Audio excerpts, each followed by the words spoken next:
Chapter 654. Qin Feiyang suddenly raised his head and looked at Mo Wuxian and the other two. Mo Wuxian laughed. Qin Feiyang, as long as you kneel down and beg me, I will let you go and let you reach the other side. Qin Feiyang laughed and said, You think you are qualified to make me kneel? He could not do such a thing that hurt his self-esteem. Moreover, even if he really knelt down, Mo Wuxian would not let him go. Stubborn. Mo Wuxian shook his head, and with a clang, a blood blade appeared above his head, emitting a shocking sharpness. At the same time, the two also raised their arms, battle chi surging at their fingertips, and a terrifying aura spread out. Qin Feiyang looked at the two and frowned. I have no enmity with you, why do you want to help Mo Wuxian deal with me? Yes. There is indeed no enmity between us, but we have always liked to kill geniuses. I heard that you, Qin Feiyang, are not only talented in cultivation, but also in alchemy, so killing you personally will definitely be very satisfying. The two laughed. Aren't you afraid of going for wool and coming home shorn? Qin Feiyang's eyes turned cold. These two were not only vain, but also self-righteous. You are now a fish on the chopping board, at our mercy, do you know that? The two of them chuckled, their expressions full of disdain. What about your companions? Qin Feiyang pointed at Yang Tianfeng and the others. If Mo Wuxian and the other two really made a move at this moment, these people would definitely suffer. But just as he finished asking, Qin Feiyang laughed at himself. Back in the Spirit Cloud Mountain, Yang Tianfeng and Pan Wuyan joined forces to kill Mo Wuxian, and Mo Wuxian had long held a grudge in his heart, so why would he care about Yang Tianfeng's life? Even if he was not here today, Mo Wuxian would not let Yang Tianfeng reach the other side. As for the two, although he did not know much about them, from the previous conversation, he could already tell that the two were selfish people. In short, in their eyes, they only cared about themselves, and everyone else was a pawn, cannon fodder. True enough. Hearing what Qin Feiyang said, the three of them all had smiles on their faces. Evidently, they were mocking Qin Feiyang. You guys are really ruthless. Qin Feiyang shook his head. Alas, could it be that you understand that those who achieve great things have to be ruthless? For someone as naive and childish as you, no matter how talented you are, it will be difficult for you to achieve great things. The golden-haired young man sighed, feeling rather regretful. Qin Feiyang glanced at the three of them, his eyes filled with disgust. In fact, the reason he said so much nonsense was to stall for time. Because it was just as Mo Wuxian and the other two had said, he couldn't move freely on the small boat. Of course. If Mo Wuxian was alone, he wouldn't have cared. Even if Mo Wuxian was a 2-star battle master now, with his methods, he could easily kill him. However, the auras emitted by the blonde and green-haired youth were comparable to Lu Xingchen. It could be seen that they were both 3-star war masters. 2 3-star war sect teaming up, in addition to Mo Wuxian, this was a bit unbearable. However, the most important thing was still Ren Wuxuang. He didn't care about Lu Xingchen and Dong Zhengyang, he also didn't care about the lives of Ling Yu and the other three. However, he couldn't ignore Ren Wuxuang.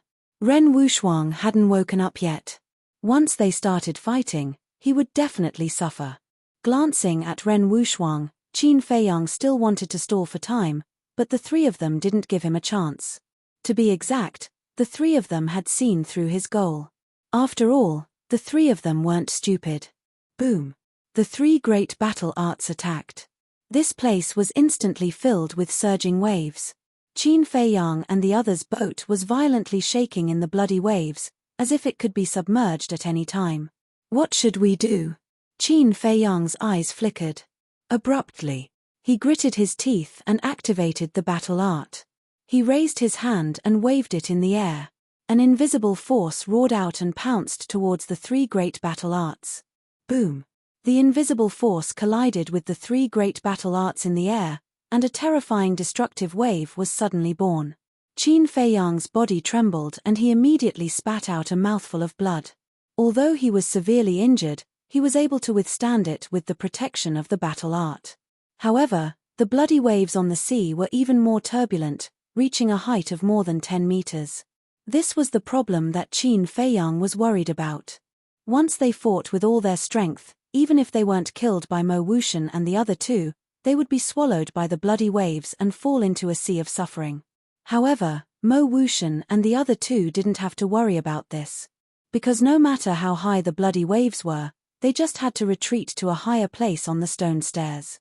On the sea, the bloody waves covered the sky and pounced towards Qin Feiyang and the others.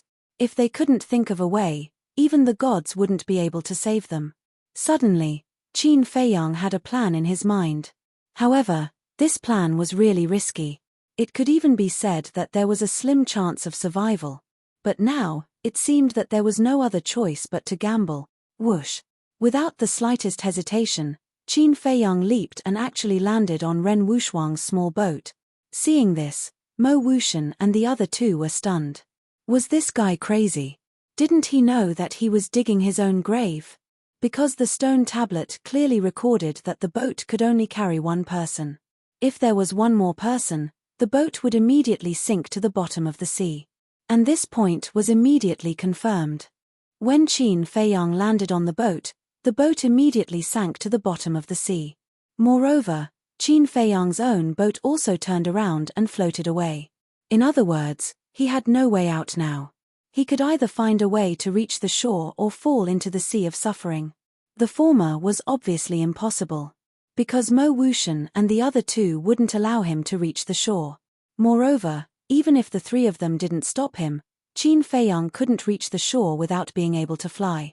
Therefore, only the latter was left, falling into the sea of suffering. But at this time, Qin Feiyang didn't panic at all. He waved his hand and directly sent Ren Wuxuang to the castle. Then, without hesitation, he jumped onto Dong Zhengyang's boat and sent Dong Zhengyang to the castle. Stupid! The blonde youth sneered. In order to save others, he didn't care about his own safety. How stupid! There's no other way. He's such a stupid person. Mo Wuxian shook his head and smiled. But this is good too. We don't have to do anything. He will fall into the sea of suffering himself. The green-haired youth smiled. In the blink of an eye, just as the three of them were talking, Qin Feiyang saved Lu Xingchen and then looked at Zhao Yu and the other three. Since there was no way out, he might as well save them all. He jumped onto the four people's boats and sent them to the castle. After saving the four people, he stopped. The boat under his feet was sinking rapidly. He didn't save Yang Tianfeng and the others because their life and death had nothing to do with him. He looked up at Mo Wuxian and the other two. Mo Wuxian smiled and said, "You are only one step away from reaching the other shore. Are you unwilling now?" "Yes, I can't accept it." Qin Feiyang didn't deny it. Falling into the sea of suffering was a foregone conclusion. He didn't have the slightest confidence that he could escape alive. Maybe, in the end, he would become an emotionless blood puppet. Or maybe, he would be trapped in the castle and never be able to return to the capital and see his mother. I understand. If it were me, I would have gone crazy. But this kind of thing will never happen to me. In your next life, remember to open your eyes. Don't provoke people you can't afford to provoke. Mo Wuxian laughed and looked down at Qin Feiyang with the attitude of a victor. I will remember. Please remember too. Qin Feiyang's eyes narrowed slightly. A cold glint burst forth from his eyes. Then, he went to the ancient castle. Splash! The boat also sank to the bottom of the sea. And Yang Tianfeng and the others from Kuanju and Changju were all swallowed by the blood waves. When the sea returned to calm, the blonde youth retracted his gaze and turned to Mo Wuxian and said, "Are you happy now?" "Yes. Thank you. But, forgive me for being blunt, but by helping me, you are actually helping yourselves.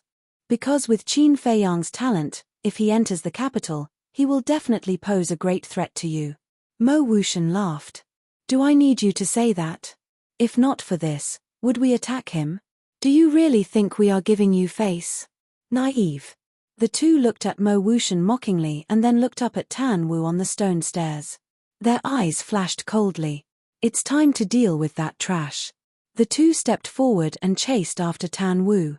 Who is the naive one? Let's wait and see. Mo Wuxian laughed coldly and quickly followed. What a pity to die like this. At the same time, Tan Wu also looked down at the sea, his eyes full of regret. If Qin Feiyang did not die, he would definitely become a great person in the future. Unfortunately, he died prematurely. Then, he looked at Mo Wuxian and the other two again. Murderous intent flashed in his eyes, and then he continued to climb to the top of the stone stairs. At the same time, the ancient castle turned into a speck of dust and kept sinking to the bottom of the sea of bitterness. And the ancient castle fell into a dead silence at this moment. Whether it was Fatso and the rest or Qin Feiyang, they all had their heads lowered and their expressions were extremely ugly. Where is this? Suddenly, a confused murmur sounded, breaking the silence here. Qin Feiyang looked up and saw Ling Yu looking at the ancient castle suspiciously. And Lu Xingchen, Dong Zhengyang, Ren Wushuang and the other three also woke up one after another. Lu Xingchen looked around and frowned. Brother Qin, what's going on? Why are we in your ancient castle? Ancient castle? Ling Yu and the other three were surprised. Qin Feiyang said, unfortunately, we are now in the sea of bitterness. What? The few of them suddenly changed color. Qin Feiyang gave a simple and clear account of what had happened earlier. Ling Yu immediately clenched his hands and gritted his teeth. Those three damn bastards, I will never forgive them. Is there any use in saying tough words now? Dong Zhengyang glanced at him impatiently and said, the most important thing now is to think of a way to leave the sea of bitterness. The few of them lowered their heads and frowned, deep in thought. Lu Xingchen glanced at the few of them and said to Qin Feiyang telepathically, Brother Qin, I haven't paid back the favor I owed you before, and now I owe you another one. When do you think I will be able to pay it back completely? There was a faint smile on his face, as if he was not very worried about the current situation. Then don't pay it back. Qin Feiyang said. How can that be? What I hate the most is to owe others, especially you, Qin Feiyang. Chapter 655. Qin Feiyang looked at Lu Xingchen and frowned slightly. What was this person trying to say? Suddenly, he noticed the smile on Lu Xingchen's face and said, do you have a way to leave Bitter Sea? Lu Xingchen pondered for a moment and nodded. There is indeed a way. Qin Feiyang's eyes lit up. Lu Xingchen said, but I have a condition. A condition? Qin Feiyang raised his eyebrows. If I didn't save you, you would have become a blood puppet. Don't you think it's a bit excessive to talk about conditions with me now? That's a different matter. I will slowly repay you for saving my life in the future. Lu Xingchen said. Qin Feiyang said angrily, you're hitting me when I'm down. No. Lu Xingchen shook his head and smiled. I'm negotiating with you. There's no threat. Even if you don't agree in the end, I will still take you out of Bitter Sea. But I have no obligation to help Wolf King and Fatso. Hearing this, Qin Feiyang was furious to the extreme. This was not a threat. Even an idiot would be able to tell. Qin Feiyang suppressed his anger and said in a deep voice, tell me, what condition? Lu Xingchen said, after entering the imperial capital, I need you to do something for me. As for what it is, I will tell you when the time comes. Qin Feiyang frowned. How could he agree so easily if it was so vague? Lu Xingchen looked at Qin Feiyang's expression and knew what Qin Feiyang was worried about. He said, don't worry, I won't let you do anything outrageous. Qin Feiyang gritted his teeth and nodded. Okay, as long as it's not outrageous, I can agree. Lu Xingchen laughed. Brother Qin is indeed a straightforward person. Boss, you and Lu Xingchen are exchanging flirtatious glances. Are you secretly plotting some shady business? Fatso had been paying attention to them for a long time. Too much nonsense. Qin Feiyang rolled his eyes at him. He looked at Lu Xingchen and said, if you continue to dawdle, Mo Wuxian and the others might reach the top. We have to get rid of these three. Lu Xingchen's eyes flashed. With a wave of his hand, a mysterious force immediately enveloped Qin Feiyang. The next moment, Qin Feiyang felt his body lighten as he appeared in an unfamiliar place. He looked around suspiciously. This was a completely sealed secret chamber. It was about 1,000 feet wide, but there was nothing in this vast space. Qin Feiyang asked, could this be your spatial divine object? Yes. Lu Xingchen nodded. Qin Feiyang asked suspiciously, what about the king crocodile? Lu Xingchen said, It's outside the secret chamber. What? Qin Feiyang's eyes trembled. He said in surprise, You mean, your spatial divine object has more than one space? Yes. The space outside is much bigger than this. Lu Xingchen laughed. Qin Feiyang was surprised. Lu Xingchen shook his head and laughed. Don't even think about it. I won't take you there. Why? Qin Feiyang was suspicious. There are some secrets in that space that you can't know. Lu Xingchen smiled mysteriously. Secrets? Qin Feiyang was a little confused. What secrets could he not know? Don't think about it. You'll never know until you see it with your own eyes. Lu Xingchen laughed and waved his hand. The void in front of him suddenly shook. Immediately after, under Qin Feiyang's surprised gaze, an image appeared in the void. In the image, there was a sea of blood with undercurrent. My spatial divine object can not only see the outside situation, but also control it to go to heaven and earth. Lu Xingchen explained. Go to heaven and earth? Qin Feiyang suddenly felt incredulous. In fact, as far as I know, every spatial divine object can do these two things. But the strange thing is, why can't your spatial divine object?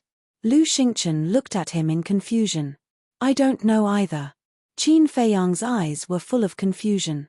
Could it be that the ancient castle was of a lower grade than Lu Xingchen's spatial divine object? He shook his head, no longer thinking about these boring questions, and said, Let's go. Even if the ancient castle was the lowest grade spatial divine object, he would cherish it like his life, because it was left to him by Uncle Yuan. Lu Xingchen immediately controlled the spatial divine object and swept towards the sea. Although Qin Feiyang could not sense anything in the secret room, from the image in the void, he could see that the spatial divine object was indeed moving. About 30 breaths of time. The surface of the sea of bitterness appeared in the image in front of them. In other words, the spatial divine object had now left the deep sea and was floating on the surface of the sea. Lu Xingchen waved his hand, and 3 more images appeared around them. As a result, they were able to see everything that was happening around them. The stone staircase was in one of the images. Lu Xingchen immediately controlled the spatial divine object and rushed towards the stone staircase. After approaching the stone staircase, he grabbed Qin Feiyang and instantly left the spatial divine object and landed on the first step of the stone staircase. Lu Xingchen smiled and said, Very easy, right? Indeed. Qin Feiyang nodded and looked up at the top of the stone staircase. Mo Wuxian and the other 2 had already climbed 1/3 of the way up. As for Tan Wu, he had already climbed 2/3 of the way up. Lu Xingchen pointed to the sea in front of them and said with a smile, Look, Wen Qiu and the others are also here.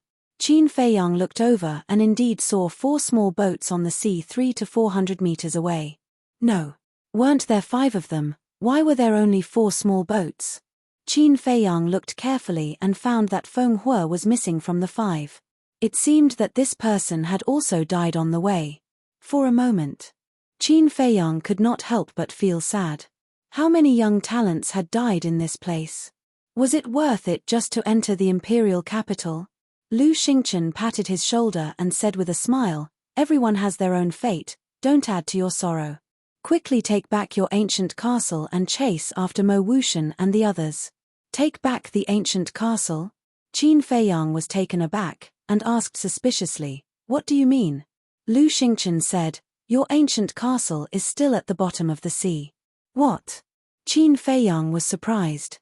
If you had directly entered my spatial divine object, then the ancient castle would definitely not have been separated from you.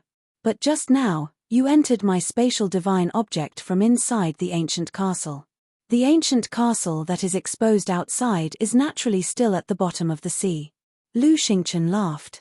Qin Feiyang was suddenly enlightened. He carefully sensed that the ancient castle really wasn't in his body. Then, his mind moved slightly. Not long after, a circle of imperceptible ripples appeared on the calm surface of the sea.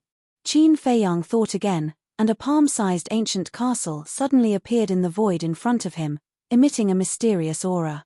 When Lu Xingchen saw the true appearance of the ancient castle, his pupils shrank slightly, and he said with a sound transmission, Brother Qin, Your ancient castle is not an ordinary object.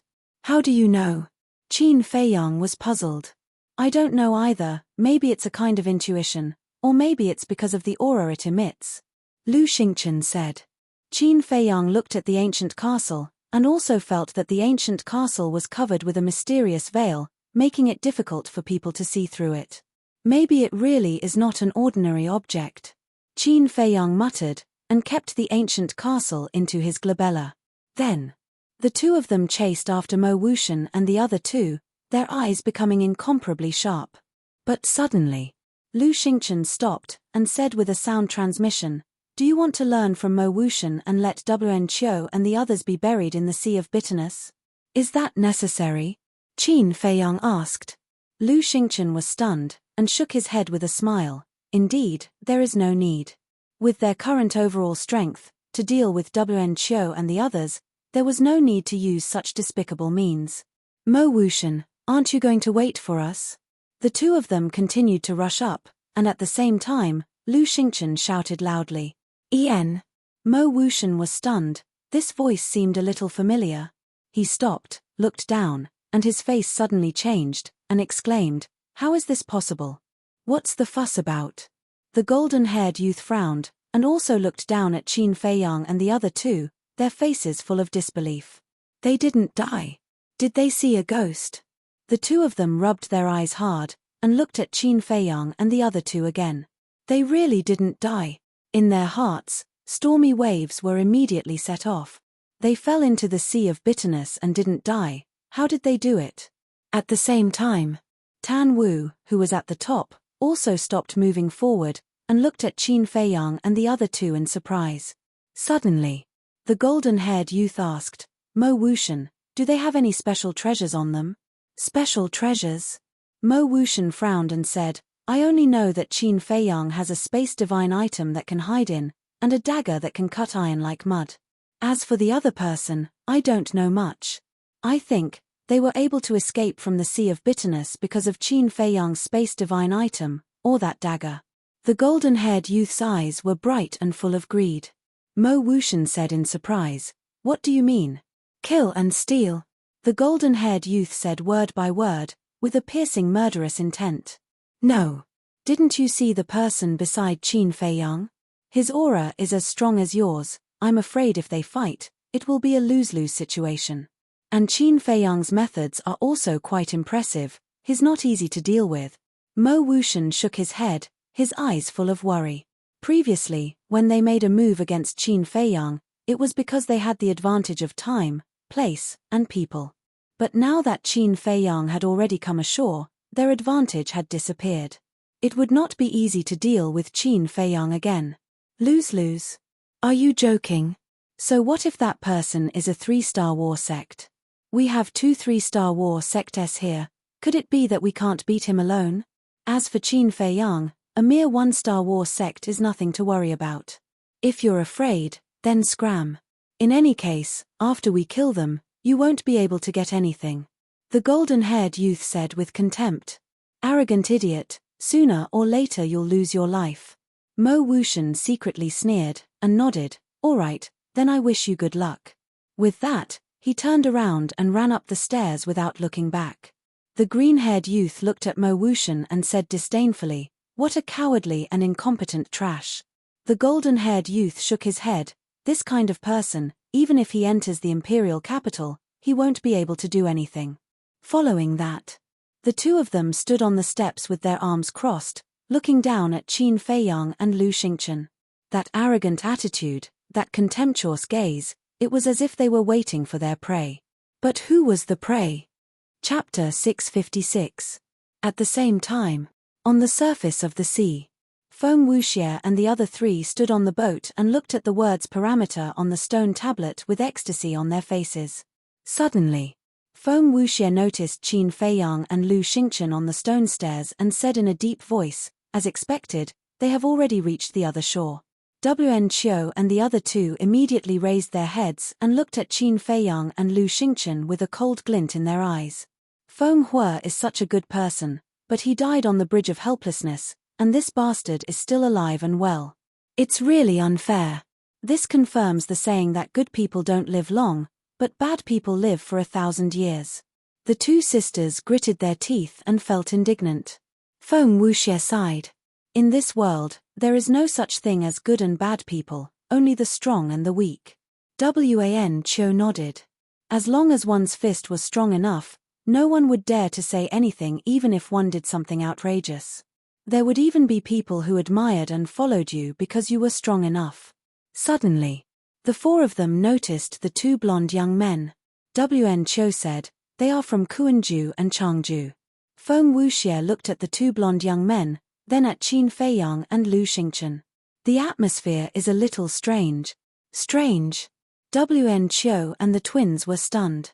They looked carefully and indeed found a clue. Feng Wuxie's eyes flashed and he looked away. "Ignore them, let's go ashore first." The four of them drove the boat and quickly broke through the blood puppet's encirclement and entered the forbidden area. There was no suspense. The four of them immediately stopped and were confused by all kinds of illusions. On the stone stairs, Qin Feiyang and Lu Xingchen had also arrived below the two blonde young men, less than 10 meters away. "Don't you have many companions? Why don't I see them?" The green-haired young man looked at the two of them suspiciously. "Do you still need to ask? They must be dead." The blonde young man laughed. "Look at my brain. I even forgot about this. I'm really muddle-headed." The green-haired youth slapped his forehead angrily. He looked at Qin Feiyang and smiled. "You were trapped in a sea of bitterness with a narrow chance of survival. The fact that you were able to escape is already a blessing from the heavens." Qin Feiyang grinned and said, "Then I wonder if you have accumulated any good karma in your previous lives." "What do you mean?" The two of them raised their eyebrows. Lu Xingchen smiled and asked, "What do you think?" "We." The two looked at each other and smiled. The golden-haired young man looked at Qin Feiyang and said, "I don't want to talk nonsense with you. Immediately hand over the treasure and dagger you're hiding." "Ua." Qin Feiyang was astonished. He was actually thinking about the castle and Chang Shui. The arrogance of these two people far exceeded his imagination.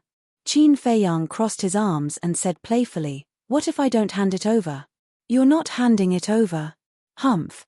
If you don't hand it over today, don't think about leaving the 9 underworld." The two of them sneered. "So arrogant." Lu Xingchen raised his eyebrows and said indifferently, "Say it. Do you want to fight one-on-one or together?" "One-on-one? Do you think we have time to waste on you?" The two of them smiled disdainfully. Lu Xingchen said, "So you want to fight together?" The golden-haired young man smiled and said, "The two of us like to beat up rookies like you." Qin Feiyang and Lu Xingchen looked at each other with a smile in their eyes. Qin Feiyang looked at the two of them again and asked seriously, "Do you really like to fight in groups?" "You don't agree?" The two of them were full of arrogance. "Yes, of course. Since you like it, I must fulfill your wish." Qin Feiyang smiled brightly, but Lu Xingchen smiled even brighter than him. Was there something wrong with their heads? Were they looking for a beating? Looking at the smiles on their faces, the golden-haired young man and the green-haired young man felt inexplicably flustered. But when they thought of their own strength, their arrogance came back. The golden-haired young man said, "My patience is limited. Don't play dumb with me anymore." "All right then, I officially announce the start of the dog abuse event." Qin Feiyang waved his hand, and one figure after another appeared beside him. There was Fatso, Wolf King, and the Black Dragon Snake. There was also Ren Wushuang, Shen Mai, Dong Xingyang, Dongfang Wuhan, and Murong Xiong. Of course. There were also the four of them. How is this possible? They're actually not dead. The golden-haired young man and the green-haired young man's expressions changed. Qin Feiyang looked at the crowd and smiled. "Everyone, you heard what they said just now, right? Do you know what to do?" "Of course." The Wolf King chuckled. Immediately, Wolf King and Fatso rubbed their fists and walked towards the two of them. "Damn it, let's go," the golden-haired young man shouted. The two of them immediately turned around and fled upwards without looking back. "Chase." Wolf King waved his claws and instantly transformed into a muscular wolf, chasing after the two of them. "Aya, why are you running?" Weren't you very arrogant just now? Why are you running away with your tail between your legs now? Fatso followed closely behind, his face full of ridicule. The two of them were furious in their hearts. Since he was still alive, what was the point of hiding? Wasn't it obvious that he was trying to trick others? Qin Feiyang smiled and said, "Let's go, we'll follow them. Such a wonderful show, we can't miss it." Lu Xingchen chuckled. Everyone laughed and followed behind Qin Feiyang and Lu Xingchen, surging upwards in a mighty manner. At the same time, hearing the movement below, Mo Wuxian looked down in bewilderment, and his expression immediately changed. So many people, such a terrifying lineup, were they trying to scare people to death? Whoosh! Now he didn't dare to be negligent and hurriedly rushed towards the peak, even using all his strength. Because he knew that after Qin Feiyang and the others dealt with the golden-haired young man and the other two, they would definitely not let him go. At this moment, Tan Wu had already reached the peak. In front of him was a square, about 10,000 feet wide, located at the top of the clouds, surrounded by clouds and mist, covered with a layer of mysterious color. And in the center of the square, there were 9 blood-colored altars neatly arranged, exuding an ancient aura. In front of each altar, there was a stone tablet, engraved with the names of the 9 provinces. Obviously, this was the passage to the outside. In other words, as long as the altar was activated, one would be able to leave the 9 nether yellow springs. Tan Wu looked at the altar that led to He province, his eyes flickering. Finally, he actually turned around and walked to the stone stairs, lowering his head to glance at Qin Feiyang and the others, as if he didn't intend to leave. On the sea, Wen Qiu was the first to wake up from the illusion. But when he reached the other side, he didn't immediately chase after Qin Feiyang and the others. Instead, he stood on the stone stairs, waiting for Feng Wuxie and the others. In fact, he was afraid. The lineup on Qin Feiyang's side was too terrifying, and unless it was a last resort, he couldn't face them head-on. 2 little brats, don't run if you have guts. Yeah, it's so tiring, stop, Fat Lord promises not to hit you. On the stone stairs, Fatso and Wolf King kept hooting. The golden-haired young man and the other 2 fled desperately, looking extremely embarrassed. Looking at this scene, Qin Feiyang and the others also had smiles on their faces. Zhao Yu smiled and said, "There's a saying that is right, mountains and rivers turn, and the one who laughs last is the real winner." Qin Feiyang said, "So it's better to keep a low profile." Low profile? Zhao Yu was stunned and then rolled his eyes. He really couldn't tell how Qin Feiyang was low profile. Ling Yu also looked at Qin Feiyang speechlessly and said, "Wolf King and Fatso probably won't be able to catch up, I'll go stop them." Although Wolf King had the perfect auxiliary battle technique, air escape steps, his cultivation was only a 2-star battle grandmaster.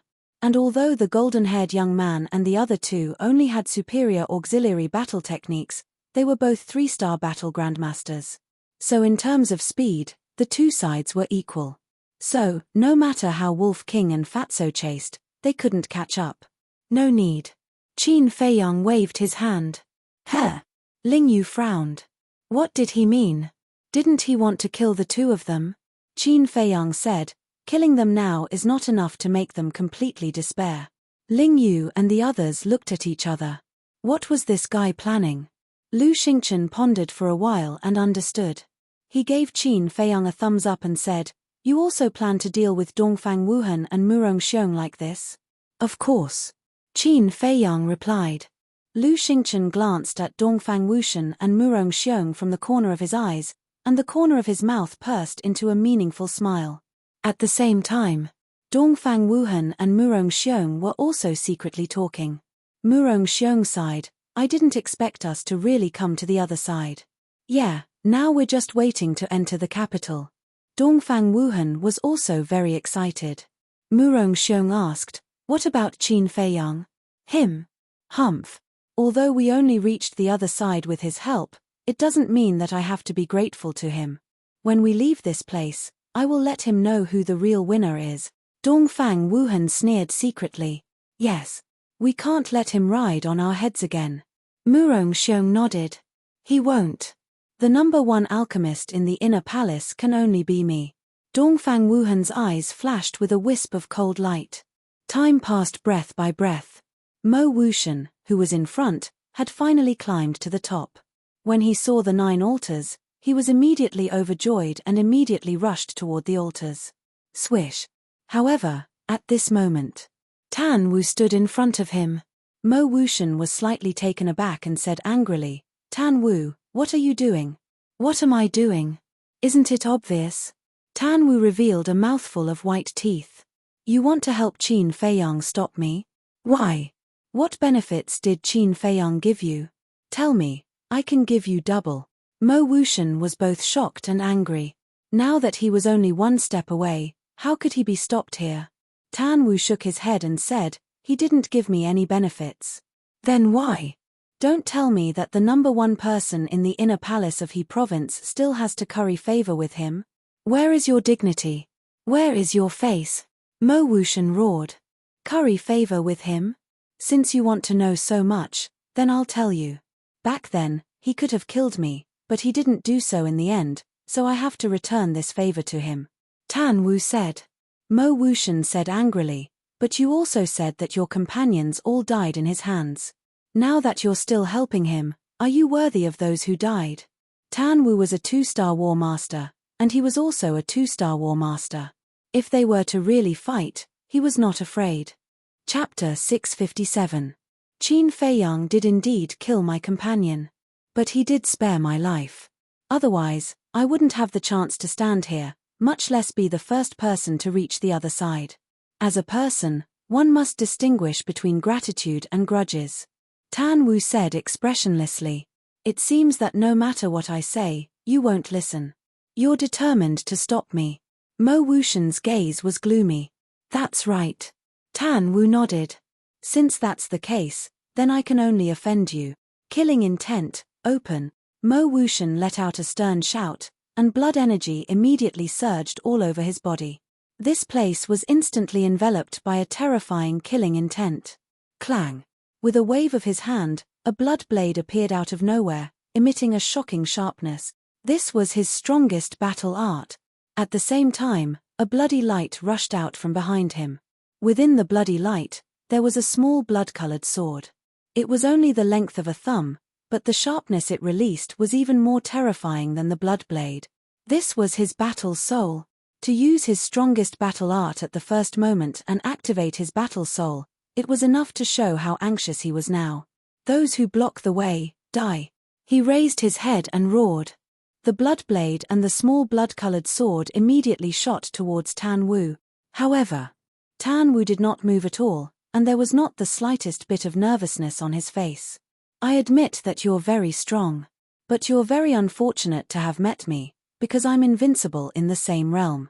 Even a 3-star war sect might not be my match." Tan Wu's body shook, and a palm-sized ancient mountain soared into the sky, floating high in the sky, emitting a mysterious aura. Following closely, strands of invisible energy gushed out from the ancient peak, surging in all directions. And when these energies enveloped the blood blade and the small blood-colored arrow, their speed suddenly slowed down. And it was directly slowed by half. How is this possible? Mo Wuxian's gaze froze. "This is the innate ability of my battle soul, gravity domain. No matter what it is, as long as it's in this domain, its speed will be suppressed by half." As Tan Wu spoke, he walked towards the small blood-colored sword and the blood blade in large strides, as if they were nothing. When he got close, his body slightly tilted, and the blood blade and the small blood-colored sword brushed past him, not causing him any harm. At the same time, the gravity domain rushed towards Mo Wuxian, and Mo Wuxian immediately felt a terrifying gravitational force pressing down on him. He tried to take a step forward, and sure enough, his speed was halved. "Tan Wu, take it that I'm begging you, all right? As long as you let me go, I will repay you double in the future." Initially, Mo Wuxian still had some confidence, but upon seeing this terrifying gravity domain, he started to panic. "Do you think I'm a child? He's so gullible." Tan Wu shook his head as a trace of ridicule crawled up in his eyes. After spending so much time with Mo Wuxian in the Sea of Bitterness, he understood Mo Wuxian's character quite well. Not only was Mo Wuxian a snobbish person, but he was also a vengeful person. If he really let Mo Wuxian leave now, he didn't know how to deal with him in the future. I swear that I will never cause you any trouble. Please believe me, okay? Mo Wuxian pleaded. Now, he could already sense Qin Feiyang's aura, which meant that he was not far from the peak. If this dragged on, it would be over for him. Tan Wu said coolly, "Want to leave is very simple, defeat me. You damned bastard, do you really think that I, Mo Wuxian, am a pushover?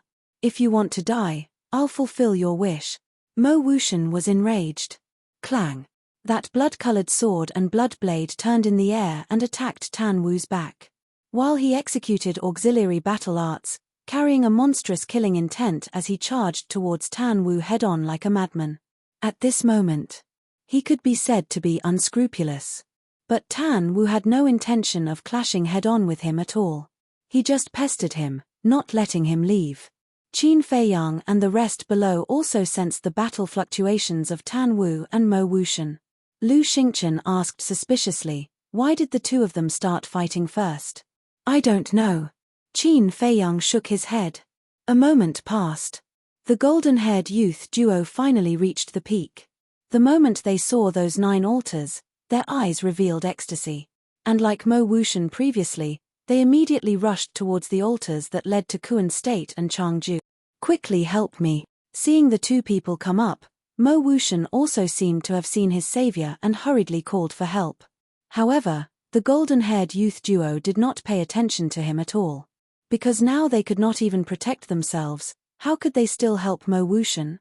But they did not notice that there was an invisible gravitational field in front of them. They directly barged in, and their speed immediately decreased greatly. "What's going on?" The two of them turned pale with fright. Mo Wuxian roared, "This is the gravitational field, the innate ability of Tan Wu's battle soul. It can suppress our speed. If we want to go to the altar, we have to get rid of him first." "What? He actually has such a terrifying battle soul?" The golden-haired youth duo trembled both physically and mentally. The next moment, the two of them attacked at the same time, charging towards Tan Wu together with Mo Wuxian. Seeing this, Tan Wu frowned slightly. With a wave of his hand, battle chi suddenly broke out of his body, turning into a huge wave that pounced towards the three of them. Whoosh! It was also at this moment Qin Feiyang and the rest reached the peak one after another. Seeing this, Wolf King chuckled, "It's actually 1 against 3. Tan Wu, why don't you go to the heavens?" Tan Wu said angrily, "Stop making sarcastic remarks. If it wasn't for Qin Feiyang, I wouldn't be bothered to meddle in other people's business. Why aren't you coming to help?" Although the gravitational field was heaven-defying, there was still a limit. Facing Mo Wuxian and the other two, he had no confidence at all. As expected, the combined attack of the three of them directly sent Tan Wu flying, and the gravitational field also collapsed on the spot. Following closely, Mo Wuxian and the other two did not dare to delay in the slightest, and immediately rushed towards the teleportation altar of Kuan Prefecture, Changju, and Cloud Prefecture. At the same time, Qin Feiyang looked at Ling Yu and the other three, and transmitted his voice, "The 4 of you, you can chase after them now, but don't stop them. Wait until they activate the altar before stopping them." "Stop them after activating the altar?" The 4 of them looked at each other, their eyes filled with suspicion. But they did not ask further. Ling Yu, Zhao Yu, and Feng Ranran all stepped on a mysterious footwork and chased after the 3 of them. "They're all so fast." Qin Feiyang's eyes narrowed. He had already seen Zhao Yu's speed. She, who had perfect auxiliary combat arts, almost no one present could catch up with her. But Ling Yu and Feng Ranran's speed was actually on par with hers. In other words, Ling Yu and Feng Ranran also had perfect auxiliary combat arts. Qin Feiyang really could not figure out, who exactly were these people? One had to know, perfect combat arts were almost extinct in the 9 prefectures, to be able to obtain one was already heaven-defying luck. So, he could not help but begin to suspect the identity of these 3 people. He looked at Luo Dan, who was next to him, and wondered if this woman also had perfect combat arts. At the same time, Mo Wuxian and the other 2 were also panicking. This speed was too terrifying, right? The blonde youth shouted, "Quick, as long as we activate the altar, no matter how fast they are, they can't stop us." Boom. Before they got close to the altar, the three of them activated their battle chi and rushed towards the three altars. This was because by the time they got close, the altars would have already been activated. By then, they would not have to waste any more time and could just jump up directly. Ling Yu and the other three behind the three of them did not stop them, but quietly watched the altars activate. Buzz. In less than 3 breaths, the 3 teleportation altars emitted a bright bloody light at the same time. Mo Wuxian and the other 2 were overjoyed. Now, no one could stop them from leaving. Qin Feiyang, just you wait, if I don't settle this score with you, I swear I'm not human. The blonde youth laughed coldly. Mo Wuxian and the green-haired youth did not hide the murderous intent on their faces. Since the altars had already activated, they naturally had nothing to worry about. However, they did not notice that Qin Feiyang's lips were pursed into a mocking smile at this moment. 30 meters. 20 meters. 10 meters. A mere 10 meters was just a step for Mo Wuxian and the other 2. We're finally here, the 3 of them shouted excitedly in their hearts. Their faces were also full of smiles. But just as they leaped up and were about to jump onto the altars, Ling Yu and the other 3 behind them suddenly sped up and rushed in front of them. What? The 3 of their faces suddenly changed. At the same time, Ling Yu and the other 2 leaped up and kicked Mo Wuxian and the other 2 in the chest. Ah! Accompanied by 3 painful screams, the 3 of them were suddenly sent flying and smashed onto the ground in front of Qin Feiyang and the others, spitting out blood. But the 3 of them did not hesitate and immediately got up and rushed towards the altars. I'm afraid you won't be able to leave today. Ling Yu and the other 2 stood in front of the altars. The aura of a 3-star battle grandmaster rushed towards Mo Wuxian and the other 2 like a tidal wave. Scram! Mo Wuxian and the other 2 roared and instantly used their battle techniques to attack Ling Yu and the other 2. You really don't know what you're talking about. Sacred sword judgment. Zhao Yu smiled coldly and waved her lily-white hand gently. With a loud clang, a 3-foot-long sword appeared out of thin air and destroyed Mo Wuxian and the other 2's battle arts as easily as crushing dry weeds. This is impossible. The 3 of them spat out a mouthful of blood and looked at Zhao Yu in shock. Was this so-called sacred sword judgment also a perfect battle technique? But what made the 3 of them even more desperate was that the bloody light from the 3 altars was dissipating. This also meant that the altars were about to close. No, the 3 of them roared hysterically, but it was useless. When the bloody light completely dissipated, the 3 of them knelt on the ground powerlessly, their faces ashen. Qin Feiyang glanced at the 3 of them and smiled faintly. Do you know why we didn't kill you on the stone stairs? Why? The blonde youth looked at him gloomily. Because you like pleasure, so we had to fulfill your wish. We let you escape here and let you successfully revive the altars because we wanted you to see hope. And just when you thought you could escape, we pushed you into the abyss and made you completely despair. How is it? Does this feeling of great joy and sorrow, of great ups and downs feel good? Qin Feiyang smiled. Puff. Hearing this, Mo Wuxian and the other 2 were instantly enraged and spat out another mouthful of blood. It turned out that from the beginning, they had been toyed with by Qin Feiyang. No matter how hard they tried, they could not escape. Now that they thought about their previous actions, even they felt that it was ridiculous. Chapter 658. It was only at this moment that the 4 of them realized what was going on. First, he gave the 3 of them hope. Then, he pushed them into hell. This guy's method of torturing people was really good. Don't you guys like to fight in groups? We're just standing here. Why aren't you bringing it on? Wolf King chuckled. The contempt in his eyes was undisguised. Mo Wuxian's gaze trembled. He turned around and knelt on the ground, begging, Qin Feiyang, I was wrong. Can you let me go? Sure. Jump into the sea of bitterness yourself. If you don't die, I won't kill you. Qin Feiyang said indifferently. Mo Wuxian's body and mind trembled. With a bitter face, he said, Aren't you sending me to my death? Why would I? We can escape from the sea of bitterness. With your ability, you can definitely do it too. Qin Feiyang said with a smile. Mo Wuxian's face instantly turned pale. What's the use of begging him? Do you think he's a soft-hearted person? The blonde youth said. Mo Wuxian said angrily, what else do you think we should do? I don't want to die. Don't worry. We won't die because I have a plan to escape. The blonde youth said. Say it. Mo Wuxian and the green-haired youth's spirits rose. There are a few one-star battle ancestors among them. As long as we catch one of them, we can use it to threaten them. The blonde youth said. Okay, let's do it. The green-haired youth nodded without hesitation.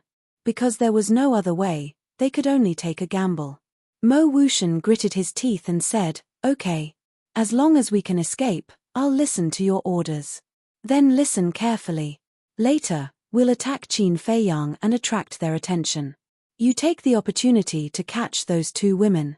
According to my observation, those two women are the weakest. The blonde youth said. The two women he was referring to were Ren Wushuang and Shen Mai. No problem. Mo Wuxian replied. With his strength, he had full confidence that as long as no one was in his way, it would be easy to catch the two of them.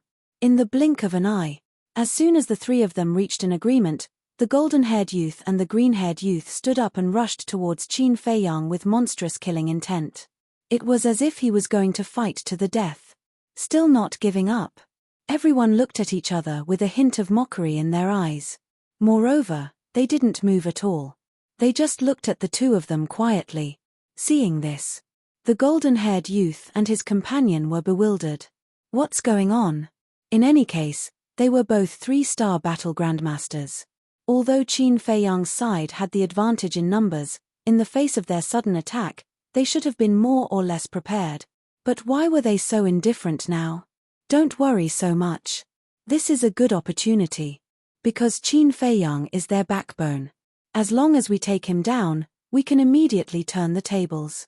The golden-haired youth said. The green-haired youth nodded. Qin Feiyang was much more valuable than those two women. The two of them sped towards Qin Feiyang.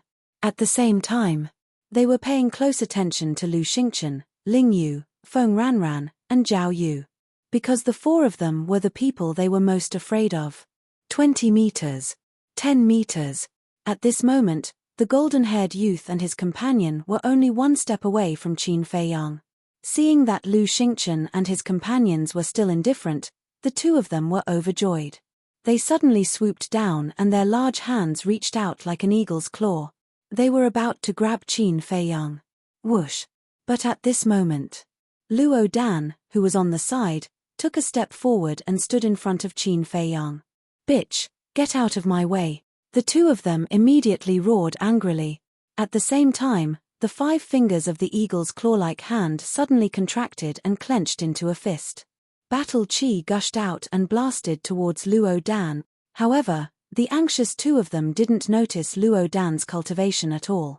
Not only are your characters bad, even your mouths are dirty. You should be slapped. Luo Dan's gaze turned cold. She moved lightly and calmly avoided the two's fists. Then, she raised her jade-like hand and slapped the two of them directly in the face. Smack. 2 crisp slapping sounds were heard. It was especially ear-piercing. The golden-haired youth and his companion were sent flying on the spot. They rolled on the ground pathetically and spat out blood. Their faces were swollen like pig heads. As expected, she also mastered the perfect auxiliary battle technique. Qin Feiyang muttered. Luo Dan was right in front of him, so when Luo Dan moved earlier, he saw it clearly. That speed was not inferior to Ling Yu and his companions at all. He looked at the golden-haired youth and his companion again. The two of them were stunned.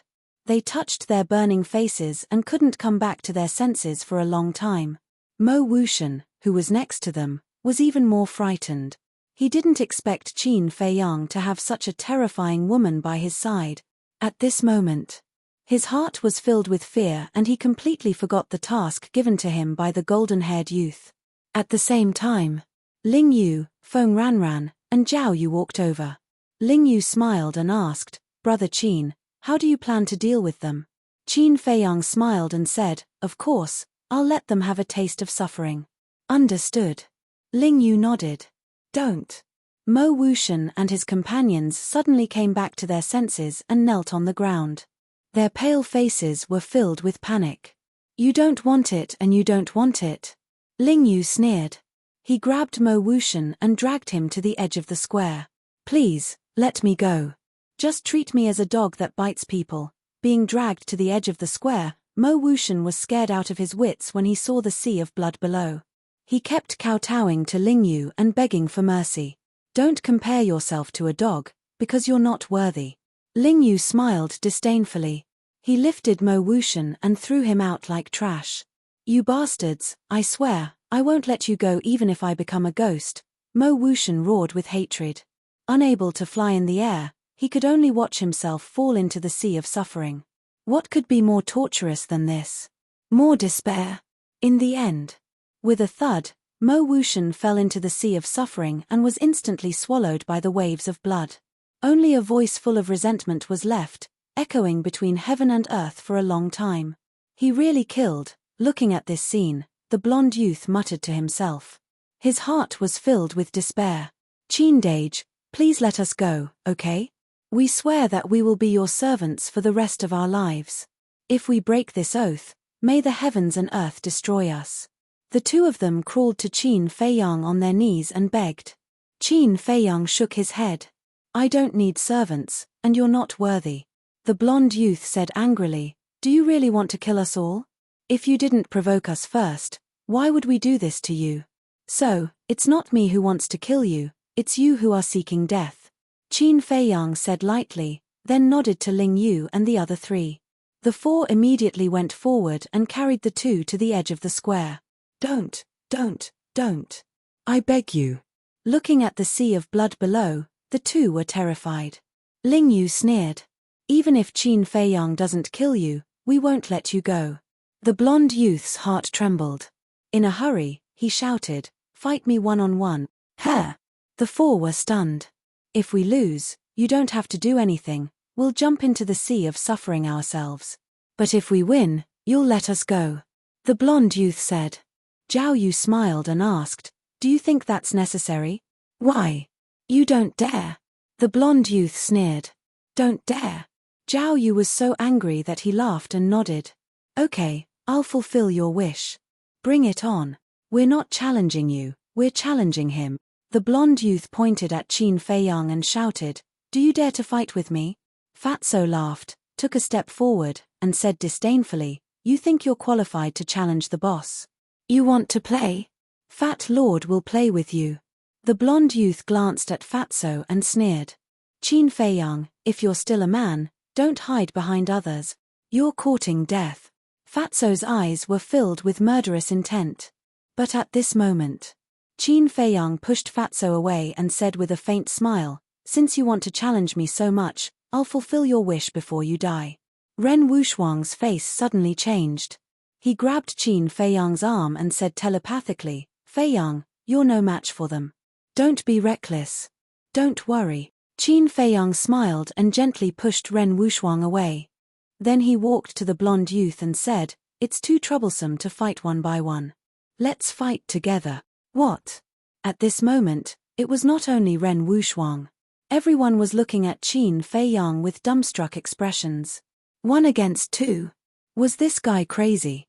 Didn't he know that the two blonde youth were both 3-star War Master? Even Wolf King and Fatso couldn't help but worry.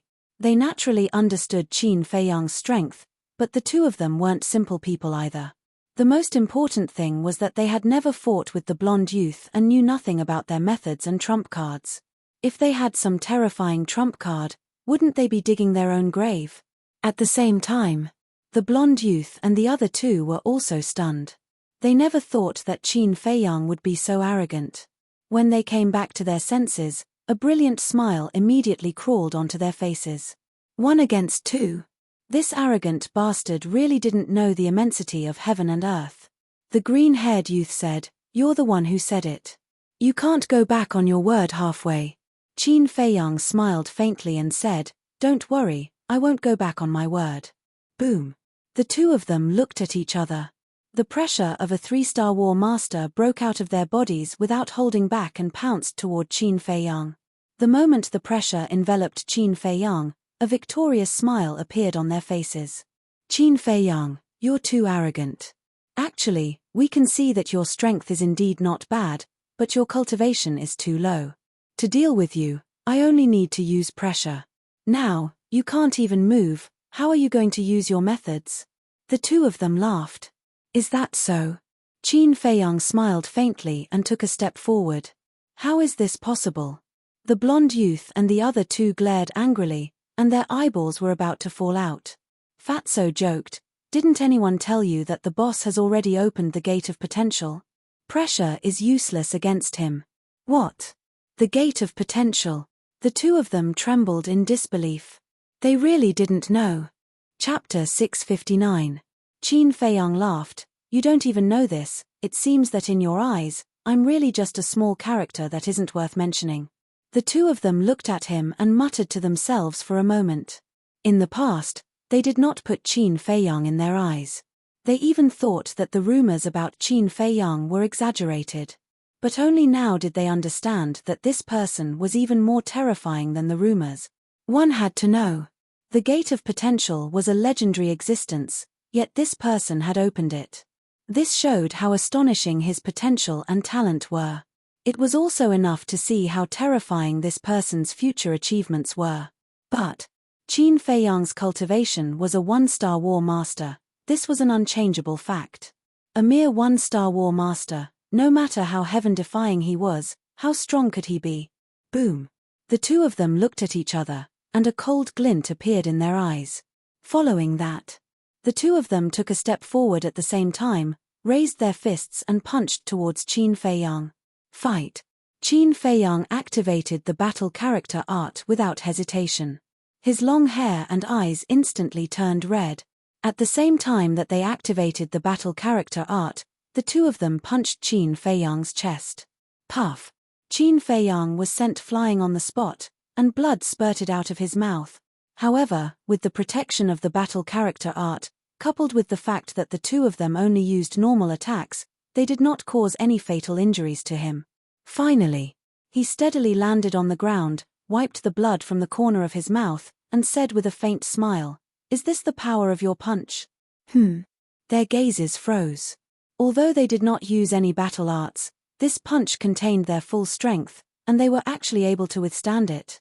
At the same time, a great sense of humiliation emerged in their hearts. Two three-star war master joined hands and attacked with all their might, yet they were unable to defeat the other party. Boom. Their bodies trembled, and battle chi surged out from their bodies like a torrent. Luo Yang sword formation. The golden-haired youth roared, and the battle chi that filled the sky instantly turned into 9 battle swords, forming a sword formation that rotated above his head. Each battle sword seemed to be cast from divine iron, emitting a bone-piercing sharpness. In the meantime, the green-haired youth waved his hands, and the temperature in the area plummeted, as if winter had arrived. Clang. Following closely, all of his battle chi gathered together and condensed into a huge profound ice sword that was dozens of meters long, hovering in the sky. Kill. As the two of them roared, the profound ice greatsword and the sword array swooped down and slashed towards Qin Feiyang. High-grade slaughter battle arts, coupled with their cultivation of a 3-star war master, they even have the power to fight against a 6-star war master. How is this Qin Feiyang going to deal with them? Ling Yu and the others thought to themselves. Qin Feiyang raised his head and looked at the sword formation and the black ice greatsword, his eyes gradually becoming sharp. Boom.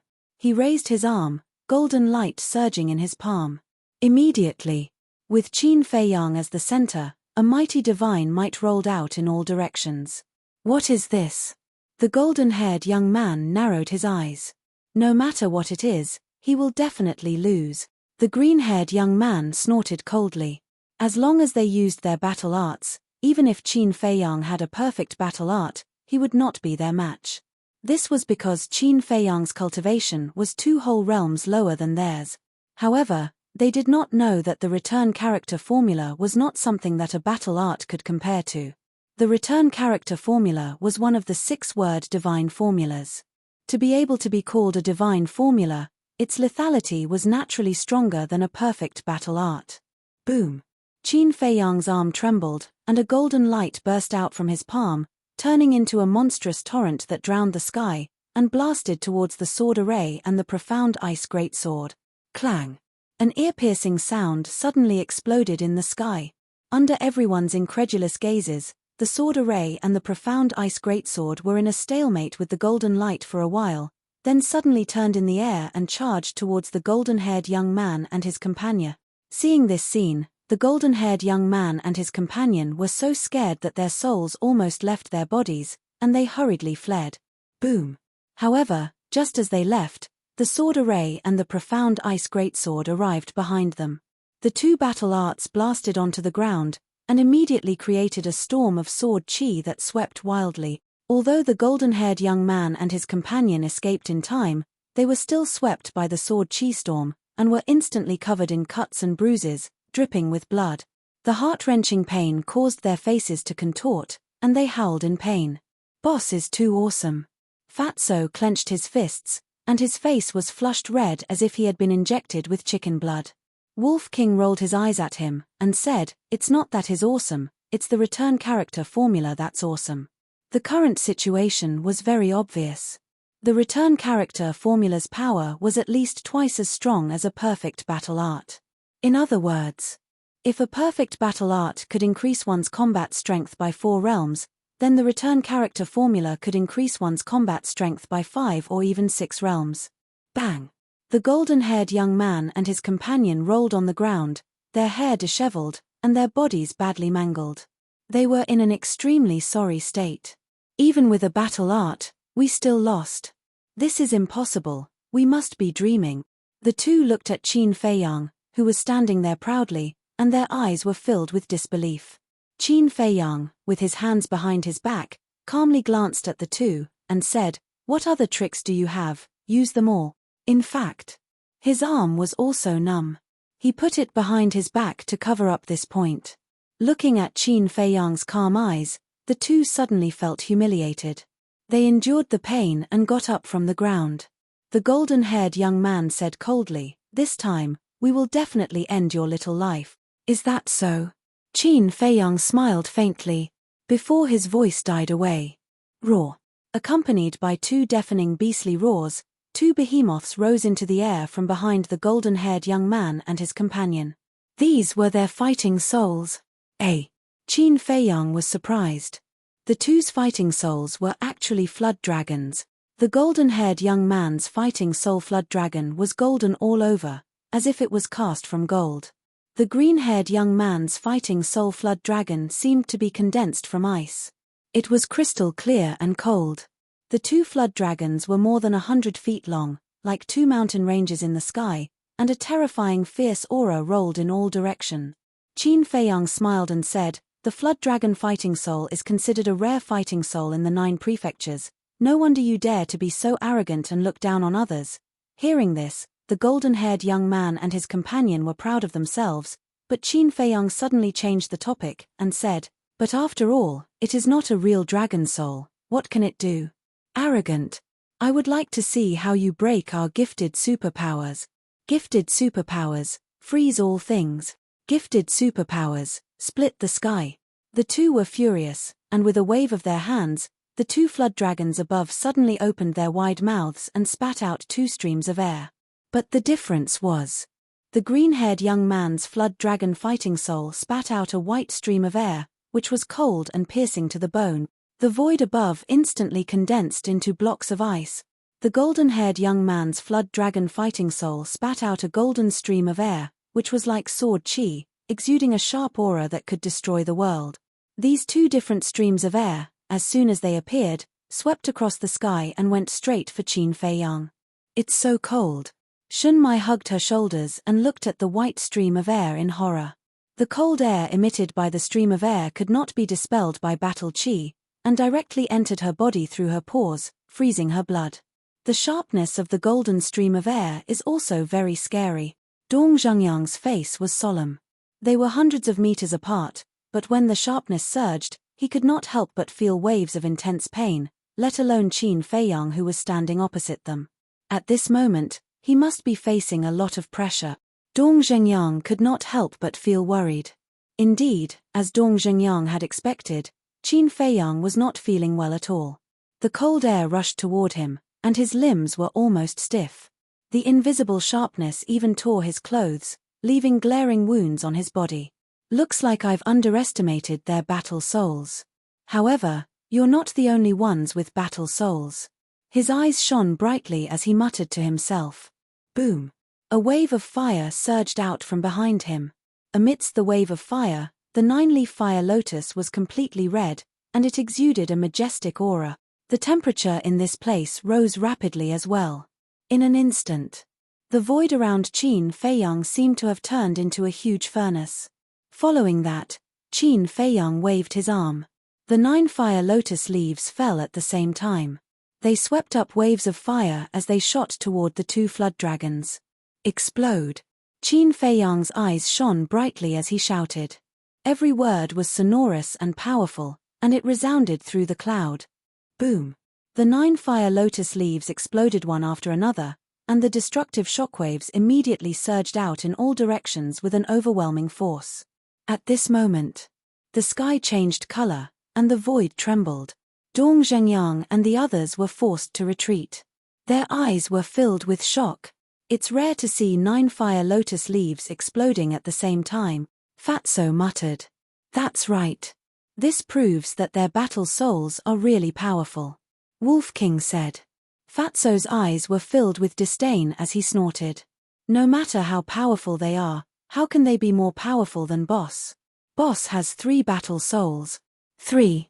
When Dong Zhengyang and the others heard this, they looked at Fatso in shock. Ling Yu and the other 3 might not know, but Dong Zhengyang and the others knew very well that Qin Feiyang only had 2 battle souls. Why would Fatso say that he had 3? Could it be that Qin Feiyang was hiding another battle soul? Fatso immediately realized that he had let it slip. He smiled sheepishly and said, I'm sorry, it's 2. Really?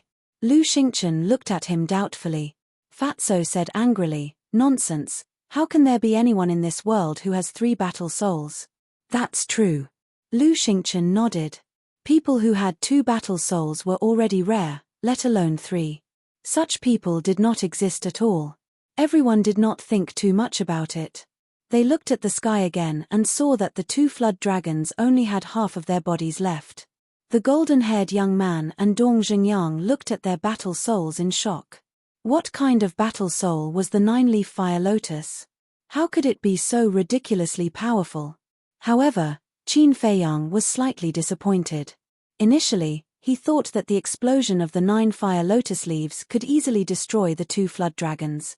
However, only half of them were destroyed. However, when he thought about it, there was a huge gap between his cultivation base and theirs. The fact that the 9-leaf fire lotus could do this proved that it was stronger than the flood dragon's battle souls. If he was a 3-star combat grandmaster now, the 9-leaf fire lotus would definitely be able to achieve an overwhelming victory. In fact, he might only need 1 fire lotus leaf to destroy the 2 flood dragons' battle souls. When he thought about this, he felt relieved. It's time to end this.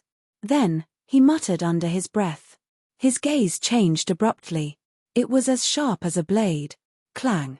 Another wave of flames shot into the sky. Amidst the flames, the crimson battle sword was like a divine weapon. Sword chi shot into the sky and tore through the cloud. Destroy! As Qin Feiyang waved his hand, the battle sword tore through the sky and slashed toward the 2 flood dragons. Qin Feiyang did not even use his innate ability. There was no need for that. The 2 flood dragons were already arrows at the end of their flight. Roar! As expected, the battle sword's aura was like a rainbow. The 2 flood dragons were reduced to ashes on the spot. Puh! The destruction of their battle souls caused the golden-haired young man and his companion to tremble. They kept vomiting blood. Their blood-stained faces were ashen. Qin Feiyang was too powerful. Although he was only a 1-star combat grandmaster, he was like an invincible god of war. A sense of helplessness rose in their hearts. Clang! The crimson battle sword descended from the sky and stopped above the 2 flood dragons' heads. Sensing the terrifying sharpness, the 2 flood dragons immediately collapsed powerlessly. Qin Feiyang looked at the two flood dragons from afar and said indifferently, "You've lost." "We've lost," the two flood dragons muttered with self-mockery on their faces. Two 3-star combat grandmasters against a 1-star combat grandmaster, yet they still lost. It was too laughable. Rather than living with humiliation, it was better to die with pride. Swoosh. Chapter 660. Looking at the surging waves on the sea, Qin Feiyang and the others were a little stunned. They thought that the two of them would shamelessly beg for mercy again, but they didn't expect them to jump down so straightforwardly. Ling Yu smiled and said, "Their current behavior is quite admirable. They have no choice. They have nothing left but their last bit of self-respect." Tan Wu sighed. Wolf King turned to look at him and asked in confusion, "You just said that you stopped them for little Qin Zi?" "Yes." Tan Wu nodded and looked at Qin Feiyang. "From now on, you and I don't owe each other anything." Qin Feiyang said with a smile, "We're all family." "You're too polite." "Family?" Lu Xingchen and the others were surprised. What was going on? Weren't these two people at odds? When did they become so close? Tan Wu scratched his head and was also dumbfounded. Only Fatso and Wolf King knew that Qin Feiyang hadn't given up on the idea of subduing Tan Wu. Qin Feiyang smiled and said, "You don't understand? Then I'll explain it to you.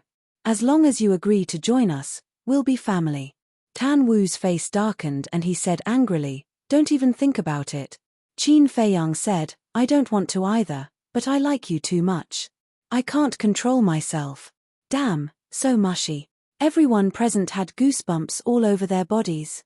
This bastard, couldn't he be more serious when he spoke? A man telling another man that he liked you and even said that he couldn't control himself. Wasn't this perverted? At the same time, Tan Wu also looked at Qin Feiyang vigilantly. His hands were placed in front of his chest, looking like he was startled. Obviously, he really misunderstood and thought that Qin Feiyang had some special fetish. Cough cough.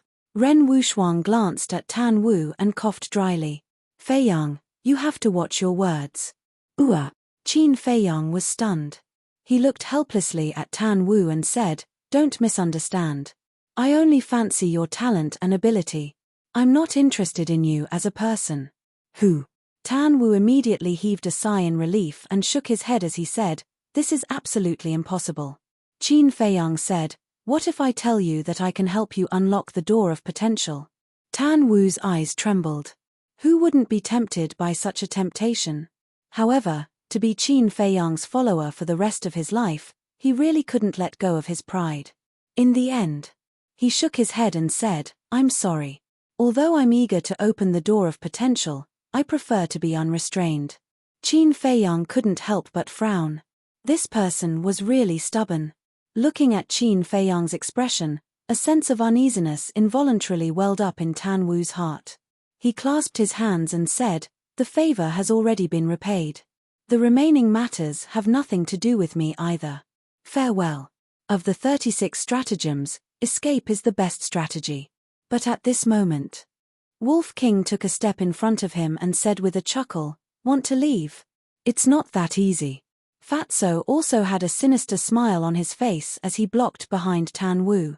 Tan Wu's gaze turned dark. He was not afraid of anyone present, except for Wolf King. Because Wolf King's battle soul was seriously too terrifying. Qin Feiyang looked at Tan Wu, his gaze flickering indeterminately. Finally, he said to Wolf King and Fatso, "Let him go." Amen. One man and one wolf frowned. Tan Wu also had a look of surprise. Qin Feiyang said with a faint smile, "I believe that sooner or later, you'll come and find me one day. I also welcome you to come and find me at any time." "That will never happen." Tan Wu's reply was very straightforward. Qin Feiyang smiled and said, "Then we'll wait and see." Tan Wu took a deep look at Qin Feiyang, then walked straight to the altar and quickly activated it. Qin Feiyang seemed to have suddenly thought of something and said with a voice transmission, "Tan Wu, I have a question to ask you. Is your gravity domain effective on everyone?" "It's effective on everyone, but it also depends on the other party's cultivation. If the opponent's cultivation is the same as mine, it can suppress half of their speed. But if their cultivation is one small realm higher than mine, then they can only suppress 1/3 of their speed. If it's 2 small realms higher than me, there will also be a certain suppression effect, but the effect won't be great. Tan Wu explained with a voice transmission.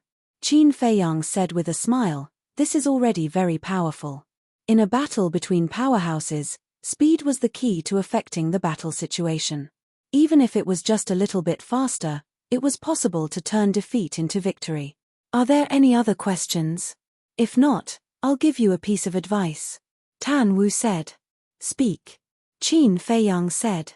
Tan Wu said, you killed everyone in Maihe province. When the big shots find out about this, they will definitely come looking for trouble with you. You'd better be careful. After saying that, Tan Wu jumped onto the altar and quickly disappeared from everyone's sight.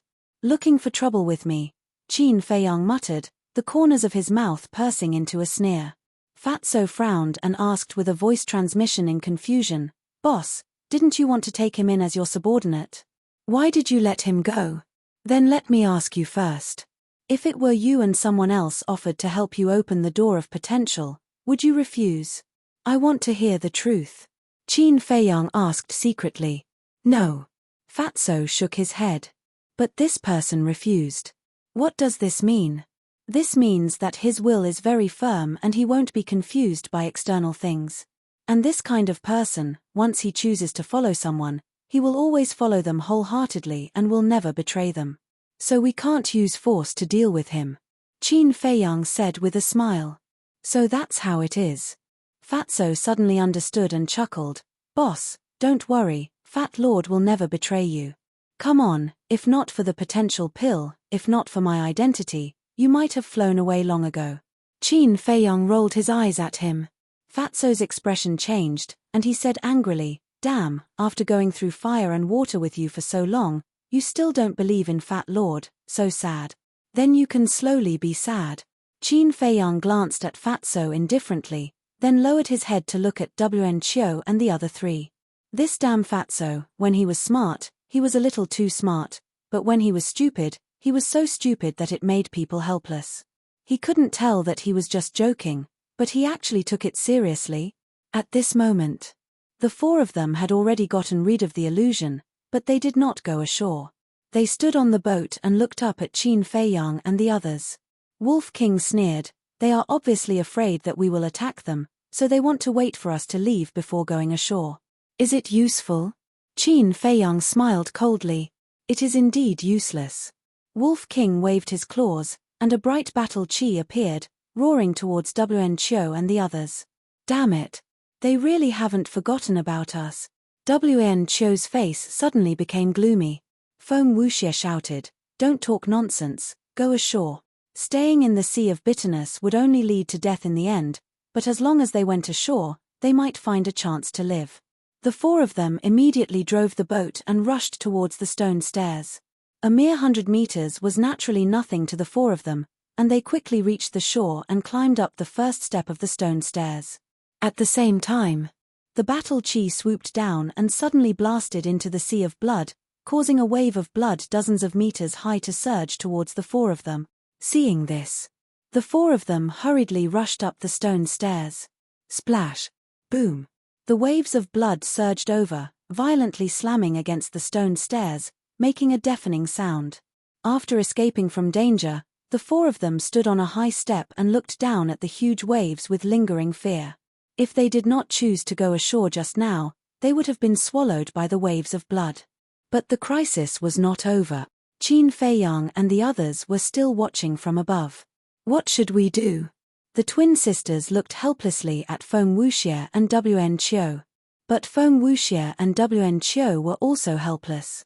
At the edge of the square, Lu Xingchen looked at Feng Wuxie and the others, and his eyes flashed as he sent a voice transmission. Qin Feiyang, let them go. Qin Feiyang raised his eyebrows. Lu Xingchen thought to himself, just do me a favor. Qin Feiyang pondered for a moment and nodded, okay, I'll do you a favor, but I hope you can tell me the reason as soon as possible. Lu Xingchen said, when the time is right, I will tell you everything. Qin Feiyang didn't say anything else. He turned to look at Ling Yu and the other 3, cupped his hands, and said with a smile, "The four of you, our cooperation along the way can be considered very pleasant. When we enter the imperial capital in the future, I hope that the four of you can help us out a little. Brother Qin, you are too polite. We are the ones who need help." Ling Yu smiled. Qin Feiyang smiled and cupped his hands. "Then we will see each other in the imperial capital." "Okay." The four of them nodded. "Let's go." Qin Feiyang called out and walked towards the altar that led to the spiritual state. "They are leaving just like that?" Dong Zhengyang was slightly taken aback. He caught up with Qin Feiyang and asked, "Why didn't you kill them? Now was the best time to kill Wen Qiu and the others. If they missed it, they might never find such an opportunity again. Let's talk about it after we enter the imperial capital." Qin Feiyang smiled faintly. Dong Zhengyang looked at Qin Feiyang suspiciously. He really could not figure out what this guy was thinking. Walking to the altar, Qin Feiyang raised his arm and was about to activate the teleportation altar. However, he suddenly put down his arm and frowned. "What's wrong?" Fatso and the others looked at him in confusion. Qin Feiyang said, "I seem to have forgotten that there is one more thing to do." "What is it?" Everyone was puzzled. Qin Feiyang pondered for a moment, and his brows gradually relaxed as he smiled. "I remember." As he spoke, he waved his hand, and a stream of red sword energy flowed into the altar. Soon, the altar bloomed with a dazzling light. Qin Feiyang looked at Dong Zhengyang and the others and said with a smile, "Go up." Everyone looked at him suspiciously and jumped onto the altar one after another. But just as Dongfang Wuhan and Murong Xiong jumped onto the altar, Qin Feiyang suddenly stretched out his hand and pulled the two of them down, making them roll on the ground awkwardly. This action immediately attracted everyone's attention. Wolf King and Lu Xingchen also remembered that there was indeed one more thing to do. There was also a touch of ridicule in their eyes. However, Dongfang Wuhan and Murong Xiong were completely unaware of it. They only thought that Qin Feiyang was dissatisfied with them going up first. The two of them hurriedly got up, retreated to the side, and smiled apologetically. "Junior brother Qin, sorry, you go first." Qin Feiyang crossed his arms and looked at the two of them playfully. The two of them were shocked, and an uneasy premonition welled up in their hearts. Qin Feiyang asked with a smile, "Don't you think it strange?" "What's strange?" The two of them were puzzled. Qin Feiyang raised the corner of his mouth slightly and said, "Answer my question first. Do you think that you deserve to be killed for what you did on the way?" "Yes, yes, yes." Chapter 661. Qin Feiyang continued, "Then do you know why not only did I not kill you, I even helped you reach the other side?" Dongfang Wuhan suppressed the uneasiness in his heart and smiled. "Because junior brother Qin has a good heart." "Ha ha." Qin Feiyang couldn't help but laugh and shook his head. "It's not like you don't know me. Do I look like a good person?" Looking at the smile on Qin Feiyang's face, the uneasiness in their hearts grew stronger. Suddenly, Qin Feiyang's gaze turned cold as he sneered. "The reason why I didn't kill you was because I wanted to keep you alive until now." The two of them trembled both physically and mentally, and their faces were filled with panic. "You've seen the despair of Mo Wuxian and the other two, right? You'll be the same as them. No, you'll be even more desperate than them." Qin Feiyang's eyes flashed with a cold light. "Junior brother Qin, please don't. We've already sincerely repented. Please let us live." The two of them knelt down without hesitation and kowtowed like they were pounding garlic. Their foreheads hit the ground and made thumping sounds. "Let you go. All right, I'll give you a chance. The altar is right in front of you and has already been activated. As long as you can reach it, I won't kill you." Qin Feiyang smiled coldly. Whoosh. The two of them looked at each other. Then, they immediately got up and went around Qin Feiyang at top speed. Then, they jumped and landed on the altar. Naive. But Fatso, who was standing on the altar, smiled disdainfully and kicked the two of them back. Bang! The two of them rolled on the ground, their eyes swollen and bruised. But now, how could they have the time to care about their injuries? They quickly knelt on the ground and begged, "Junior brother Qin, please, don't kill us, that wasn't enough." The two of them looked at Ren Wushuang and said, "Junior brother Qin listens to you the most. Can you help us plead for mercy? We really know our mistakes. I've already pleaded for you more than once or twice, but what about you? You still haven't changed. Ren Wuxuang said expressionlessly. We've already changed. Didn't you see it? We didn't do anything after that. The two of them shouted anxiously. Ren Wuxuang looked at the two of them coldly and looked at Qin Feiyang and said, Feiyang, quickly get rid of them. You damned woman. Since we can't live, then you can't live either. The faces of the two instantly became distorted. Like two mad beasts, they rushed towards Ren Wuxuang. You actually dare to scold her? You really don't know death. Fatty clenched his fists and jumped off the altar. With a single step, he charged forward and punched out with both fists. Two fists landed solidly on the two men's lower abdomens. Their sea of qi shattered on the spot, and their blood-curdling screams resounded through the skies. He directly threw Wuxuang and threw Feiyang. At last. Without any suspense, the two of them fell into the sea of bitterness with hearts full of resentment and despair, drowning in the waves of blood. Trash. Fatso glanced at the sea in disdain, then turned to Qin Feiyang and laughed. Boss, it's done. Qin Feiyang smiled faintly and said, let's go. Okay. Fatso shouted and quickly jumped up the altar. Qin Feiyang also jumped up and saluted Ling Yu and the others. Goodbye. Goodbye. The four of them also saluted. Only after Qin Feiyang and the others disappeared did the four of them look away. Ling Yu shook his head and smiled. This guy really hasn't changed at all. Anyone who offends him doesn't end well. The three of them also had a smile on their faces. But suddenly, Feng Ranran frowned and asked suspiciously, what's going on with Wen Qiu and the others? Qin Feiyang was planning to kill them before, why did he suddenly give up?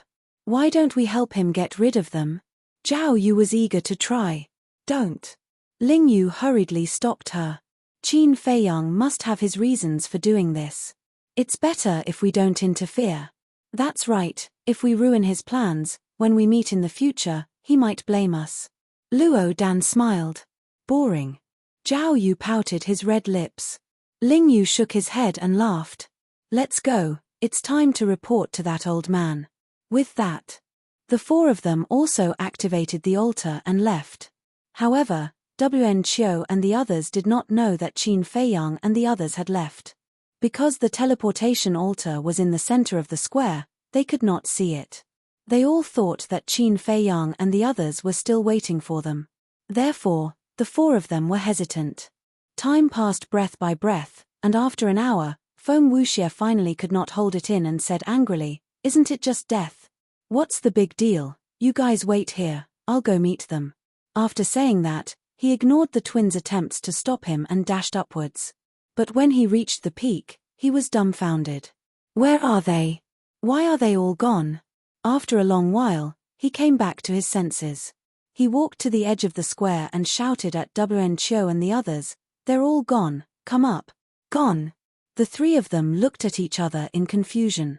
When they reached the peak, they looked at the empty square and could not come back to their senses for a long time. Feng Wuxie said, although I don't know why, I'm sure we're saved. That bastard pervert, what is he planning? The sisters frowned. They really could not figure it out. Don't think about it, let's go. Feng Wuxie urged. He did not want to stay in this damned place for a moment longer. The sisters nodded and followed Feng Wuxie to the altar that led to Kong Province. Wen Qiu looked at the backs of the three and said, the next time we meet in the imperial capital, we might be opponents. At that time, I won't show mercy. Then let's wait and see. Feng Wuxie smiled evilly. He activated the altar and left without looking back. Wen Qiu glanced at the endless sea of blood with a cold glint in his eyes. He muttered, Qin Feiyang, just you wait, I'll settle this score with you. Then, he activated the altar and left. This place soon fell into a dead silence. Butterfly Valley, spiritual state.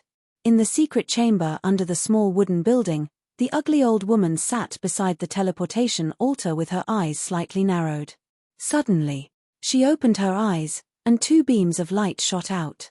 Then, she looked at the teleportation altar, which suddenly emitted a bright light. Are they back? The ugly old woman muttered, looking nervous and expectant. Suddenly, several figures appeared on the altar out of thin air. The leader was Qin Feiyang. They're back. Looking at the familiar secret chamber, Qin Feiyang and the others let out long sighs of relief.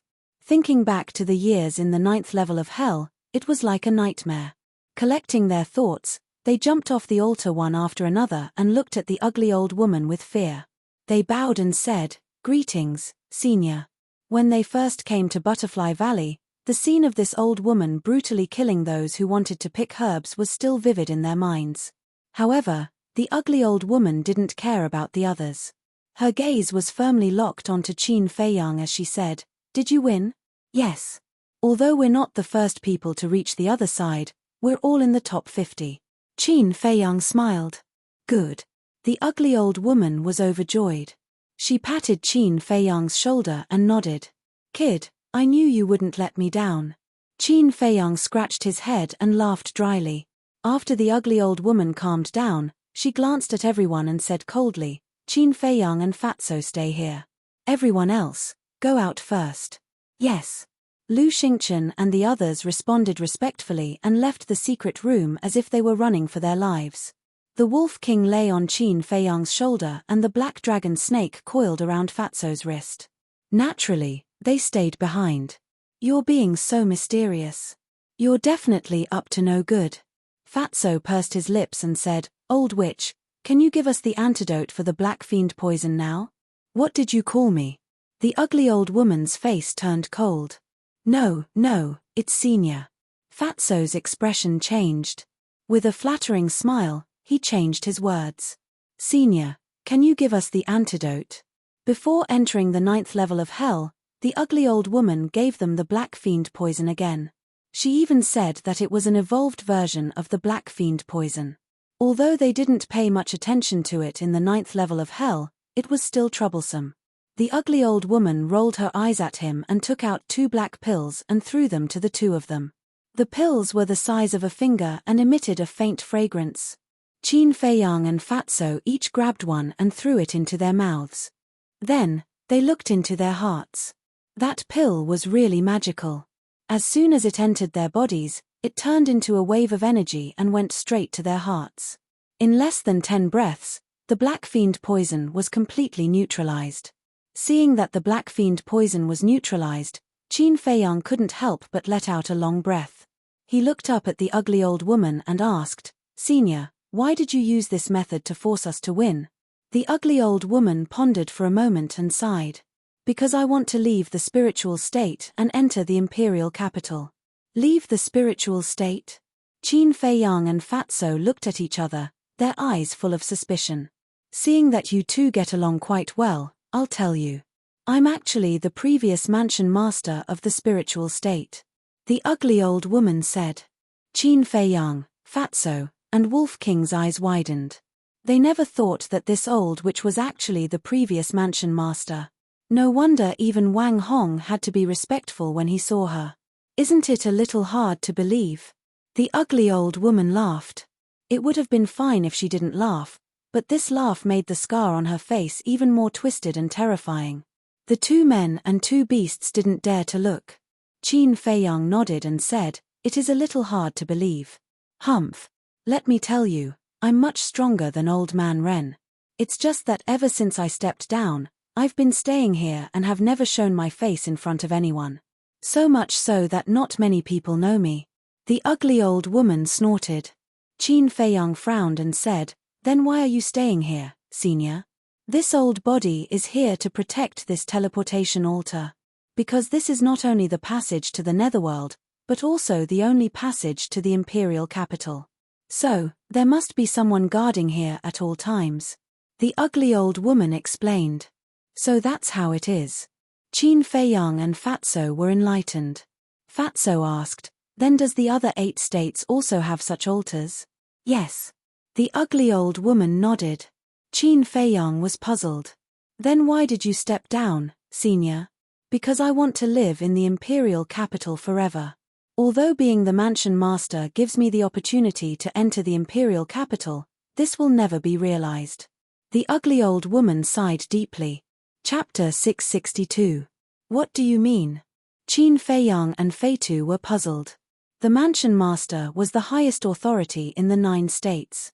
It could be said that they contributed greatly to the prosperity of the 9 states. Logically speaking, after they succeeded and retired, they should enter the imperial capital to retire. But why did the old woman say that it was impossible to stay in the imperial capital for a long time? Let's talk as we walk. The ugly old woman pondered for a while, raised her head and said to the two, then turned around and walked slowly along the passage towards the exit. Qin Feiyang and Fatso looked at each other and followed silently. Wolf King and Black Dragon Snake were also unprecedentedly obedient, remaining silent along the way. After walking for a while, the ugly old woman finally spoke. Actually, there is another way to enter the imperial capital. What way? Qin Feiyang was surprised. To cultivate a group of talents. To put it simply, whether we, the old people guarding the altar, can enter the imperial capital has something to do with you young people. If you young people can win the 9 states war, then we can enter the imperial capital, or enjoy our old age in the imperial capital, or get an official position. But in the 100 years before you, almost no one successfully completed the 9 states war. There were even several times when the people of the spiritual state were completely annihilated in the 9 nether underworld. I really can't wait any longer. That's why this time, I used the black poison to force you to win. The ugly old woman said. So that's how it is. Qin Feiyang muttered and asked, then, Senior, can you enter the imperial capital now? Yes. The ugly old woman nodded and said with a smile, so I have to thank you properly. Fatso's eyes lit up and he asked, how do you want to thank me? The ugly old woman pondered for a while and said, you can pick the herbs outside. This, Qin Feiyang and Feitu looked at each other. Then, their eyes became hot. Wolf King, who was lying on Qin Feiyang's shoulder, was drooling. One had to know. There were countless medicinal herbs in the Butterfly Valley. Furthermore, they were all extremely rare medicinal herbs. It could be said that this was a huge treasure trove. On the other hand, the black dragon snake coiled around Fatso's wrist looked at them suspiciously. What kind of medicinal herb could make these 3 fellows so excited? Looking at Qin Feiyang's expression, the ugly old woman couldn't help but shake her head and laugh. Although you are allowed to pluck as much as you want, you should know when to stop and leave some for Old Man Ren. Qin Feiyang was stunned and asked in confusion, what does this have to do with the old master? Of course it's related. When I enter the imperial capital, the heavy responsibility of guarding the altar will fall on him. In other words, this will be his territory from now on. The ugly old woman laughed. Qin Feiyang frowned and said, Senior, do you mean that the old master also has to step down? That's right. The people who guard the altars must be extremely powerful. The prefecture lord is, without a doubt, the strongest existence in the 9 great provinces. You don't have to feel unjust for Old Man Ren, because this is the rule set by the emperor. Moreover, Old Man Ren has long wanted to step down. You may think that the prefecture lord has great power and is very dignified, but it's actually very tiring. In addition, Old Man Ren also wants to go to the imperial capital to enjoy his old age. If he doesn't step down and become the guardian of the altars, then his wish will never be fulfilled. This is the sorrow of being born in the 9 great provinces. The 9 great provinces originally belonged to the Great Qin Empire, and we are all citizens of the Great Qin Empire. However, it's as difficult as ascending to the heavens to enter the imperial capital. The ugly old woman sighed deeply, and there was a trace of injustice in her tone. Fatso said in his heart, Boss, Fat Lord thinks that the Great Qin Empire's system really needs to be changed, because it's too unfair to the people of the 9 great provinces. Indeed. Wolf King nodded. Change? Qin Feiyang shook his head and said with a smile, it's not as easy as you make it out to be. These systems are set by the emperor of each generation. Other than the emperor, no one has the right to change them. Fatso chuckled and said, then we'll wait until you become the emperor to change them. Don't talk nonsense. This is a crime of treason. If it falls into the ears of someone with ulterior motives, it will lead to a fatal disaster. Qin Feiyang shouted in his heart. What are you afraid of? It's only a matter of time anyway. Fatso curled his lips in disdain. Qin Feiyang helplessly glared at him, then looked at the ugly old woman and asked suspiciously, after the old man Ren steps down, who will take over the position of prefecture lord? I guess that old man Ren already has a suitable candidate in mind. However, he can only recommend it to the emperor. In the end, it's up to the emperor to decide whether it will succeed or not. The ugly old woman said. Qin Feiyang nodded and lowered his head to ponder. Who would the old man Ren's candidate be? Wang Hong. If one were to judge based on strength and character, Wang Hong was the most likely candidate. Unknowingly, the 3 men and 2 beasts left the passage and arrived outside the small wooden building. At that moment, streams of aura entered Qin Feiyang's senses. He looked up and saw Lu Xingchen and the others standing in the air, whispering to each other. Wang Hong and Jiang Chenqing were also among them, their faces full of smiles. The ugly old woman said, Wang Hong, Jiang Chenqing, you guys go first. I still have something to ask Qin Feiyang and Fatso to do. Yes. Wang Hong and Jiang Chenqing replied respectfully. Then, Wang Hong looked at Qin Feiyang and transmitted his voice, Kid, after you're done with your business, go and see the prefecture lord immediately. Okay. Qin Feiyang replied in his heart. Then, Wang Hong opened a portal and quickly left with Lu Xingchen and the others. Strange. Fatso looked at the portal and frowned. What's strange? Qin Feiyang was suspicious. Fatso said, aren't Wang Hong and Jiang Chenqing also in the 9 nether yellow springs? Where did they come from? The ugly old woman said, they are only escorting you in. After you leave, the power of the rules of the 9 nether yellow springs will take the initiative to send them out. Qin Feiyang asked, Senior, did you also participate in the 9 regions Great War? Of course. Every prefecture lord is chosen from those who participated in the 9 regions Great War. But they are all failures. Because those who succeeded all went to the imperial capital. The ugly old woman said somewhat awkwardly. In other words, you were also a failure back then? Haha, so you're so bad. Fatso suddenly laughed out loud. The ugly old woman's face darkened and said coldly, do you believe that I won't cripple you? Fatso shrunk his neck in fright and immediately shut his mouth, but his face was red. Don't shoot your mouth off. Qin Feiyang rolled his eyes at Fatso and sighed. Those who succeed enter the imperial capital. Those who fail become prefecture lords or commanders. In fact, as long as they can come out alive, their achievements in the future will not be too low. It's just that the price is too high. Yes. Countless people enter the 9 nether yellow springs one after another, but how many survive in the end? But what can be done? It's just that this world is too cruel. The ugly old woman sighed deeply, then shook her head and said with a smile, let's not talk about it. Go and pick the herbs. Okay.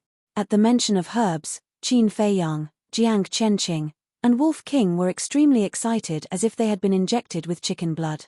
But just as they flew into the sky, Qin Feiyang suddenly thought of something. He looked down at the old woman and asked in confusion, Senior, you just told Wang Hong and Jiang Chenqing that you have something for Fatso and me to do. What is it? Idiot. The ugly old woman rolled her eyes at Qin Feiyang, then turned and entered the small wooden house without looking back. What do you mean? Fatso scratched his head, his face full of suspicion. Qin Feiyang pondered for a moment, then said in realization, I understand. She said that to send Lu Xingchen and the others away. Send them away? Fatso was stunned. Think about it. Lu Xingchen and the others are the same as us. They have also won the 9 states battle. If she only lets us pick the herbs and doesn't let them do it, won't they say that she is biased behind her back? Qin Feiyang said with a smile. Ha, Fatso was stunned, then he laughed and said, I didn't expect this old witch to be so scheming. A row of black lines immediately appeared on Qin Feiyang's forehead. He angrily said, that's enough. If your disrespect angers her and she doesn't let us pick the medicinal herbs, I won't forgive you.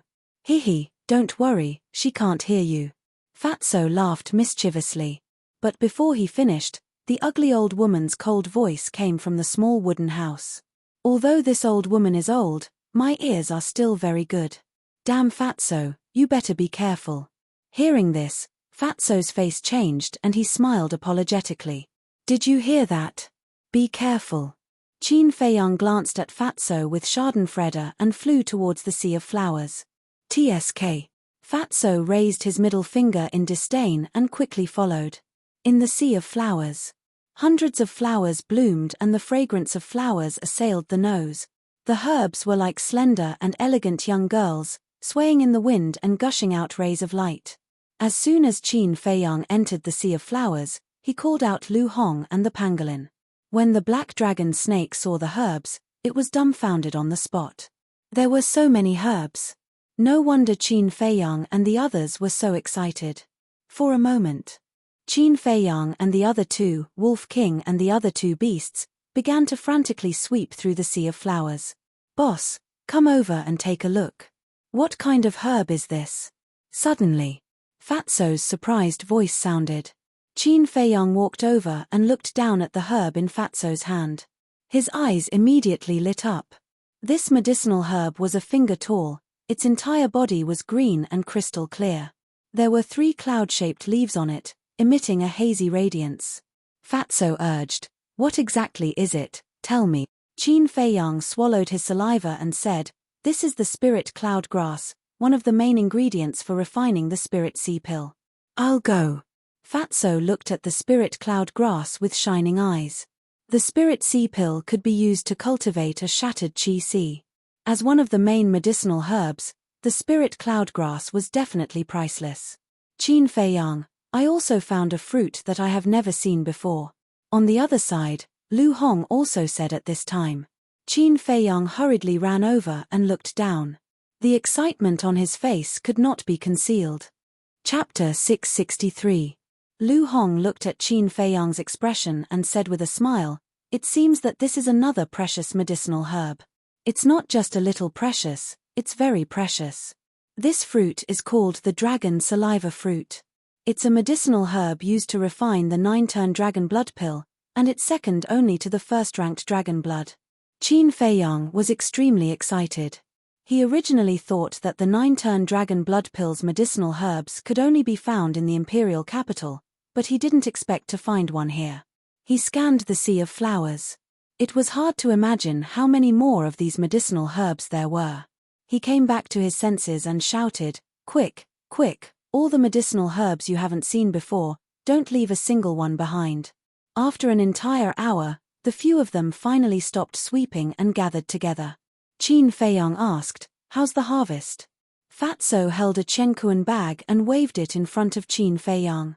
He said with a sneaky smile, "Together, it's almost half a Chenkuan bag." Qin Feiyang was overjoyed when he heard this. Then he waved his hand and led everyone into the castle. He walked to the altar, opened the iron box, and took out the pill scripture. He said to Fatso and Lu Hong, "Categorize the medicinal herbs.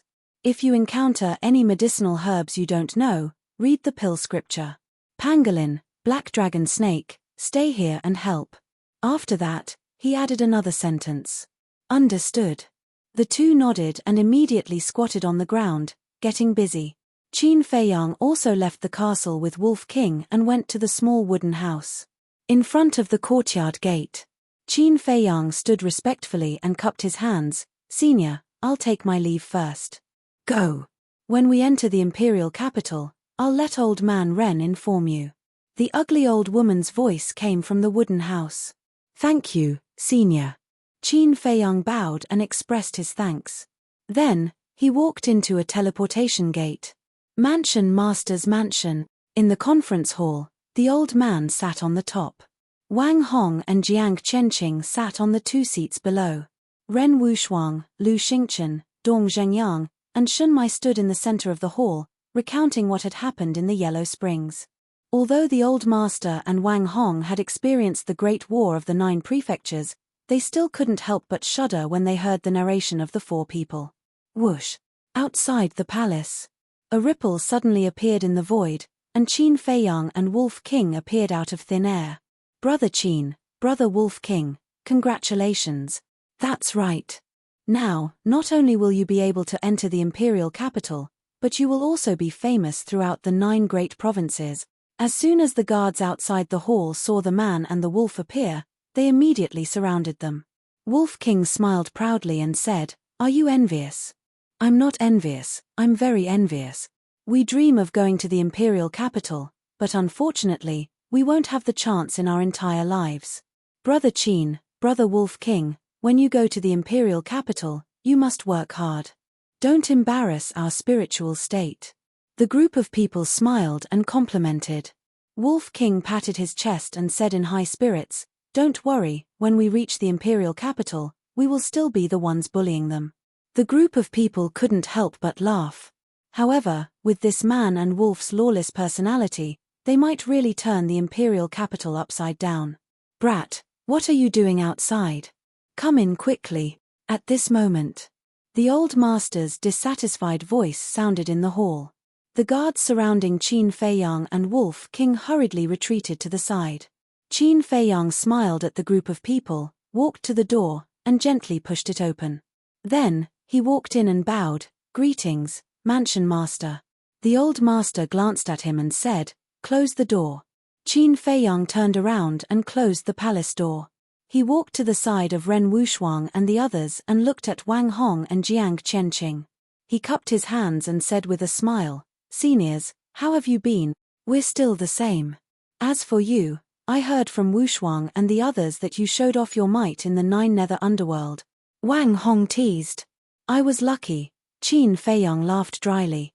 Wang Hong's face twitched, and he said, "Mansion Master and I were also very lucky back then. Why didn't we win?" This. Qin Feiyang thought for a moment and smiled awkwardly. "Maybe it's because we were a little luckier than you." Hearing this, the old master, Wang Hong, and Jiang Qianqing couldn't help but shake their heads and laugh.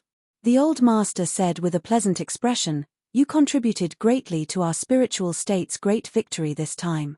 Tell me, what reward do you want? This old man will give it to you." "Really?" Qin Feiyang said. "Nonsense, this old man always means what he says." The old master glared at him in annoyance. Wang Hong chuckled, "Qin Feiyang, you're the first person who dares to question the Mansion Master. You've got guts." Qin Feiyang laughed dryly and looked at the old master. "I want a 5th grade alchemy fire." The old master's face darkened. What kind of joke was this? The highest level of alchemy fire in the spiritual state was a 4th grade alchemy fire. How dare he ask for a 5th grade alchemy fire? Wasn't this clearly making things difficult for him? "You don't have it." Qin Feiyang couldn't help but feel disappointed. He thought for a moment and said, "Then give me 5 or 6 perfect battle arts." As soon as he said that, everyone looked at him in shock. Was this guy purposely picking a fight? The old master was so angry that his beard blew and his eyes widened. He said angrily, "Just pretend that this old man didn't say anything. The Mansion Master is acting shamelessly." "How shameless?" Wolf King mumbled. "What did you say?" The old master's eyelids twitched, and he glared at Wolf King. Wolf King picked his nose and said lazily, "Brother said that you're old but strong, unparalleled, unrivaled, and unparalleled." The old master clenched his fists and was about to go crazy. In the end, he held it in and waved his hand impatiently. All right. This old man will let you go to the treasury and choose something." "Treasury?" Qin Feiyang and Wolf King were stunned. The old master didn't explain and looked at Wang Hong. "Take them there." Ren Wushuang glanced at Qin Feiyang and Wang Hong, and said unhappily, "Grandpa, you can't favor one and discriminate against the other." The old master looked at her, then at Lu Xingchen and the other two. "If it weren't for Qin Feiyang, would you be able to come back alive? This old man has always been fair and impartial. I will never bend the law for personal gain." Ren Wushuang immediately lowered her head. Lu Xingchen and the other two looked at each other and didn't even dare to breathe loudly. The old master looked at Wang Hong again and said, "Keep an eye on them. Don't let them take anything else." "Yes." Wang Hong nodded and got up to open a portal. He looked at Qin Feiyang and Wolf King and said, "Let's go. There must be a lot of treasures in the treasury." The Wolf King chuckled and rushed into the teleportation gate first. Qin Feiyang shook his head and smiled. He followed behind Wang Hong and entered the portal under the envious gazes of Dong Zhengyang and the others. The next moment, 2 people and 1 beast landed in the sky above a mountain range. Qin Feiyang scanned the area below with a surprised expression. Below, the mountains were undulating, the vegetation was lush, and a rapid river ran through the east, west, north, and south like a giant python. And right below, on the top of a mountain, sat a huge ancient castle. The ancient castle was completely black, as if a peerless beast was lying there, emitting a cold aura. Wolf King looked at the ancient castle and said in surprise, "That's the treasury?" "That's right. This is the back mountain of the Mansion Master's mansion. The 10 commanders usually cultivate here in order to protect the treasury," Wang Hong said. Qin Feiyang took a closer look. Sure enough, there were many small and exquisite wooden buildings in the mountain streams around the ancient castle. And in the small wooden buildings, he could faintly sense a powerful aura. "Let's go down." Wang Hong waved his hand and landed in front of the gate of the ancient castle with a man and a wolf. Then, Wang Hong took out a pentagonal badge and pointed it at the gate of the ancient castle. Immediately, a beam of light rushed out from the badge and entered the gate. Boom! A gap suddenly appeared on the gate and then it slowly opened. Wolf King looked at the gate, then looked at the badge in Wang Hong's hand with shifty eyes. Wang Hong sneered, "Don't look, there are only 2 badges in total. One is on Lord Mansion Master, and the other is on me. If you have the confidence to defeat me, stop talking." Wolf King waved his claws, turned around, and rushed into the castle. Even though it had already broken through to the 2-star War Master, it was still unable to see through Wang Hong's cultivation. And Wang Hong said it with such confidence, it was obvious that he did not put it in his eyes at all. Therefore, it decisively gave up on the little scheme in its heart. Little brat.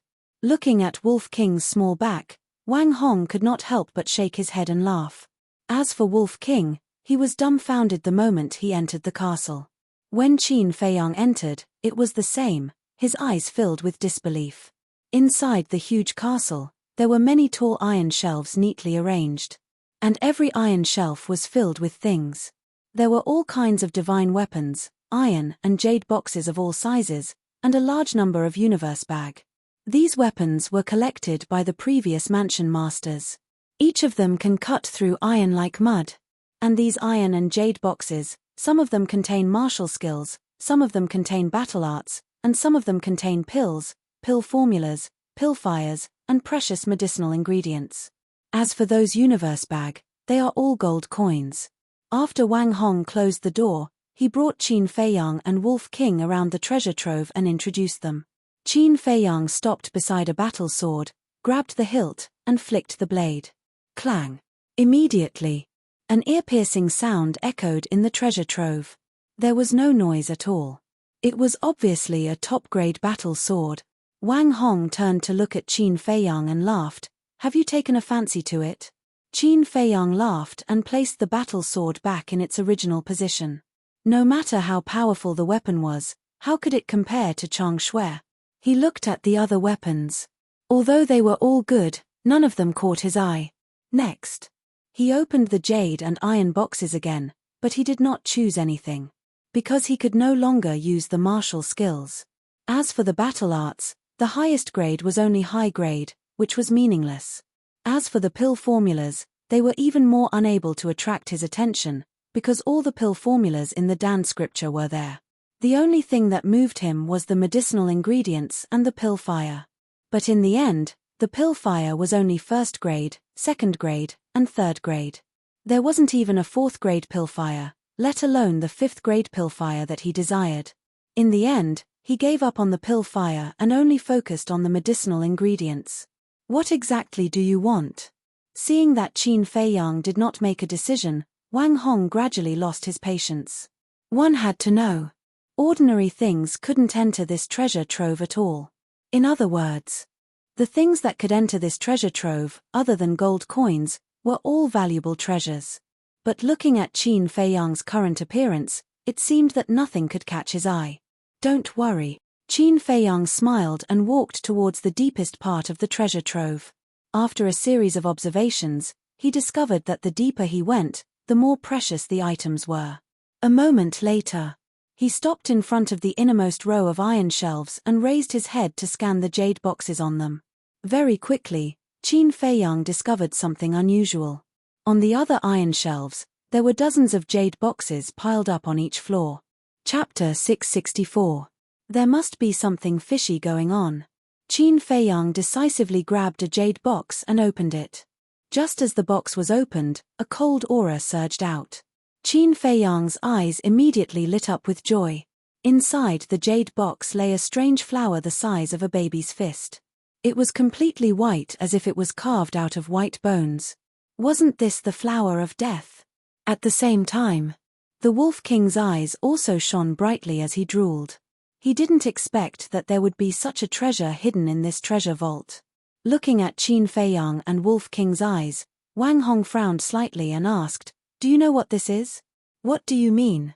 As one of the guardians of the treasure vault, you don't know about the flower of death?" Qin Feiyang was stunned and shook his head. "I don't know. Senior, can you explain it?" "You really don't know?" Wang Hong looked at Qin Feiyang suspiciously. Qin Feiyang nodded. Wang Hong secretly heaved a sigh of relief and smiled. "This is just a very ordinary medicinal herb. It's not very useful." A man and a wolf looked at each other. "Flower of death is ordinary? Who are you trying to fool?" Qin Feiyang chuckled. "Senior, if you don't want me to take this flower of death away, you can just say so. Why lie to me? You know?" Wang Hong was surprised. Wolf King pursed his lips. "Of course I know. We got one in the netherworld." Wang Hong suddenly felt awkward. He really didn't want Qin Feiyang to take away the flower of death. Because the flower of death was too precious, he lied to Qin Feiyang and said that it was just an ordinary medicinal herb. But he never expected that he would end up losing the rice used to lure it. Instead, he made himself so embarrassed. Qin Feiyang glanced at Wang Hong in amusement. Then, he casually grabbed another jade box. When he opened it, strands of multicolored light shot out. "Damn, this is the jade crystal flower," Wolf King exclaimed. "What? You even know about the jade crystal flower?" Wang Hong stared blankly at the man and the wolf. "Is it strange that we know?" Wolf King glanced at him indifferently and also grabbed a jade box. He opened it and immediately curled his lips in disdain. Inside the jade box was a blood ginseng.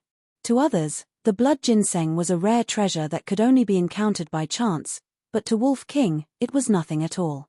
He immediately closed the lid of the box and put it back to its original position. But at this moment, Qin Feiyang suddenly frowned, stretched out his hand and said, "Let me see." Previously, when Wolf King opened the jade box, he also glanced at the blood ginseng, but didn't pay it much attention. However, just as Wolf King closed the box, he suddenly had a strange feeling. This blood ginseng seemed to be somewhat different from ordinary blood ginseng. Wolf King said disdainfully, "It's just a blood ginseng. What's there to see?" At the same time, at the side, Wang Hong stared at Qin Feiyang with a trace of nervousness in his eyes. "Cut the crap." Qin Feiyang rolled his eyes at Wolf King and took the initiative to grab the jade box. Then, he opened the lid and carefully looked at the blood ginseng. Suddenly, Qin Feiyang's eyes narrowed. Immediately after, his face was filled with ecstasy. The blood ginseng lay quietly in the jade box, emitting a hazy blood light. At first glance, it was no different from ordinary blood ginseng. But if one looked carefully, there was a shocking discovery. On the surface of the blood ginseng, there was a blood-colored pattern. The shape of this pattern was like a tiger. Moreover, according to Qin Feiyang's observation, there was no trace of engraving on the blood ginseng. This was enough to show that this tiger-shaped pattern was not man-made. It grew on its own. He was no stranger to this pattern. It was called the tiger-shaped spirit pattern. Only medicinal herbs that had reached 10,000 years old would give birth to this tiger-shaped spirit pattern. In other words, the blood ginseng in front of him was 10,000 years old. 10,000-year-old blood ginseng. How could this not make him excited? That was because refining the small creation pill required these 10,000 years old medicinal herb. He originally thought that these medicinal herbs were basically impossible to find. But he did not expect to find one here. At the same time, Wang Hong, who was at the side, looked at Qin Feiyang's expression and could not help but feel weak. It was over. He must have been discovered by this brat. He really could not understand how this Qin Feiyang knew everything. One had to know. Medicinal herbs that were 10,000 years old were already peerless. Therefore, very few people in the world knew the characteristics of 10,000 years old medicinal herbs. Even when he saw this blood ginseng back then, he only knew that this was a 10,000 years old blood ginseng after hearing the old man's explanation. But Qin Feiyang could tell at a glance. Wasn't this too unbelievable? Could it be that this brat had seen it before? But that was impossible. Qin Feiyang was just a country boy. How could he have the chance to see this 10,000 years old medicinal herb? Just as Wang Hong was puzzled, Qin Feiyang closed the jade box, turned to look at Wang Hong, and said with a smile, "Senior, I want this blood ginseng." Wang Hong's face suddenly twitched. Wolf King was a little anxious and said with a voice transmission, "Little Qin Zi, you don't want the death flower and the jade crystal flower, but you want this blood ginseng. Is there something wrong with your head? You don't understand." Qin Feiyang said secretly. "What do you mean?" Wolf King frowned. Qin Feiyang said with a smile, "This is a 10,000 years old blood ginseng. It's many times more precious than the death flower and the jade crystal flower." "What? A 10,000 years old blood ginseng?" Wolf King was dumbfounded on the spot and looked at the jade box with a dumbfounded expression. Seeing Qin Feiyang and Wolf King flirting with each other, Wang Hong could not help but frown and said, "Kid, do you want to think about it again?" Qin Feiyang said with a smile, "Senior, are you trying to trick me again? Don't waste your time, I want it." "Bastard." Wang Hong cursed under his breath and nodded helplessly, "Okay, it's the mansion master who said so. Take it." Qin Feiyang smiled and put away the iron box without hesitation. He glanced at the other jade boxes and asked suspiciously, "Senior, why are there 10,000 years old medicinal herbs here?" Wang Hong said, "It's said that the first mansion master left them behind." "I see." Qin Feiyang suddenly understood. If it was the first mansion master who collected it, then it wouldn't be anything strange. After all, the first mansion master and the first emperor existed at the same time. Then, are there any other 10,000 years old medicinal herbs here? Wolf King asked, looking at the jade boxes on the iron shelf with a green light in his eyes. Wang Hong's face darkened and he said angrily, "You've already taken the 10,000 years old blood ginseng. Why are you still asking so much?" "I'm just asking. I didn't say I wanted it. Why are you so stingy?" Wolf King pouted. "I'm stingy." Wang Hong pointed at his nose and glared at Wolf King. However, he suddenly frowned and lowered his head in silence. Qin Feiyang and Wolf King looked at him curiously. A moment later, Wang Hong looked up at Wolf King and Qin Feiyang and said telepathically, "If you guys can agree to a request of mine, I'll make the decision in private and let you guys choose another one." The man and Wolf looked at each other with joy in their eyes. Wolf King said hurriedly, "What request? Tell us." Wang Hong said, "Give me the recipes for the potential pill and 9 melody yellow dragon pill." "What? Aren't you being too greedy?" Wolf King said angrily. Qin Feiyang's face was also filled with anger. The pill formulas of the potential pill and the 9 chew yellow dragon pill, any one of them could bring endless wealth. Wasn't he afraid of dying from overeating by asking for 2 recipes? Most importantly, this was the state capital's treasure vault. Everything here didn't belong to anyone. Even the old master, who was the mansion master, could not take it for himself. That was because this was a public asset of the entire spiritual state. But now, Wang Hong was using the things here to make a deal with him.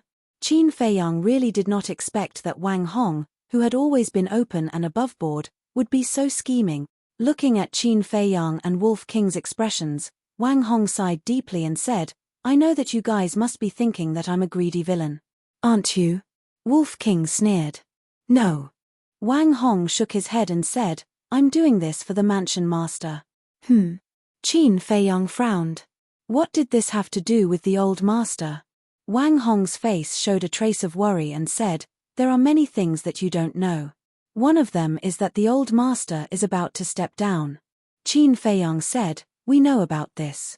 Wang Hong was slightly stunned and asked suspiciously, "How did you know?" Qin Feiyang said, "The previous mansion master told us." "I see." Wang Hong mumbled and asked telepathically, "Then did she tell you that the old master will be guarding the altar after stepping down?" Qin Feiyang nodded. Wolf King said impatiently, "We know all this. Just tell us, why do you want these 2 recipes?" "To help the old master enter the imperial capital. The old master has always had a wish to stay in the imperial capital and enjoy the rest of his life. But do you know? He has to wait until the next participant of the 9 states tournament wins before he can enter the imperial capital. But I don't have much confidence in the next 9 states tournament." Wang Hong said worriedly. "It can't be. Aren't there many talented people in the inner palace? For example, Murong Jing. 10 years later, her achievements won't be any worse than Dongfang Wuhan and the others." Qin Feiyang said. "I've also heard of Murong Jing. She's very talented in alchemy and cultivation. She's also very low-key. She's a good seedling. But as far as I know, she just broke through to the 2-star combat emperor not long ago. At this speed, can she break through to the War Master realm in 10 years? Wang Hong said. "What?" Qin Feiyang was stunned. He remembered that he and Murong Jing entered the inner palace together.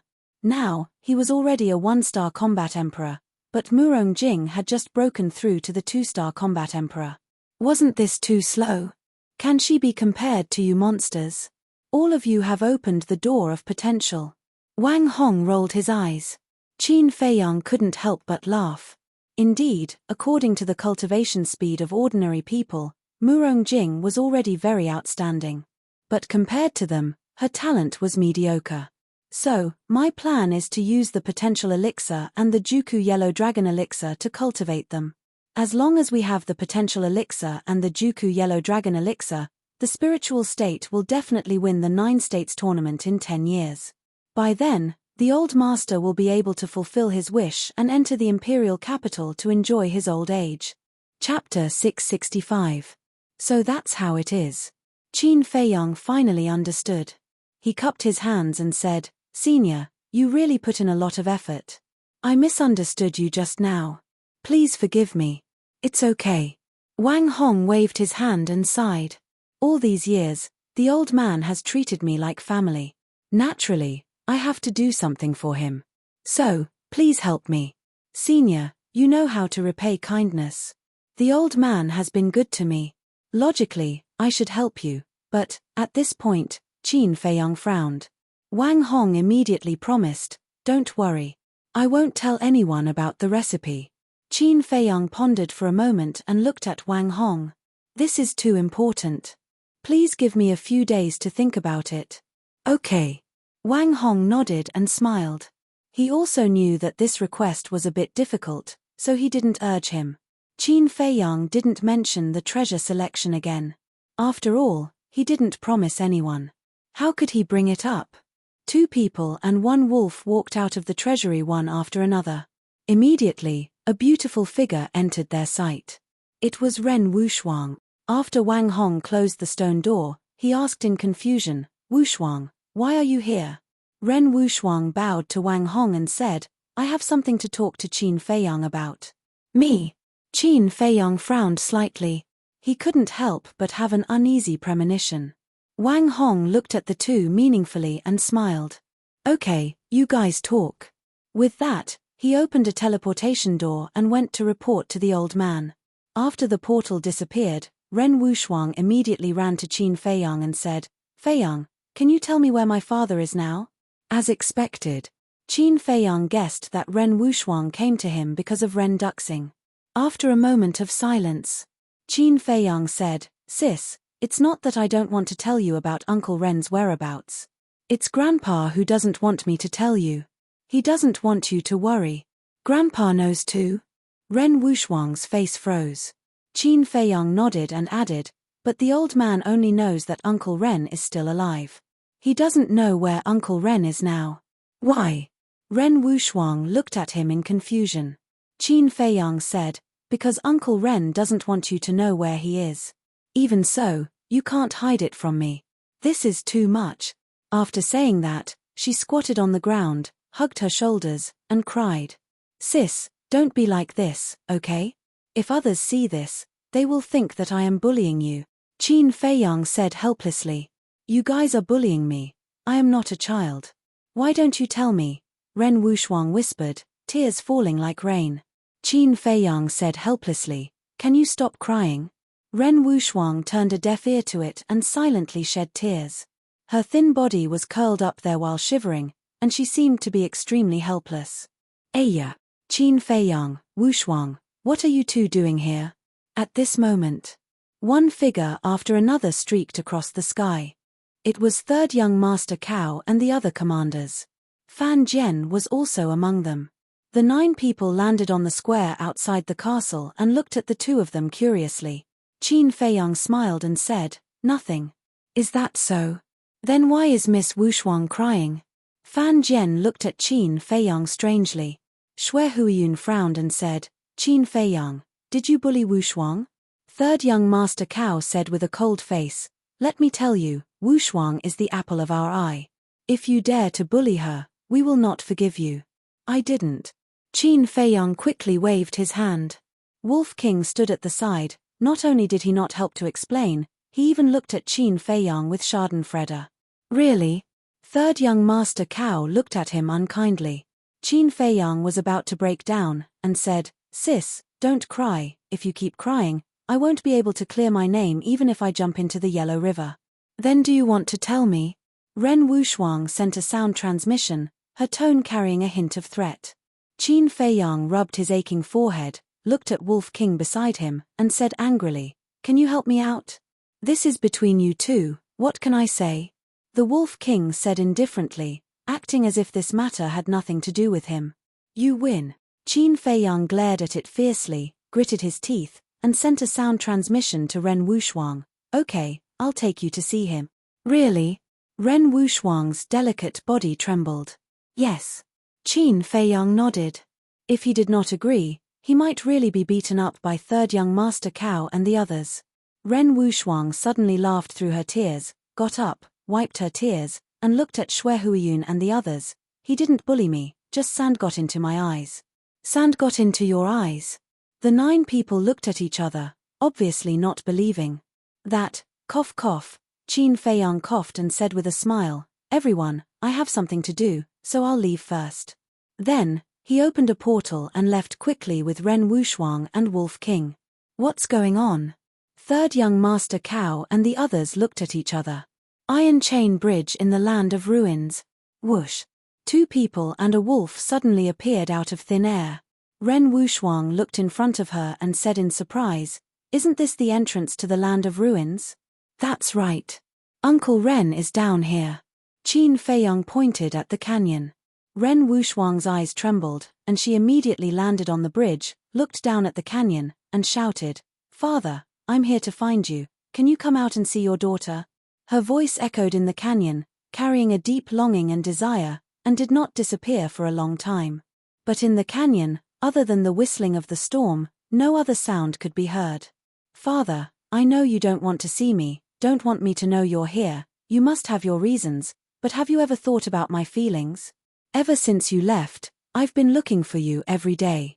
To find you, I even stayed in the land of ruins for more than 20 years. Do you think it was easy for me? But even so, I have never complained, because I know that this is what we should do as children. But what about you? Have you ever fulfilled the responsibility of a father? If you don't have this ability, why did you give birth to me? The more Ren Wuxuang spoke, the more emotional she became. In the end, she was almost screaming, and tears flowed like a spring. Sigh. Qin Feiyang, who was standing at the back, could not help but let out a long sigh.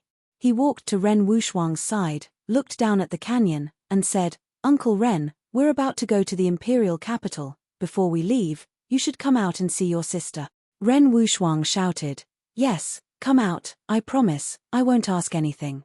Shuang, why are you doing this? A moment later, a long sigh sounded in the canyon. Then, a black shadow swept out of the storm and landed on the iron chain bridge. It was Ren Duxing. "Father, it's really you." Looking at the familiar face, Ren Wuxuang's eyes trembled, and tears flowed down her face. She immediately ran up the iron chain bridge and went straight to Ren Duxing. Ren Duxing's eyes were full of love, and he opened his arms. When his daughter went into his arms, his eyes couldn't help but moisten. "Father, I missed you so much," Ren Wuxuang murmured. The familiar breath, the warm embrace, made her feel the fatherly love she had not felt for a long time. But hearing this, Ren Duxing was full of guilt. He whispered, "Shuang father has wronged you, can you forgive father?" "I've never blamed father." Ren Wuxuang shook her head. Ren Duxing's nose was sour, and 2 drops of old tears finally came out of his eyes. Wolf King looked at the father and daughter and murmured, "Little Qin Zi, are you jealous?" Who wouldn't be jealous of such a family? But not everyone can have it. After Qin Feiyang finished speaking, he looked up at the sky with a very complicated look in his eyes. After a while, he retracted his gaze, glanced at Ren Duxing, waved his hand, and took Wolf King into the castle. Looking at Fatso and Lu Hong who were still busy, Qin Feiyang smiled and said, "How is it going?" Fatso wiped the sweat on his forehead and said with a smile, "There are too many. It will take at least until tomorrow to sort it out." Qin Feiyang smiled faintly and said, "Then put it down first." "What's wrong?" Lu Hong was puzzled. Qin Feiyang smiled and said, "We are going to the capital soon. I think it's time to tell you some things." Lu Hong and Fatso looked at each other, immediately put down the medicinal materials in their hands, got up, and looked at Qin Feiyang. Luo Chenxue and Lin Yi also opened their eyes one after another. Qin Feiyang looked at Lin Yi and said with a smile, "Haven't you always wanted to know my origin? Now I will tell you that I was indeed born in the capital." Lin Yi's delicate body trembled, but she quickly calmed down and waited for the following words. Qin Feiyang's gaze swept across everyone and the black dragon snake. He smiled and said, "My father is someone you all know, the current emperor of the great Qin Empire." "What?"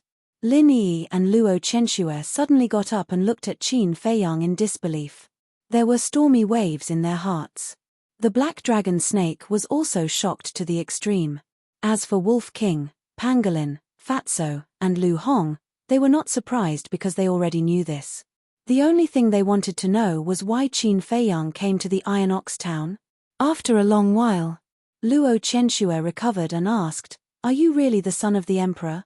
"Of course." Qin Feiyang smiled and said.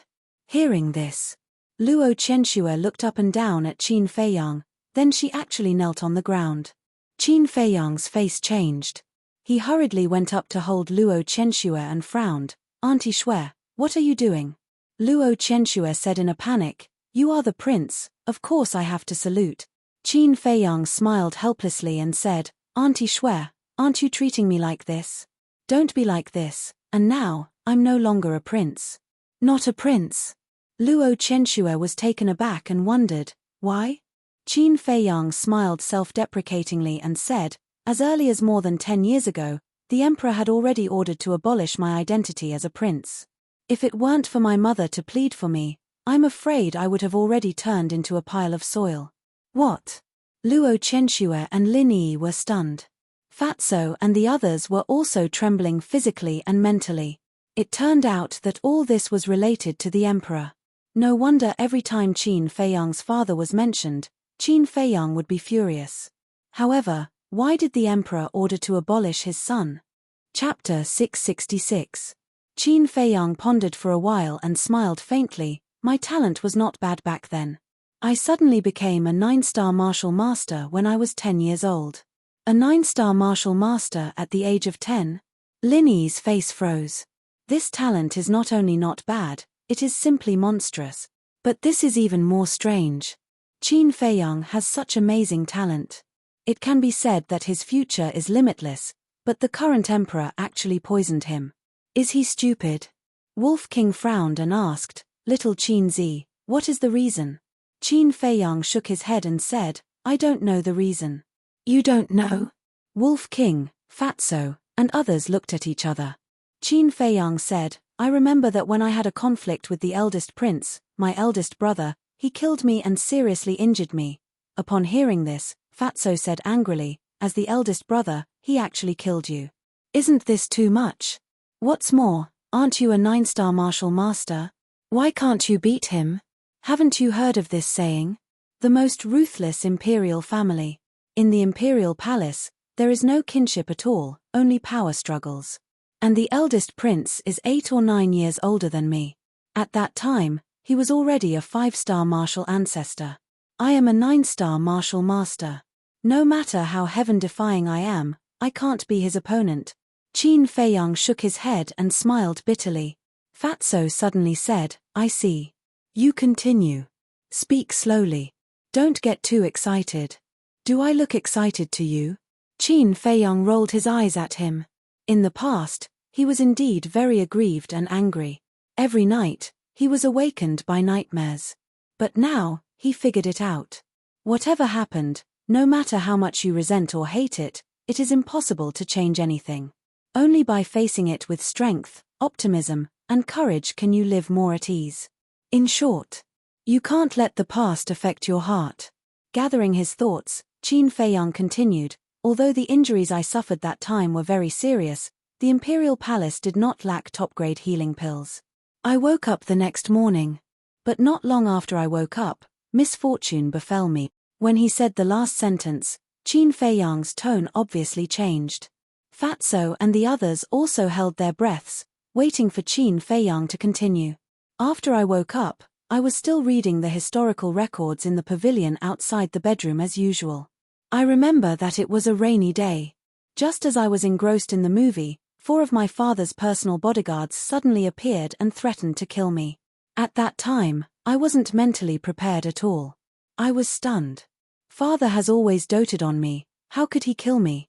Besides, I didn't do anything wrong. But the 4 guards didn't explain anything. They pulled out their butcher's knives and slashed at my head. Qin Feiyang said, his hands couldn't help but clench. Although more than 10 years had passed, every scene and face at that time was clearly imprinted in his mind. At the same time, Fatso and the others couldn't help but feel cold all over. Killing without any reason. Was the emperor really so heartless? Lu Hong asked, and then? Of course I wasn't willing.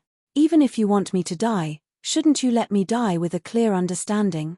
I didn't hesitate to call for help from my mother. My mother is very strong. She rushed over in an instant and stopped the 4 guards. But at the same time, my father also came. But that kind face was no longer there. It was all indifference. Especially the way he looked at me. That kind of ruthless coldness, I still can't forget it. And no matter how I asked, he didn't say a word. Qin Feiyang said in a deep voice, his eyes as sharp as a blade. Fatso said, what about your mother? My mother didn't know the reason. She also asked, but he just wouldn't say. He was determined to kill me. My mother is the person who loves me the most. Of course she wouldn't allow him to do so. In a rage, she was ready to take me away from the imperial palace. Qin Feiyang said. Lu Hong said, where to?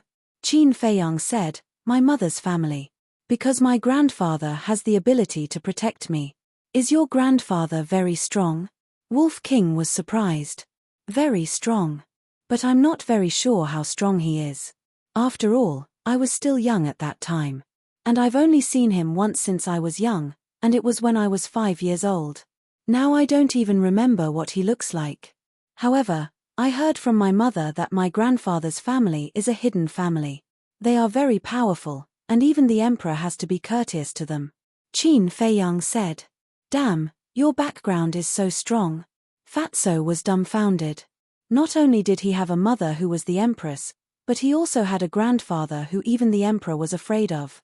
This was simply awesome. Since your grandfather is so strong, why didn't he come to save you back then? Lu Hong was suspicious. Qin Feiyang said, I heard from my mother that my grandfather's family is very far from the imperial palace. At that time, things happened so suddenly that there was no time to inform him. Lu Hong asked, in the end, how did you escape? Upon hearing this question, Qin Feiyang's body and mind suddenly trembled. He closed his eyes, and his face was full of pain. 2 drops of tears even flowed from the corners of his eyes. Lu Hong and the others fell silent and didn't disturb him. Because at a glance, they knew that this story was Qin Feiyang's greatest pain. After a long time, Qin Feiyang opened his eyes and sighed. It was my mother who begged the emperor. At that time, my mother was ready to take me away from the imperial palace, but the emperor stopped her and fought with my mother. The emperor was stronger than my mother. In the end, my mother was seriously injured by him. Helpless, my mother knelt on the ground and begged him. Qin Feiyang clenched his hands together tightly, and his eyes were red. When he thought of the scene of his mother kneeling to the emperor in order to save him, his heart was bleeding. He could be killed. He could be humiliated. But humiliating his mother was out of the question. Phew. After a while, Qin Feiyang exhaled a long breath and calmed the anger in his heart. In the end, under my mother's bitter pleading, the emperor changed his mind and didn't kill me. However, he wanted to abolish my cultivation and expel me from the imperial capital, never to return. Moreover, my mother was not allowed to come to me. This is the details of my encounter. After telling this story, Qin Feiyang felt a lot more relaxed. Brother Feiyang, Lin Yi looked at Qin Feiyang with tears streaming down her face. She never thought that Qin Feiyang had such an unbearable past. He must have had a hard time these years. Child, don't be sad. Although you have lost a lot, you have also gained a lot. Look at Wolf King, Fatso, and Lu Hong. They are all your companions. Luo Qianxue stepped forward and comforted him softly. Qin Feiyang glanced at them one by one and bowed. Thank you for your company over the years. Why are you so polite to us? Are you asking for a beating? Wolf King glared at him fiercely. Qin Feiyang shook his head and laughed. Fatso suddenly said, Boss, have you ever thought about whether this matter has anything to do with the eldest prince? Qin Feiyang was taken aback. On the first day, you had a conflict with the eldest prince. But on the second day, the emperor, who has always loved you, turned against you. Why does Fat Lord feel that something is wrong? Fatso frowned. It should have nothing to do with him. That's because he was the one who injured me, not the other way around. Moreover, he was the one who provoked me first. If it really happened because of this, the emperor should punish him. Qin Feiyang said. That's true. Fatso nodded, frowning. He was puzzled.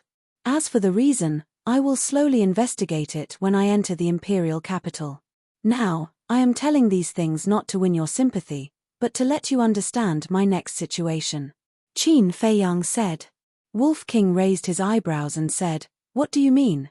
I don't even know if I can survive this trip to the imperial capital. You are all my friends, even my family. I don't want to implicate you. So, I hope that you won't go to the imperial capital. Qin Feiyang's face had a trace of pleading. Fuck. Are we the kind of people who are afraid of death? You treat us as friends, and we treat you as friends. Between friends, shouldn't we enjoy joys and sorrows together? Let me tell you, if you say such things again, don't blame us for falling out with you. Fatso and Wolf King said angrily. Lu Hong's brows were tightly knitted, and she was a little unhappy. Qin Feiyang sighed. I don't want to lose you. We don't want to see you fight alone. Anyway, I must go to the imperial capital. You can't stop me even if you want to. Wolf King smiled coldly. Yes. Fatso nodded and snorted. You want to enjoy glory and wealth alone? Dream on. You. Qin Feiyang looked at the man and the wolf. He was quite angry, but more than that, he was touched. In life, one didn't need too many friends, as long as they were sincere. Luo Qianxue glanced at them and said with a smile, Feiyang, if you really treat them as friends, don't say such things in the future, because it will only hurt their hearts. Qin Feiyang looked at Luo Qianxue and couldn't help but frown. Okay, don't say anything. Let them go. If you really leave them in the spiritual state, they won't be able to cultivate in peace. Besides, I don't feel at ease leaving them here. Because except for you, no one can restrain them. At that time, I don't know what trouble they will cause. As for me, it's better not to go. With my little strength, I will only be a burden to you if I go. Luo Chenxue shook her head and smiled. Aunt Shui, Qin Feiyang's eyes were a little wet. In fact, he was most worried about Luo Chenxue. Because Luo Chenxue was really good to him. He didn't want this woman who was like a mother to be hurt. Originally, he didn't know how to say it. But he didn't expect Luo Chenxue to be so considerate and bring it up herself. Then, he looked at Fatso and the others. Looking at the stubbornness and persistence on their faces, he sighed deeply and said with a smile, "As long as you are not afraid of death, then go." TSK, Fat Lord even dares to enter the tiger's den, let alone the imperial capital? Fatso had a look of disdain. Keep bragging. Wolf King rolled his eyes at him, turned to Qin Feiyang, and said with a sneaky smile, "Hey, I am still waiting to be the guardian beast of the great Qin Empire. You guys." Chapter 667. Then, Qin Feiyang looked at Yi again. At this moment, she was lowering her head and grabbing her belt tightly with both hands. Her eyes were filled with struggle. Qin Feiyang didn't say anything. She needed to make this decision herself. He looked at the black dragon snake and the pangolin and asked, "Are you guys going?" "Of course," the pangolin said without hesitation. After tasting the benefits of opening the door of potential, it had already made up its mind to follow these fiends for the rest of its life. But the black dragon snake hesitated. Suddenly, it looked at Qin Feiyang and cautiously asked, "If this emperor says I'm not going, will you kill me to silence me?" Qin Feiyang laughed, "Although you and I haven't been together for long, I respect your choice, not to mention that my original intention was for you to stay in the spirit state. If that's the case, then..." The black dragon snake struggled for a moment and gritted its teeth. "At most, I'll die, I'll go." It was taking a gamble. Although this trip to the imperial capital pointed to disaster, it was still an opportunity. If Qin Feiyang really became the emperor of the great Qin Empire, then it would be a meritorious minister. Wouldn't it have a meteoric rise in the future? Qin Feiyang smiled and looked at Lu Hong and Fatso, "Continue to organize the herbs." The two nodded. Then, Qin Feiyang appeared at the bridge with Wolf King and looked up at Ren Duxing and Ren Wushuang. The father and daughter stood on the iron chain bridge, talking and laughing, looking exceptionally warm. Sensing Qin Feiyang's aura, Ren Duxing also looked at Qin Feiyang and nodded with a smile. Qin Feiyang also revealed a smile. Then, Ren Duxing looked down at Ren Wushuang and smiled, "Shuang you should go back." Ren Wushuang's expression changed, and she hurriedly said, "But I still want to accompany father for a while." Ren Duxing rubbed Ren Wushuang's head lovingly and said with a smile, "Silly boy, won't you have another chance in the future?" But, Ren Wushuang still wanted to say something. Ren Duxing shook his head and said with a smile, "Don't hesitate. You've grown up now. You should understand that all good things must come to an end." Ren Wushuang pouted, feeling wronged, and said, "Then can you tell me why you're staying here?" "No. Didn't you just say that you won't ask anything?" Ren Duxing smiled. "All right." Ren Wushuang lowered his head, his eyes filled with reluctance. Alas! Seeing this, Ren Duxing couldn't help but sigh inwardly. With a wave of his hand, he swept up Ren Wushuang and flew towards Qin Feiyang and Wolf King. Several breaths later, the father and daughter landed at the end of the bridge, but Ren Duxing did not leave the iron chain bridge. "Uncle Ren." Qin Feiyang bowed. Ren Duxing sized up Qin Feiyang and nodded. "You broke through to 1-star War Master so quickly, not bad." Qin Feiyang laughed. "Uncle Ren's strength is also unfathomable. Before long, I can only look up to you." Ren Duxing shook his head and laughed.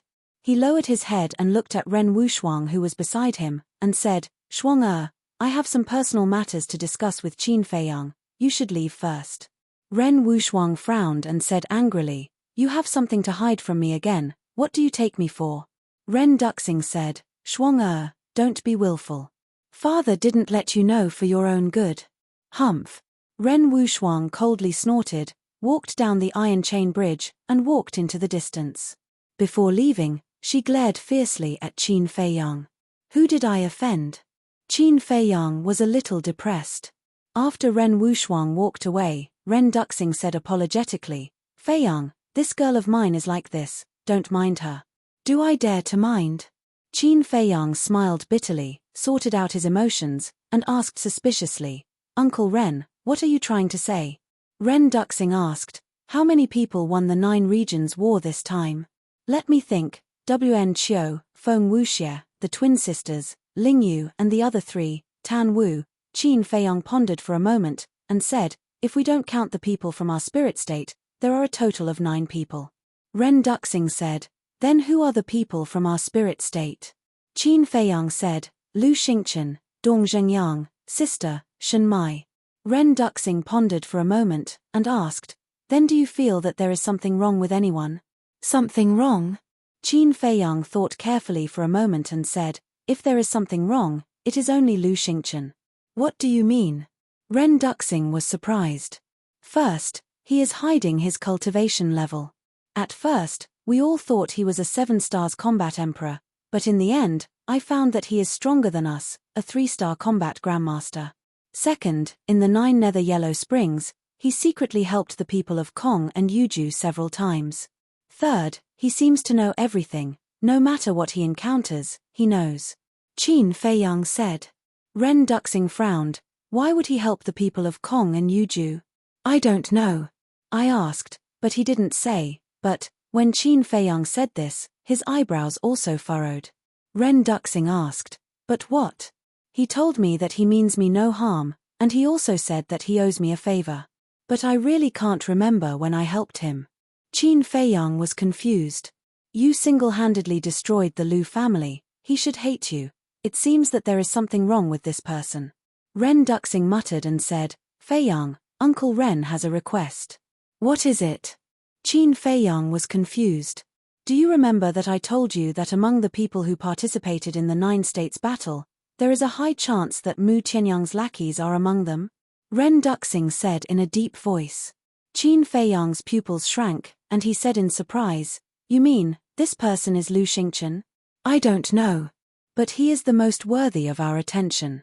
So I want to ask you to do everything possible to grasp his whereabouts after entering the imperial capital. Ren Duxing said. Qin Feiyang frowned and said, Uncle Ren, to be honest, I really don't want to care about these things. Ren Duxing was silent for a moment, and said, Feiyang, I know this will put a lot of pressure on you, but I really can't find a suitable person. Qin Feiyang sighed helplessly and said, well, I'll do my best. Just do your best. Ren Duxing smiled and said, remember, inform me as soon as you have any news.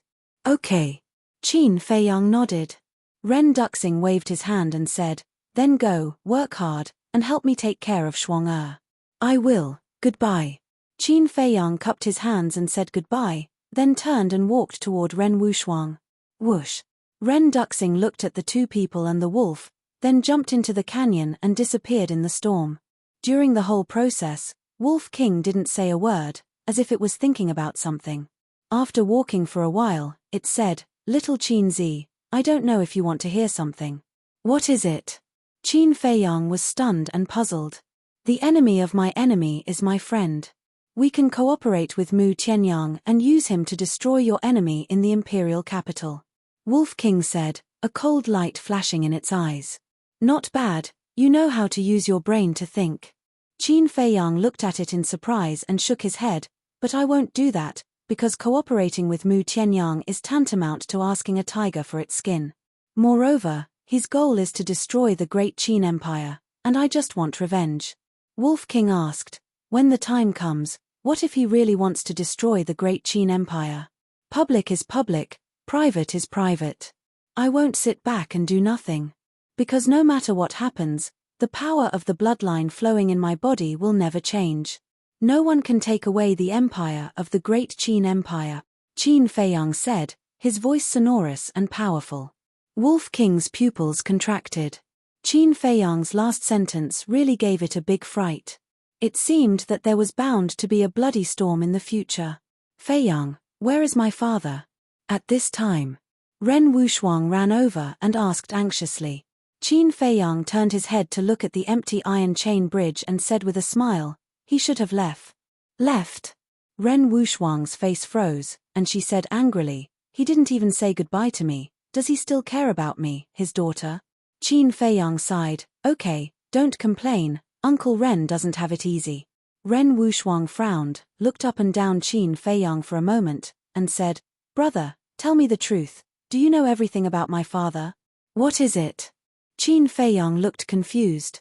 Ren Wuxiang's forehead suddenly creased a row of black lines, and she said angrily, "Stop pretending. Tell me, why did he stay here?" "Oh my God, I really don't know." "If you want to know, go ask your father, don't pester me all the time, okay?" Qin Feiyang was helpless to the extreme. "If he was willing to tell me, why would I ask you?" Ren Wuxiang complained, grabbed Qin Feiyang's arm, and said with a smile, "Feiyang, can you just tell sister? If the hard way didn't work, then she would use the soft way." But Qin Feiyang didn't fall for it at all.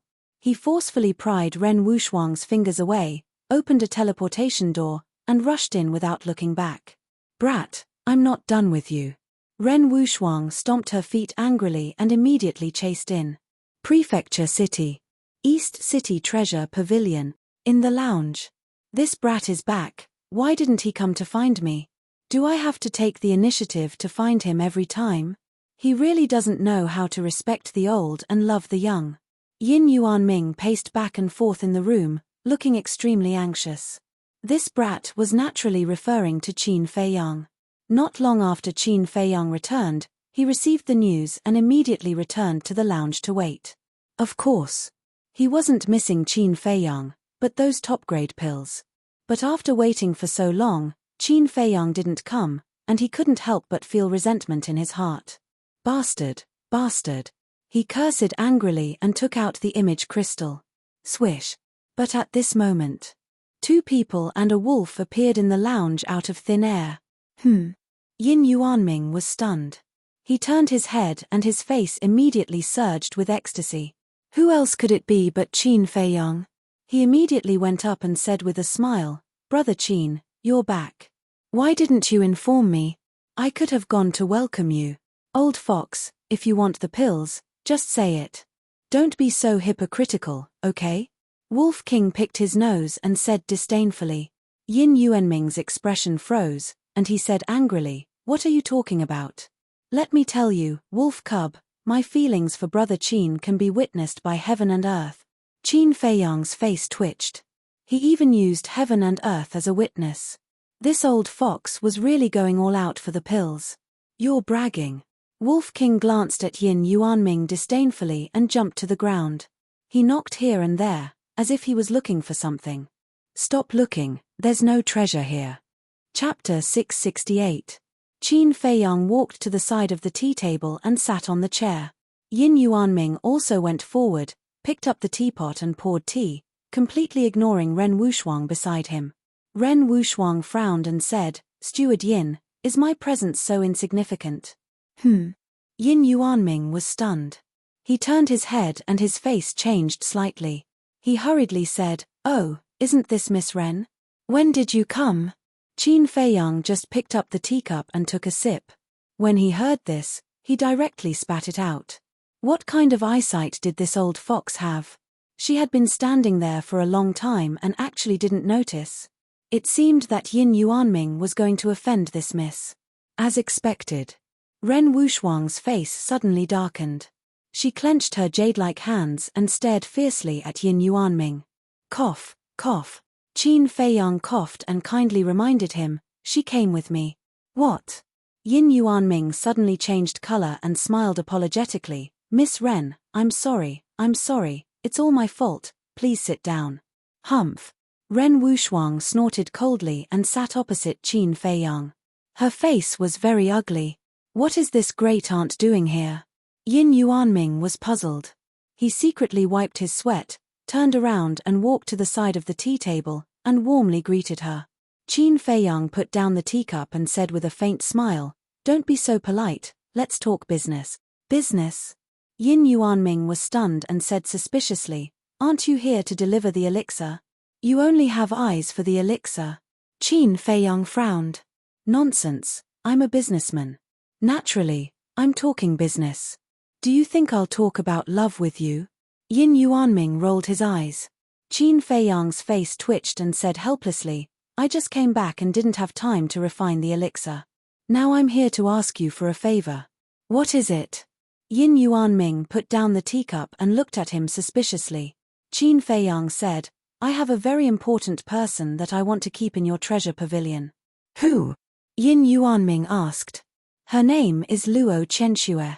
Qin Feiyang waved his hand, and Luo Chenxue instantly appeared out of thin air. Luo Chenxue bowed and said, Greetings, manager. You're welcome, you're welcome. Yin Yuanming waved his hands repeatedly.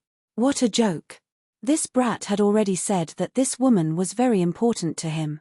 How could he still dare to put on airs? After sizing up Luo Chenxue for a moment, Yin Yuanming turned to look at Qin Feiyang. He frowned and said, Brother Qin, based on our relationship, I will definitely help you with this small matter. But you also know that my treasure pavilion is a place to do business. Don't worry about it.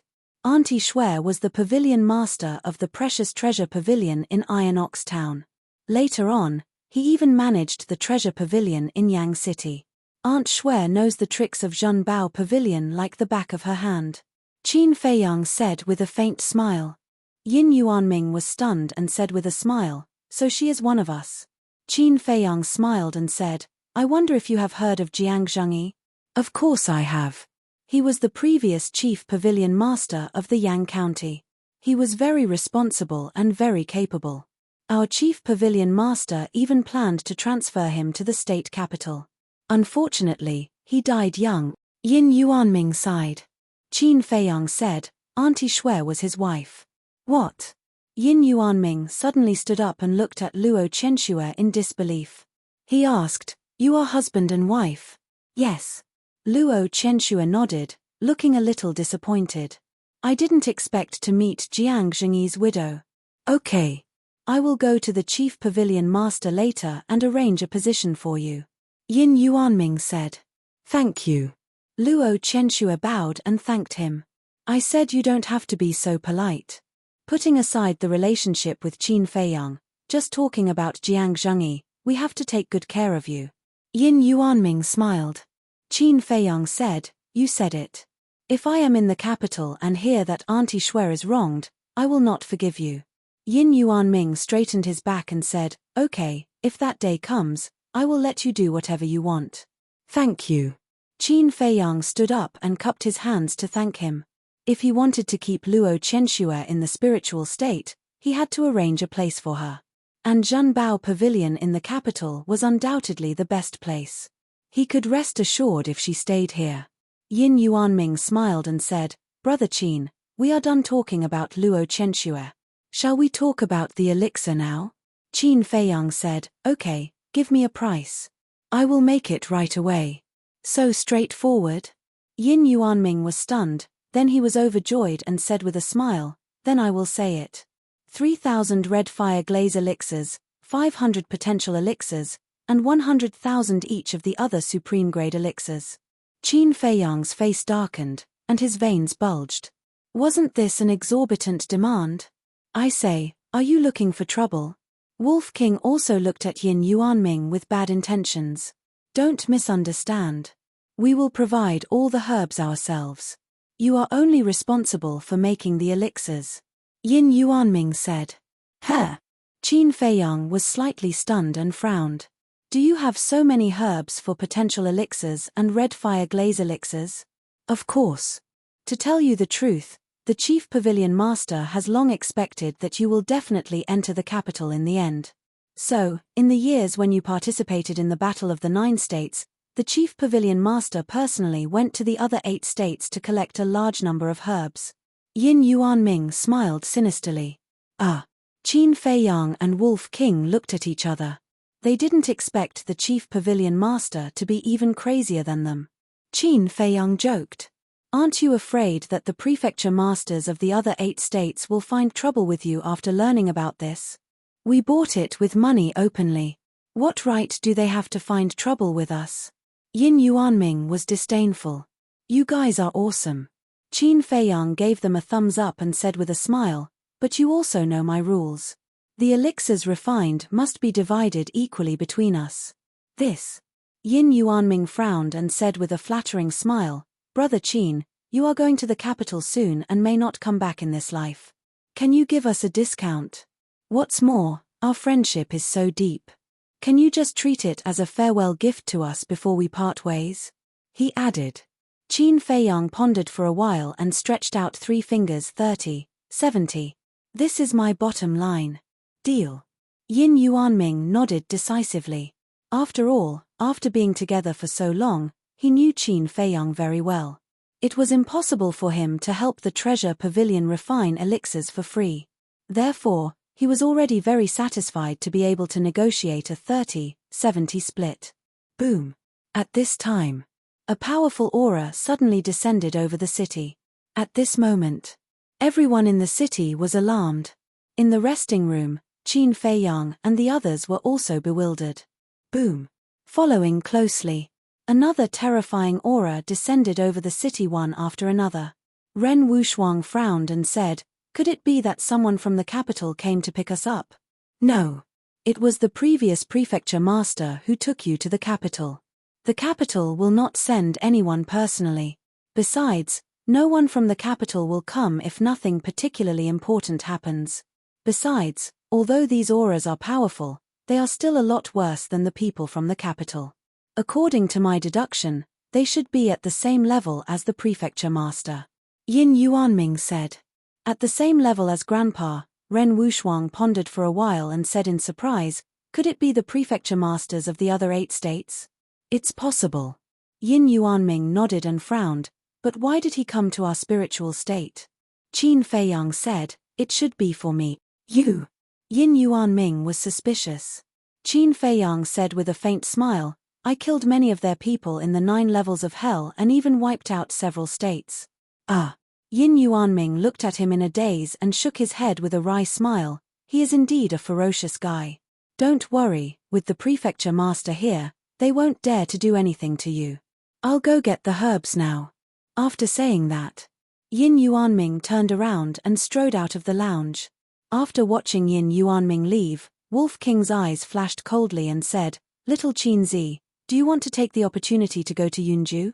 "What do you mean?" Qin Feiyang frowned. Wolf King sneered and said, "Fatso's blood feud, have you forgotten?" "Of course not." Qin Feiyang said. "What are you talking about? What blood feud does Fatso have?" Ren Wushuang looked at the man and Wolf in confusion. Wolf King smiled mysteriously and said, "Little girl Ren, there are some things you'd better not know." Ren Wushuang was about to get angry when Qin Feiyang said, "Sister, can you help me see if the prefecture master of Yunju is here?" Ren Wushuang snorted and said, "You don't want to tell me, why should I help you? If you don't go, I will. It's no big deal." Wolf King smiled disdainfully, asked Qin Feiyang for 2 portals, and left directly. "Bastard, wolf cub." Ren Wushuang stomped her feet in anger and glared at Qin Feiyang. She said, "If you don't tell me why my father stayed in the ruins, I'll keep pestering you. It doesn't matter. It's quite eye-catching to have a beautiful woman by my side." Qin Feiyang said with a smile. "You're shameless," Ren Wushuang said angrily, gnashing her teeth and glaring at him. Qin Feiyang didn't mind and smiled. Tap, tap. With the sound of footsteps, Yin Yuanming came back with a Chenkuan bag in his hand. He glanced around the room and asked suspiciously, "Where's Ruffian Wolf?" Qin Feiyang said, "He went to ask for information." "Oh." Yin Yuanming nodded and handed the Chenkuan bag to Qin Feiyang. He said with a smile, "When can I get the elixir?" Qin Feiyang glanced at the medicinal herbs in the Chenkuan bag and put them into the castle. He said with a faint smile, "When it's done, I'll get someone to send it to you." Okay. Yin Yuanming nodded repeatedly with a smile on his face. Swish. At this time, Wolf King appeared out of thin air and said, "That old witch is here. She's now in the old master's meeting hall." "Okay. She's here to settle the score with us, so we'll go and raid her nest." Qin Feiyang's eyes flashed with a sharp light. "Feiyang, although the Yunju prefecture governor is not here, there are still 10 commanders. Fatso's enemies are also very strong. It's better to be careful," Luo Chenxue reminded. Qin Feiyang said, "Aunt Xue, I know." Chapter 669. Yes. Qin Feiyang nodded, grabbed Luo Chenxue's hand, and said, "Auntie Xue, when I go to the capital, I won't come to see you. You must take care of yourself. I will. Don't worry and go on an adventure. Luo Chenxue smiled, but her eyes were wet. After being together for so long, she had long regarded Qin Feiyang as her own son. Now that they had parted, she didn't know when they would be reunited. Seeing this, Qin Feiyang couldn't help but feel sad, and said, when I settle down in the capital, I will definitely come back to pick you up. Okay. I'll wait for you. Luo Chenxue nodded, feeling gratified. She really couldn't figure out why the emperor wanted to harm such a sensible child. I'm leaving. After Qin Feiyang finished speaking, he resolutely let go of Luo Chenxue's hand, opened a portal, and left with Wolf King. Bastard, don't think about leaving me behind. Ren Wuxuang said angrily and was about to chase after him. But at this time, Luo Chenxue grabbed her wrist, shook her head, and said with a smile, Child, don't chase after him. Feiyang is a very trustworthy person. Since he promised your father, no matter how you pester him, he won't say anything.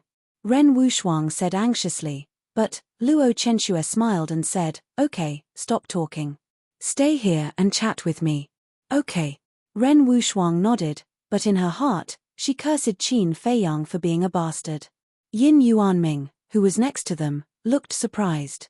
Didn't Ren Wuxuang's father die a long time ago? But from their conversation, why was it that this Ren Duxing was still alive? Also, Qin Feiyang and Ruffian Wolf actually wanted to raid the Yunju Mansion Master's lair. Were they really not afraid of death? No. All the medicinal materials are with them. They can't die in Yunju. Muttering to himself, Yin Yuanming looked up at Ren Wuxuang and smiled. I have something to discuss with the Chief Pavilion Master. You guys take your time. Without waiting for their response, he hurriedly left. Meanwhile, in the sky above a valley in the cloud state. Swish. Qin Feiyang and Wolf King appeared out of thin air. The valley was surrounded by mountains on all sides, and there were no entrances or exits. One could only enter from a high altitude. Within the valley, it was about half a mile long. The ground was very flat and covered with lush green weeds. Between the bushes, there were also wild flowers in full bloom, their fragrance assailing their nostrils. Furthermore, there was a clear stream that meandered through the entire valley. From time to time, a small fish would jump out, adding some liveliness to the valley. In the east of the valley, there was a small forest. The trees were not tall, but they were lush and full of life. Through the gaps between the leaves, he could faintly see an old wooden building. Behind the small wooden building, there was a cemetery that emitted a sorrowful aura. Qin Feiyang glanced at the valley and waved his hand. Fatso immediately appeared beside him. He had heard the conversation between Qin Feiyang and Wolf King in the castle, so he was already prepared. At this moment, looking at the valley below, his entire body suddenly exuded a sense of sorrow and a dense killing intent. Because this was the place where his father and family were buried. Who is it? Suddenly, a vigilant shout sounded. Whoosh. Following closely, accompanied by the sound of something breaking through the air, an old man in black rushed out of the valley and landed in front of the two men and the wolf. The old man was skinny and had white hair. His eyes were extremely gloomy, but when he saw Fatso, it was as if an iceberg had melted. His old face was full of smiles. Fatso said, Uncle Hai, I'm back. That's right. This person was the housekeeper of the Sichu family, Sichu Hai. Sichu Hai walked in front of Fatso and reached out his trembling hand to touch Fatso's face. He said, Child, it's been a few years since we last met. How have you been these years? Very good. Fatso nodded repeatedly and said with a smile, Uncle Hai, let me tell you a piece of good news. I've passed the Great Nine States battle. What? Sichu Hai's old body trembled. He said in surprise, You're not lying to me. Why would I lie to you? I'll be able to enter the imperial capital soon. Fatso said. Haha, the heavens didn't destroy my Sichu family. Sichu Hai immediately looked up to the sky and laughed, tears flowing down his old face. Back then, when the Sichu family was exterminated, he was so desperate, thinking that the Sichu family would never be able to return to the past. However, he never expected that the child with the worst talent and the least hope would not only succeed in turning the tide and transform into a one-in-a-million genius, but he also completed the Great Nine States battle and obtained the qualification to enter the imperial capital. In his heart, a raging flame of hope was ignited. Sooner or later, the Sichu family would rise again and even surpass the glory of the past. Suddenly, he knelt in the void and looked at Qin Feiyang. He said, "Little brother, thank you for helping Tianyu. This old man has nothing to repay you with. Old man, please get up. Fatso and I are brothers. It's only right for me to help him." Qin Feiyang quickly went forward and helped Sichu Hai up. Sichu Hai said, "It's Tianyu's blessing to have a brother like you." "Uncle Hai, what are you talking about? I'm not bad either, okay?" Fatso grumbled unhappily. Yes. You're not bad at all. Every descendant of the Sichu family is a genius." Sichu Hai laughed. "It's not as exaggerated as you say." Fatso scratched his head awkwardly. "Let's go. We'll go down and tell your father and mother this good news. They'll definitely be proud of you when they hear about it in the underworld." Sichu Hai grabbed Fatso's hand and flew down. Fatso said, "Boss, wait for me." Qin Feiyang nodded. After Fatso and Sichu Hai entered the cemetery, Qin Feiyang lowered his head and muttered. Wolf King asked curiously, "What are you thinking about?" Qin Feiyang said, "I feel that with our strength, it's not enough to avenge Fatso." "What do you mean?" Wolf King frowned. "Just like what Aunt Shui said, although the Yun State's mansion master isn't here, there are still the 10 great commanders, the Precious Treasure Pavilion and the Sacred Palaces Hall Masters. For example, the Pill Hall's Hall Master. We've fought with him before. As a 3-star battle sect, he's extremely powerful. However, I'm not worried about these people. The person I'm worried about the most is the previous mansion master of the Yun State." Qin Feiyang said in a deep voice. Wolf King's pupils shrunk. The ugly old woman said that she was even more powerful than the old man. Then, the previous mansion master of the Yun State must be ridiculously powerful. If they alerted this person, not only would they not be able to avenge Fatso, but they would also be consigned to eternal damnation. Wolf King said, "Why don't we wait a little longer?" Qin Feiyang shook his head and said, "The arrow is already on the bow. We have to shoot it." After saying that, he took out the image crystal. "What are you doing?" Wolf King was suspicious. "Find someone to help us.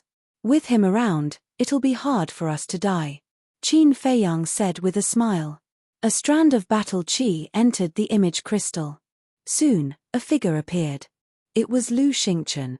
Lu Xingchen asked with a smile, "Brother Qin, do you have any orders?" Qin Feiyang said, "There's something I'd like to ask you for help with." "What is it?" Lu Xingchen was puzzled. Qin Feiyang said, "Let's talk about it when you're here. I'm in the Yun State now." "What?" Lu Xingchen was dumbfounded. He said speechlessly, "You've just come back and you're already in the Yun State. You really can't stop. Give me the coordinates. I'll go there immediately." "Thank you." Qin Feiyang thanked him. After giving the coordinates to Lu Xingchen, he turned off the image crystal. At the same time, in the cemetery. "What? You came back this time to destroy the Xia, Yuan, and He families?" Sichu Hai looked at Fatso in shock. "Yes." Fatso nodded. His eyes flashed with a cold light. "You can't do that. You're not strong enough yet. You'll be courting death if you go there," Sichu Hai said anxiously. Fatso smiled and comforted him, "Uncle Hai, don't worry. If I'm not confident, I won't do it." "No. Now that you've obtained the qualification to enter the imperial capital, your future is bright. I can't let you lose your life because of this. We'll definitely take revenge for this, but not now. Tianyu, listen to Uncle Hai's advice. Don't be stupid. There will be plenty of opportunities in the future." Sichu Hai tried his best to persuade him. Now, Fatso was the only hope of the Sichu family. So no matter what, he had to protect Fatso well. Fatso shook his head and said expressionlessly, "I've made up my mind. Uncle Hai, don't try to persuade me." Then, he knelt in front of his parents' tombstones and said firmly, Father, Mother, all the clansmen, please rest assured. I'll definitely make those damned bastards pay with their blood. After that, Fatso suddenly got up and flew towards Qin Feiyang and Wolf King. Tianyu, listen to me, don't be impulsive. Sichu Hai hurriedly chased after him. When Fatso flew in front of Qin Feiyang, he immediately said, "Boss, we can go now." Qin Feiyang laughed. "There's no rush, let's wait for someone first." "Who are we waiting for?" Fatso was puzzled. Qin Feiyang said, "Lu Xingchen." "Him?" Fatso frowned, and said, "Would he be so kind to help us?" "Who said I'm not that kind? In fact, I'm also a very loyal person." At this moment, a faint laugh sounded, and Lu Xingchen appeared out of thin air. "He really came?" Fatso was surprised. Lu Xingchen nodded to Qin Feiyang, then looked at Fatso and said, "Don't you know that it's very immoral to speak ill of others behind their backs? About this, I apologize." Fatso laughed dryly. Lu Xingchen shook his head and laughed. At this time, Sichu Hai caught up and said anxiously, "Tianyu, you really can't go. Can you listen to me for once?" Glancing at Sichu Hai, Lu Xingchen looked at Qin Feiyang and frowned. "What's the matter?" Qin Feiyang briefly explained the situation. After listening, Lu Xingchen's face darkened, he glanced at the two men and the wolf, and said, "This is not a child's play. Have you thought about it?" "Of course." Fatso nodded without hesitation. Lu Xingchen pondered for a moment and nodded, "Okay, I'll help you. It's also a favor to Qin Feiyang. Although I've always disliked you, I really have to thank you this time." Fatso cupped his hands and said. Lu Xingchen waved his hand and smiled, "It's no big deal. Let's go." "Are you all crazy?" Sichu Hai said angrily. "Uncle Hai, you can rest assured. We will definitely be able to get away safely." Fatso laughed. Sichu Hai was extremely angry, but in the end, he sighed and said, "Fine, do as you wish, but you have to bring me along." Fatso frowned. "Although I'm not strong enough, I've been paying attention to the movements of the three great families all these years. I know their background and can definitely help you. Moreover, I also want to see the destruction of the three great families with my own eyes." Sichu Hai said. This, Fatso looked at Qin Feiyang. Qin Feiyang thought for a moment and said with a smile, "It's okay. If you want to go, go. Thank you, little brother." Sichu Hai cupped his hands and thanked him, then took out a teleportation door and quickly opened it. Subsequently, Chapter 670. Yunju City. A huge mansion was located in the central area of the East City. It was magnificent and extraordinary. Above the gate of the mansion, there was a golden plaque. It was made of gold. On it, there were two bold and powerful words. Xia family. The Xia family's status in Yunju was comparable to the Lu family in Lingju. Because the Xia family's ancestor, Xia Changfeng, was the governor of the East City. Moreover, because Xia Changfeng was deeply loved by the governor of Yunju, the Xia family was even more powerful in the East City. Even if it was just a servant of the Xia family, the heads of the top families outside had to be respectful to them. It could be said that in the East City, the Xia family was the master, controlling the fate of countless people. At this moment, in front of the gate of the Xia family's mansion, a large group of people had gathered and were noisy. "For brothers, I beg you, ask young Master Xia to let my granddaughter go. She's still young. You can't hurt her. I'll kowtow to you, I beg you to do her a favor." In front of the crowd, a white-haired old man knelt in front of the gate. The old man's clothes were ragged, his body was covered in blood, his old face was bruised and swollen. But he seemed to have forgotten his pain. Looking at the four guards standing on both sides of the gate, he kept begging and kowtowing. His head was broken, blood flowing all over the ground. And that pair of weak old eyes were full of anxiety. However, the four Xia family guards remained unmoved. In fact, their faces were filled with impatience. Swish! Suddenly, four people and a wolf landed in the sky above the Xia family's gate. It was Qin Feiyang and the others. They did not hide their aura. As soon as they appeared, the people below noticed and immediately looked up. "What? How dare they stand in the sky above the Shia family's gate? Don't they know that this kind of behavior of looking down on the Shia family will bring about a fatal disaster? The pupils of the group of people shrank. At the same time, the 4 guards also looked up at Qin Feiyang and the others. Their faces suddenly became cold. How dare you stand in the sky above the Shia family's gate? You must have eaten the heart of a leopard.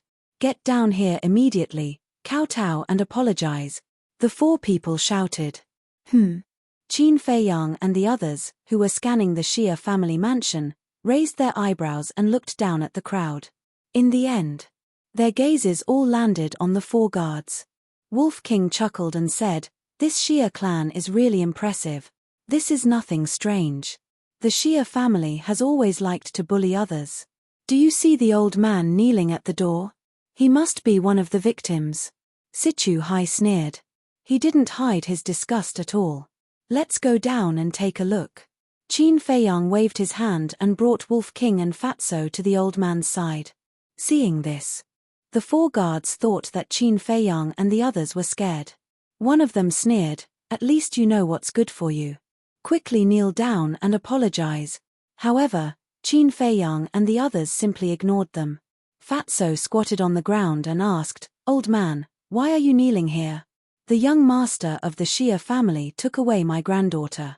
My granddaughter is only 15. What a sin." The old man cried out sadly. Sure enough. Sichu Hai sighed deeply. The fatty's eyes were also filled with rage. He abruptly raised his head to look at the 4 guards and shouted, "How dare you bully men and seize women in broad daylight? Do you still have any respect for the law?" "The law? Ha, damn fat pig. You can't even protect yourself now, and you still want to fight for him? Let me tell you, in this East City, my Shia family is the law." The 4 people laughed with ridicule. "You're courting death." Fatso slowly got up, his eyes filled with killing intent. "Little brother, don't do anything." Seeing this, the old man hurriedly grabbed Fatso and said, "Little brother, thank you, but you'd better stay out of it, because you can't afford to offend the Shia family. Did you hear that? The Shia family is not something you can offend. In this place, even if you are a tiger, you have to lie there obediently. Kneel down for me." The 4 guards shouted. Their overbearing attitude showed that they did not put these people in their eyes at all. Lu Xingchen laughed and said, "Brother Qin, they are more arrogant than you." Qin Feiyang's face twitched and said helplessly, "Can you not drag me into everything?" The 2 of them whispered and was seen by a guard. The guard frowned and shouted, "What are the 2 of you whispering about? I told you to kneel down, didn't you hear me? Do you have to force us to fight?" Lu Xingchen shrunk his neck and said timidly, "Big brother, I'm a coward. Don't scare me." "Scare you? Ha." The 4 guards laughed and the disdain in their eyes deepened. How dare they meddle in other people's business with such guts? They really overestimated themselves. Wolf King shook his head and laughed, "Look at how proud they are. They won't be proud for long." Fatso snorted and looked down at the old man. He smiled and said, "Old man, don't be afraid. Tell me, when did they kidnap your granddaughter?" The old man glanced at them. Seeing that they had an extraordinary temperament and unfathomable aura, his panicked heart gradually calmed down. The old man said, "She was captured not long ago." Fatso asked, "How was she captured?" "Not long ago, my granddaughter and I passed by here.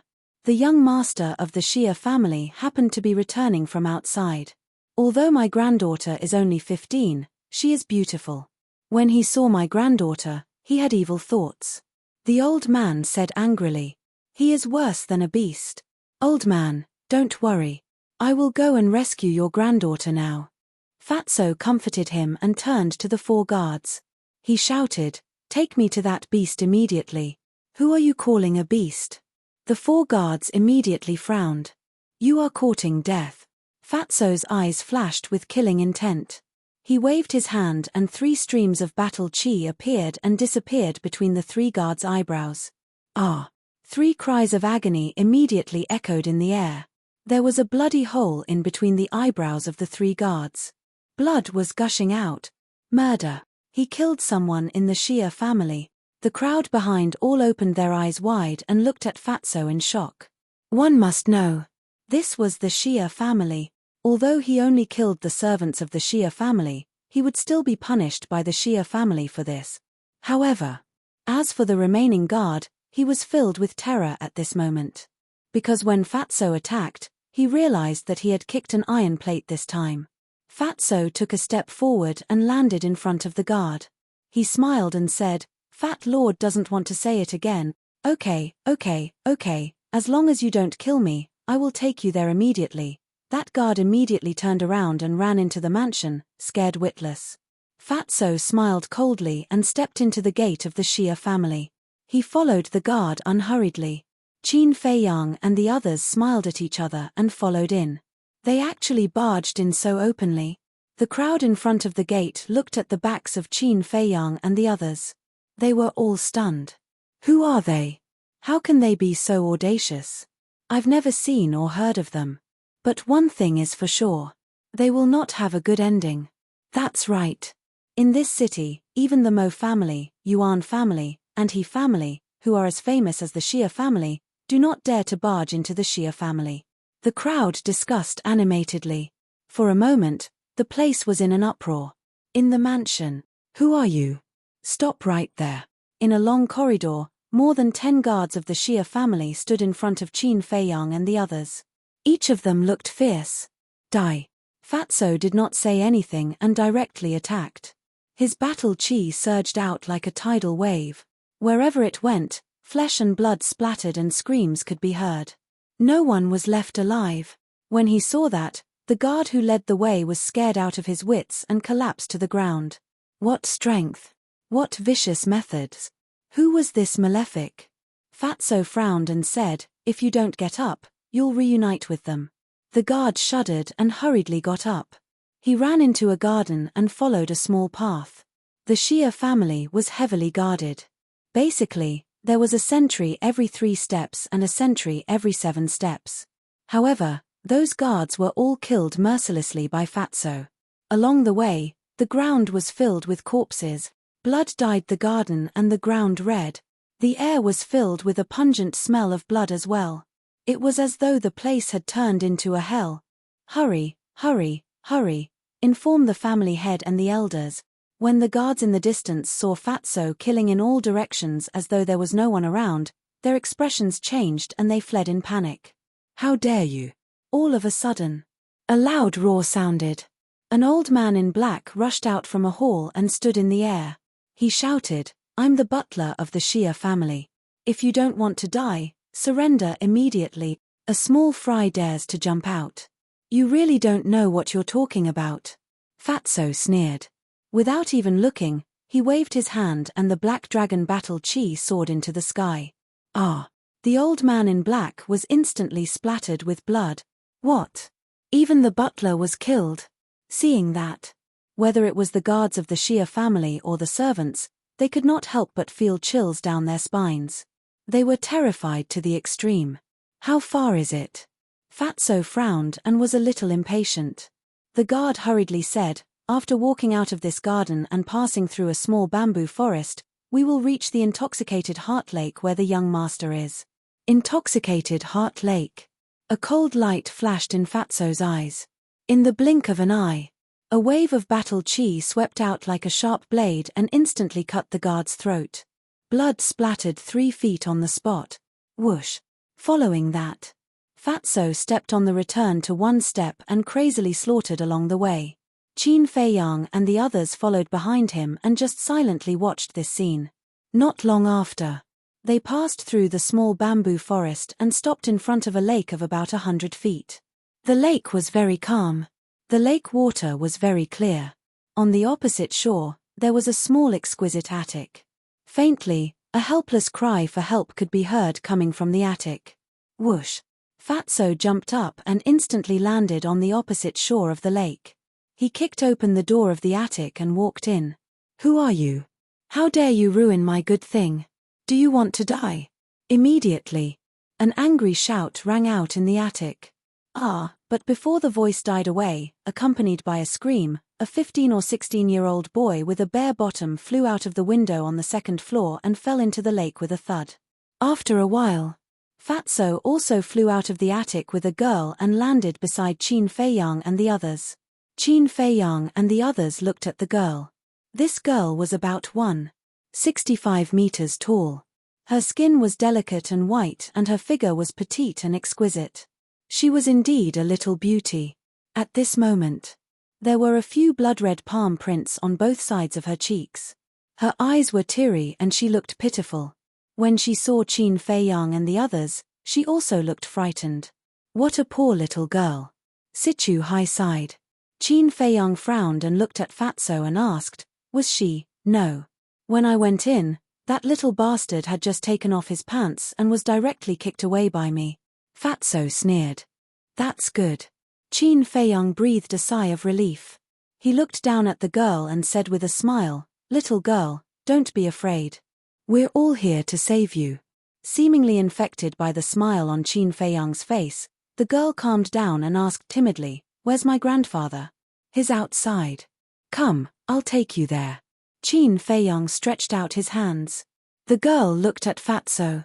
No matter who encountered such a situation, they would subconsciously believe the person who saved them. And before, it was Fatso who saved her, so she trusted Fatso more. Fatso put down the girl, rubbed her head, and said with a smile, he's my boss. He won't hurt you. Okay.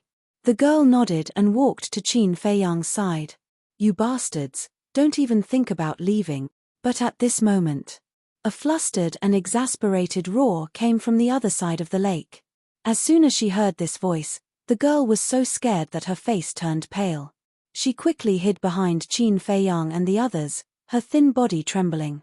Qin Feiyang and the others also looked up and saw that the boy who fell into the lake had climbed ashore.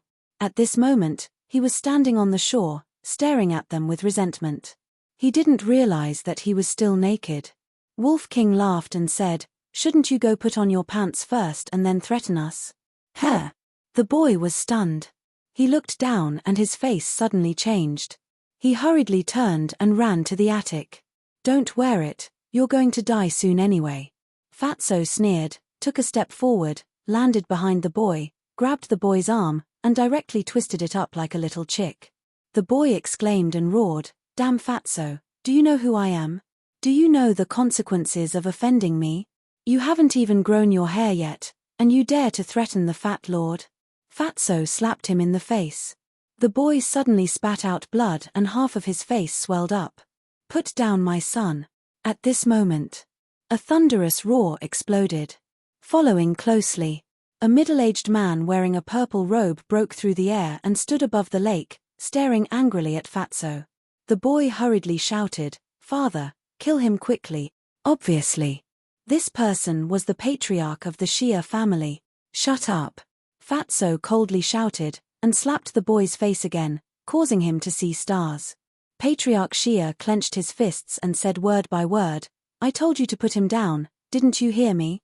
What if the Fat Lord doesn't let go? Fatso laughed disdainfully. Patriarch Xia said sternly, whether you let go or not, you will die today. So it's like that. Since I'm going to die sooner or later, I might as well kill him and let him accompany me in death. Fatso laughed and grabbed the boy's neck. With a squeeze, the boy immediately suffocated. Father, save me. He stretched out his hand and struggled desperately, calling for help. At the same time, Chapter 671. Fatso laughed. I thought you didn't care. Patriarch Xia's face was gloomy, and said, Who are you? Why do you want to deal with my son? If he has offended you, I apologize to you on his behalf. Apologize? Ha ha. Fatso looked up to the sky and laughed. He suddenly looked at Patriarch Xia, his eyes bursting with a strong cold light, and said, This matter is not something that can be made up for with an apology. Patriarch Xia's heart trembled. He looked down at the youth and said angrily, What exactly did you do? Woo-woo. The young man wanted to speak, but the fat man had a death grip on his throat, so he couldn't speak. Patriarch Xia looked at Fatso and pleaded, Sir, can we make things clear? If my son is really in the wrong, I am willing to compensate you for all your losses. I'm afraid you can't afford it. Fatso smiled coldly. In fact, the two of them were not talking about the same thing. Fatso was talking about the blood feud of the past. But Patriarch Shia thought that the youth had offended Fatso. Patriarch Shia said confidently, "Don't worry, my Shia family is powerful, there is nothing that my Shia family can't afford." "Haha, what a big tone," Fatso laughed. "Sure." At this moment, Qin Feiyang's eyes flashed, and with the girl, he flew to Fatso's side, and secretly said, "We'll talk about your matter later, first help her get justice." From the little girl's clothes, it could be seen that her family was not very well off. As for the Shia family, Patriarch Shia had personally admitted that the Shia family was powerful, so of course, he had to make him bleed. "All right." Fatso nodded, looked at Patriarch Shia, and said, "Your precious son almost ruined her, how do you think you should compensate?" Patriarch Shia looked at the girl and said, "So it's just because of this matter. Speak, what do you want?" "Just because of this matter." It seems that in the eyes of the Shia family's patriarch, this is only a small matter. But do you know? For a woman, what is the most important thing? That is chastity. What's more, she's only a 15-year-old child. Do you know how much damage this has done to her? Qin Feiyang said angrily. All right. I was wrong. I shouldn't have said that.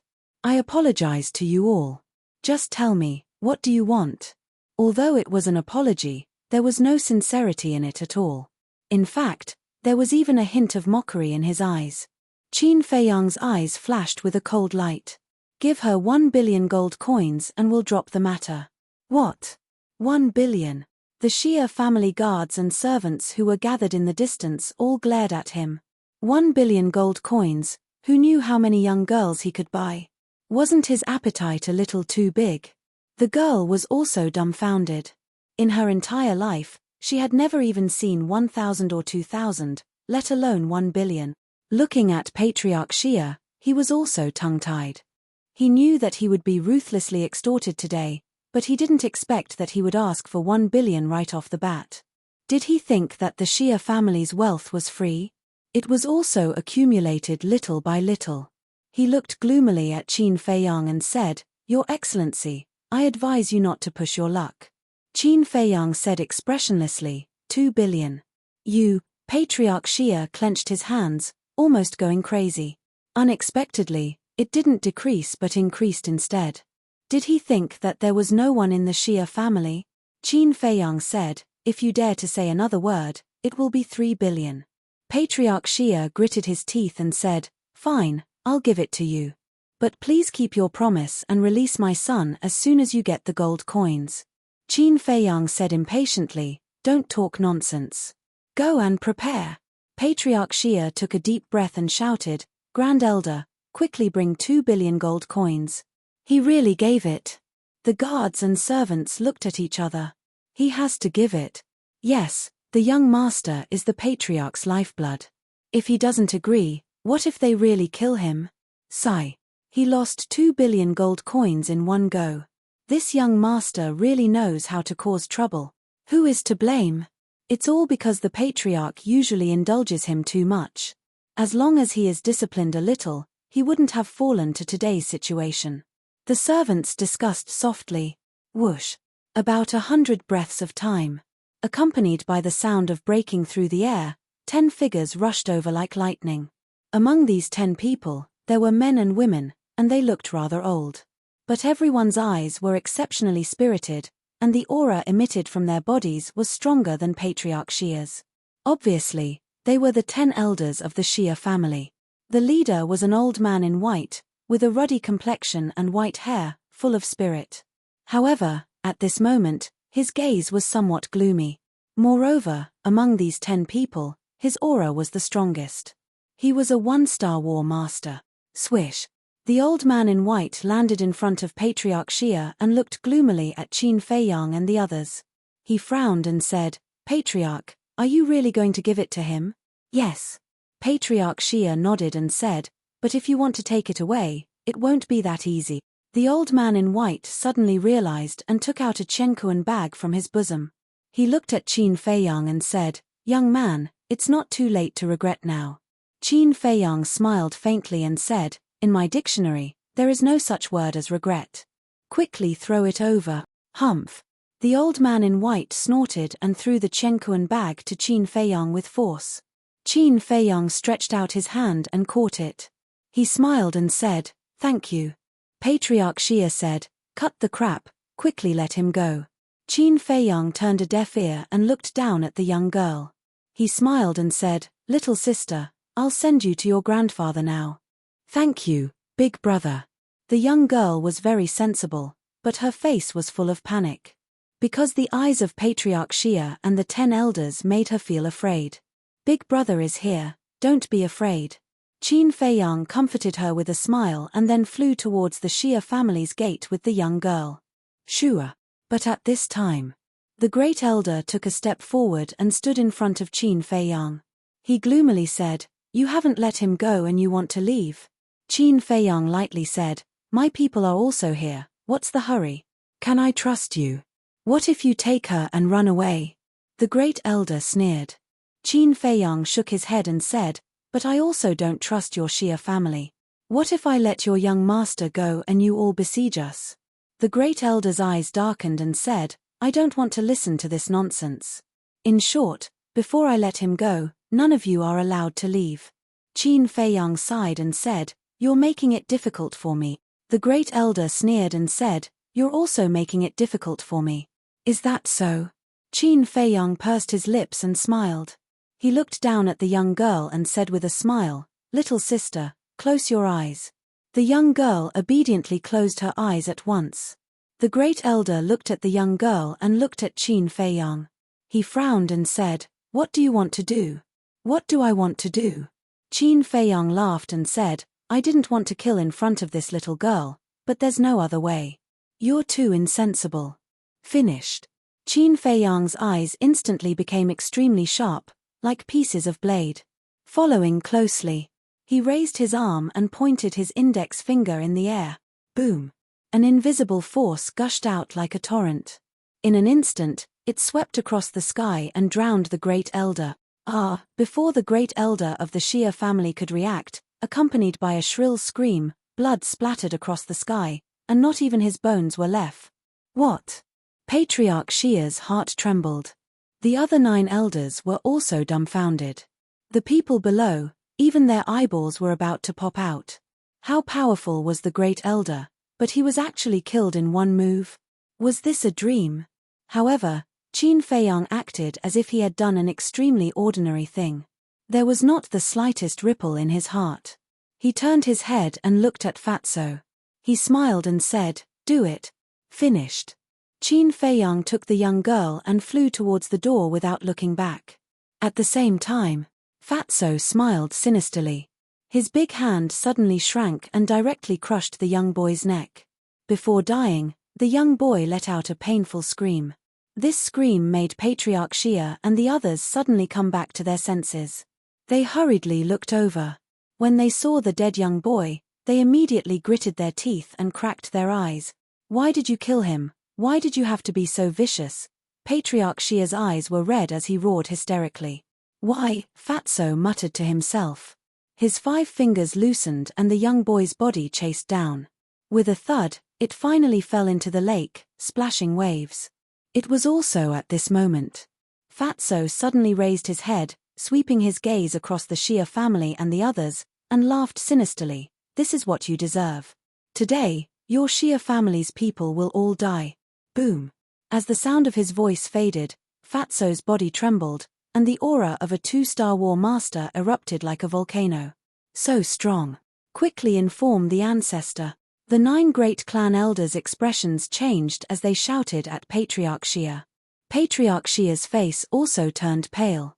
He hurriedly took out an image crystal and sent a message to Xia Changfeng. Fatso did not stop him. Soon, an illusionary figure appeared. This was an old man. He wore a long black robe and had a head of thick black hair. His dark eyes were like a pair of eagle's eyes that emitted a sharp light. The old man in black looked at Patriarch Xia and asked, "Why are you looking for this old man?" His voice was very calm, but it carried a great sense of majesty. Patriarch Xia said in a panic, "Someone came to my Xia family to cause trouble and even killed my son and the great clan elder." "What?" The old man in black was shocked, and shouted, Who has the guts to cause trouble in my Xia family? Xia Changfeng, it's me. Fatso took a step forward and landed beside Patriarch Xia. His large hand shot out and grabbed Patriarch Xia's neck with lightning speed. Patriarch Xia only had the cultivation of War Emperor, so in front of Fatso, a 2-star War Master, he naturally had no way to resist. At the same time, the old man in black's gaze darkened as he said sinisterly, "Who are you? Why do you want to touch my Xia family's people?" Fatso looked at the shadow and laughed. "If you come over personally, Fat Lord will tell you." The old man in black said in a deep voice, "All right, this city lord will be there right away. If you have the ability, don't run." "Don't worry, I definitely won't. Not only will Fat Lord not run, he will also kill all the elders of your Xia family in front of you." Fatso laughed. Boom. The black dragon battle chi surged, transforming into a torrent that rushed into the sky. In the blink of an eye, a pitch-black giant hand appeared out of nowhere, emitting an aura that could destroy the world, enveloping the 9 elders of the Xia family. The 9 clan elders immediately panicked. "You dare!" At the same time. Chapter 672. Then open your eyes wide and watch. Does Fat Lord dare or not? Fatso grinned. The pitch-black giant hand above his head was like a towering mountain. It fiercely descended and headed for the 9 elders. "Run!" Xia Changfeng anxiously roared. Immediately, the 9 elders fled in panic like birds startled by the twang of a bow. But at this time, Fatso's body emitted a terrifying pressure. The 9 of them were immediately imprisoned in the void, unable to move at all. They could only watch as the giant hand descended. "Ancestor, save us!" The 9 elders desperately cried for help from Xia Changfeng. "No matter who you are, don't even think about leaving the capital alive today," Xia Changfeng angrily roared, and the figure instantly dissipated. Hearing this, Fatso's eyes flashed coldly. He muttered in a low voice, "Then let's see if you have the ability." Immediately, he did not show any mercy. The giant hand formed by the black dragon battle chi fell with a loud bang. The 9 elders were smashed to pieces in despair. Their blood dyed the sky red. Miserable screams echoed in the air above the Xia family, not dispersing for a long time.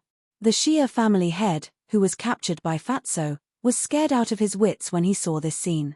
What terrifying strength! How come he had never heard of such a terrifying person before?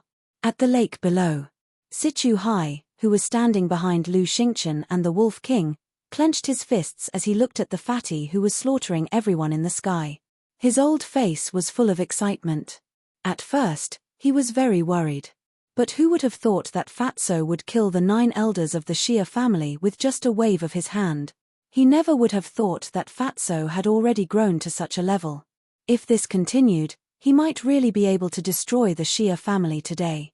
At the same time, the streets around the Xia family had become a sea of people.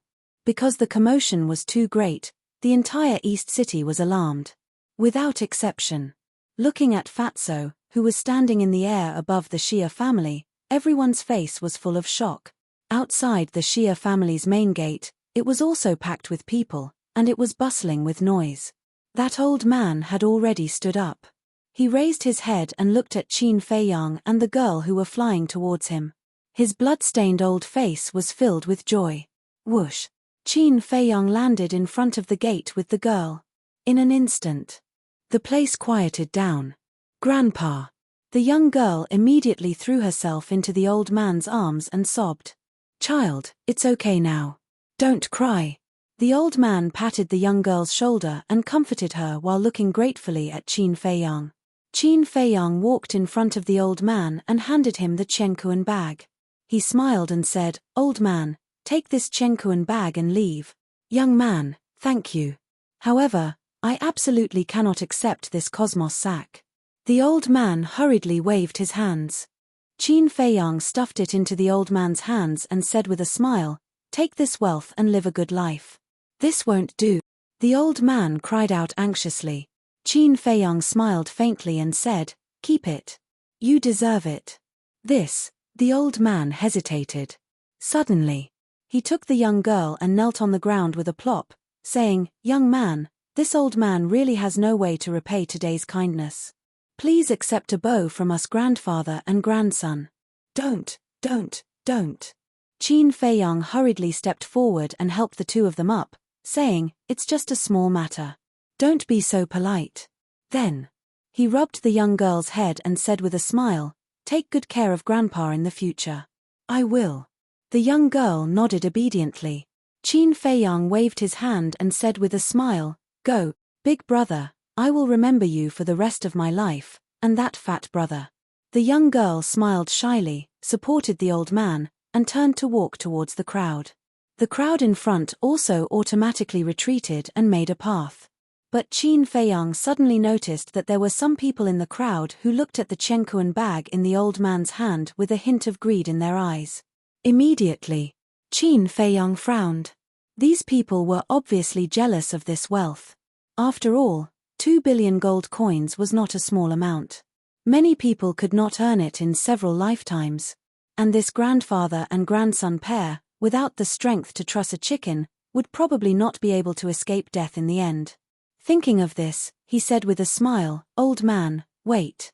The grandfather and grandson stopped. The old man looked back at Qin Feiyang and asked, "Young man, do you have any orders?" Qin Feiyang said, "I don't know if you trust me." "Of course I trust you." The old man nodded. Qin Feiyang said, "Well, I'll send you to a place. There, as long as you don't show your wealth, there won't be any trouble." Don't show your wealth. The old man pondered over this sentence and suddenly came to a realization. He looked at the crowd in front of him vigilantly, turned to Qin Feiyang, and bowed, "Thank you, young man." Qin Feiyang smiled, took out a teleportation door, and quickly opened it. The grandfather and grandson pair thanked him again and again before walking into the teleportation door. Seeing the grandfather and grandson pair leave, the people who were tempted by the wealth couldn't help but feel a trace of disappointment. When the teleportation door disappeared, Qin Feiyang soared into the sky, flying towards Fatso and the others. Whoosh! At this time, a black-clothed old man appeared in the air above the lake, full of killing intent. It was Xie Changfeng. As soon as Xie Changfeng appeared, he scanned the surrounding void. Seeing that there were no signs of the 9 elders, he immediately looked towards Fatso and shouted, "Where are they?" "Sorry, you're late. They're already dead." Fatso laughed mischievously. "Damn it." Xie Changfeng was furious. Fatso looked Xie Changfeng up and down, and said playfully, "Xie Changfeng, it's only been 10 years since we last met. How come you've become so old?" "Hey!" Xie Changfeng frowned. "What do you mean? Have we met before?" "Of course we have. It's just that you've forgotten about Fat Lord." "But Fat Lord has never forgotten about you." Fatso's expression changed, and a cold light flashed. He twisted his hand, and with a painful scream, the Xie family head's throat was crushed on the spot. "Who are you? Why are you so ruthless?" Xie Changfeng roared, his eyes bloodshot. "Who am I?" Fatso lowered his head, as if thinking about the past. "Xie Changfeng, do you still remember me?" At this time, Sichu Hai soared into the sky, standing next to Fatso, hatefully glaring at Xie Changfeng. "Hey!" Xie Changfeng suspiciously looked at Sichu Hai, and suddenly seemed to remember something. His gaze fiercely trembled, and he angrily said, "You're Sichu Hai. Ha, you still remember me? I thought you'd also forgotten about me." Sichu Hai laughed like a madman. "Who is Sichu Hai?" On the streets around the Xie family, some people suspiciously asked. "I think I've heard this name before, but I can't remember." Some people frowned. Another person said, "I know this Sichu Hai. He's the Sichu family's housekeeper. I also remember. 10 years ago, the Sichu family was like the sun at noon in our capital. They were the strongest family, and no one could compare. But later, the palace master found out that the Sichu family's ancestor had rebelled, and ordered the extermination of the family. From then on, the Sichu family became history, and was gradually forgotten by people. But I never thought that the Sichu family's housekeeper would still be alive. Now that he's returned, it should be for revenge. But the Sichu family's extermination was due to the crime of rebellion. What does it have to do with the Xie family? Everyone was puzzled. In the sky above the lake, Qin Feiyang, Wolf King, and Lu Xingchen were all silently standing behind Fatso, looking at Xia Changfeng. Xia Changfeng was also silently looking at Sichu Hai, his expression uncertain. This place fell into a deathly stillness. Only Sichu Hai's crazy laughter reverberated between heaven and earth, unable to calm down for a long time. And that laughter was filled with resentment, anger, and unwillingness. Ha ha, Fatso suddenly shook his head and laughed. It's been 10 years. Fat Lord left his hometown and suffered pain and torture, but you're free and unfettered in the capital, enjoying glory and wealth. Xia Changfeng, don't you feel uneasy? Fatso raised his head to look at Xia Changfeng, his entire body exuding an unresolvable sadness. Xia Changfeng's pupils shrank, and he said in a deep voice, "Who are you?" "Fat Lord, I'm a descendant of the Sichu family. Fat Lord's father is the Sichu family's patriarch who died tragically at your hands, Sichu Hong. Now, you better listen carefully to Fat Lord. Fat Lord's name is Sichu Tianyu," Fatso shouted. His gaze was like a sharp blade, overbearing. His aura was ostentatious, his long hair and clothes rustling in the wind. At this time, he was like a demon god descending to the world, his entire body filled with a bone-chilling coldness. Sichu Tianyu? Xia Changfeng frowned. This name was somewhat familiar. Suddenly, a light flashed in his mind. Sichu Hong did indeed have such a son, but he remembered that Sichu Tianyu's talent was very mediocre, and he would never be able to become a great person. But now, after only a dozen years, how did he become so strong? Fatso smiled. "Do you remember now?"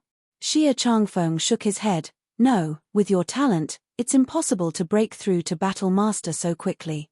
Who are you? Speak." Xia Changfeng practically roared out those last words. Fatso chuckled. "You still remember my mediocre talent, looks like you haven't had a good time these years."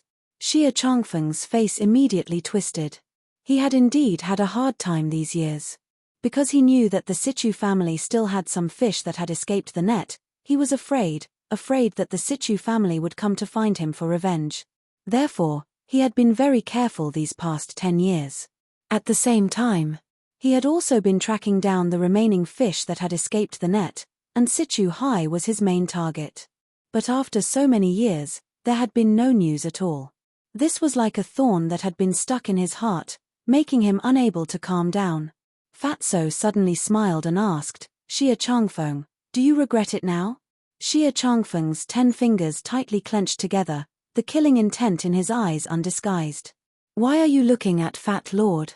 Fat Lord asked you if you regret it, didn't you hear?" Fatso couldn't help but roar as he spoke. Killing intent burst out from his eyes. Boom! His index finger pointed in the air, and a black dragon battle chi appeared, roaring like lightning. Accompanied by an earth-shaking explosion, a third of the Xia family's residence was instantly turned to ashes. Chapter 673. Seeing this scene, Xia Changfeng clenched his fists, his face twisted, and his body overflowed with hostility. He didn't care about the guards and servants. Even if they all died, it didn't matter. Because the Xia family was rich and powerful, as long as they made a call, a large number of people would rush into the Xia family, willing to be cattle or horses. But those direct descendants were the future pillars of the Xia family. In order to train them, the Xia family had spent a lot of effort and money, but now, in just an instant, countless people had died. His heart was bleeding. "Now do you know the taste of heartache? Back then, watching you mercilessly slaughter my Sichu family, Fat Lord's heart was also bleeding. Fat Lord can't remember how many people there were in the Sichu family at that time. But Fat Lord remembers that blood dyed the earth, corpses were everywhere, and there were screams of despair. Those sinister faces of yours are just like those demons. They're disgusting and nauseating. Now, Fat Lord will ask you again. Do you regret it?" Fatso took a deep breath and looked at Xia Changfeng with a faint smile. Xia Changfeng laughed sinisterly. "I only regret that I didn't kill you back then. Is that so?"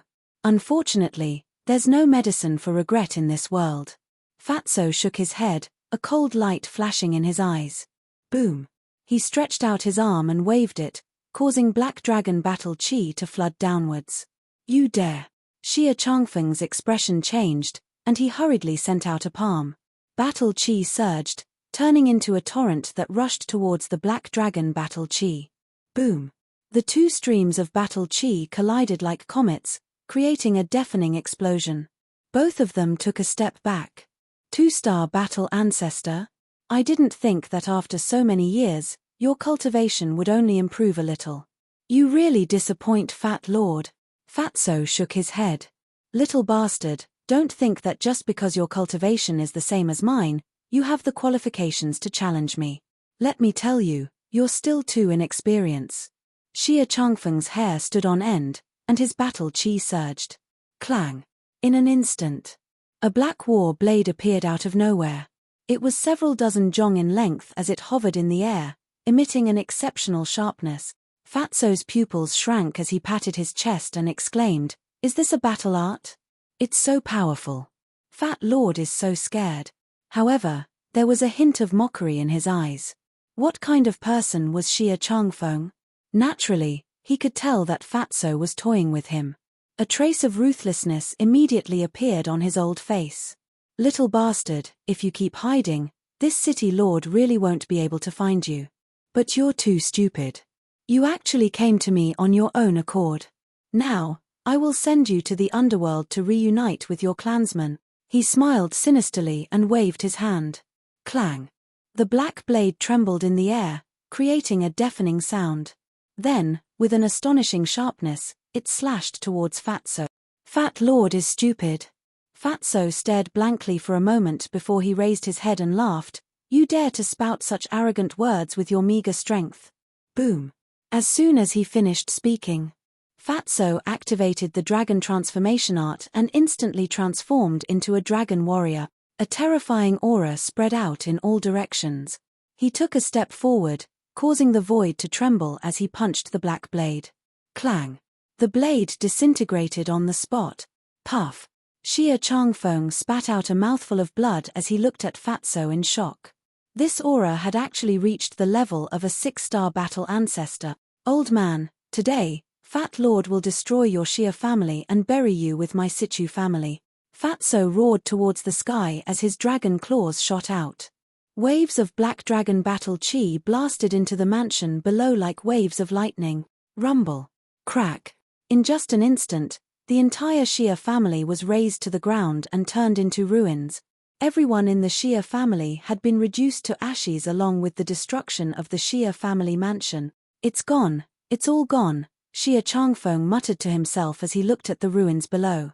He was unable to accept this cruel reality. Little bastard, you should be cut into pieces. Suddenly, Xia Changfeng raised his head to look at Fatso, his old eyes filled with killing intent. Chirp! Immediately after, following a sharp chirp, a huge monster soared into the sky from behind him. It was a falcon with a wingspan of over 100 meters. Its body was completely black and cast a large shadow. It was Xia Changfeng's battle soul. Die, you bastard! Xia Changfeng roared hysterically. The falcon immediately swooped down, its entire body filled with an imposing aura. That pair of eagle eyes was emitting a frightening and ferocious light.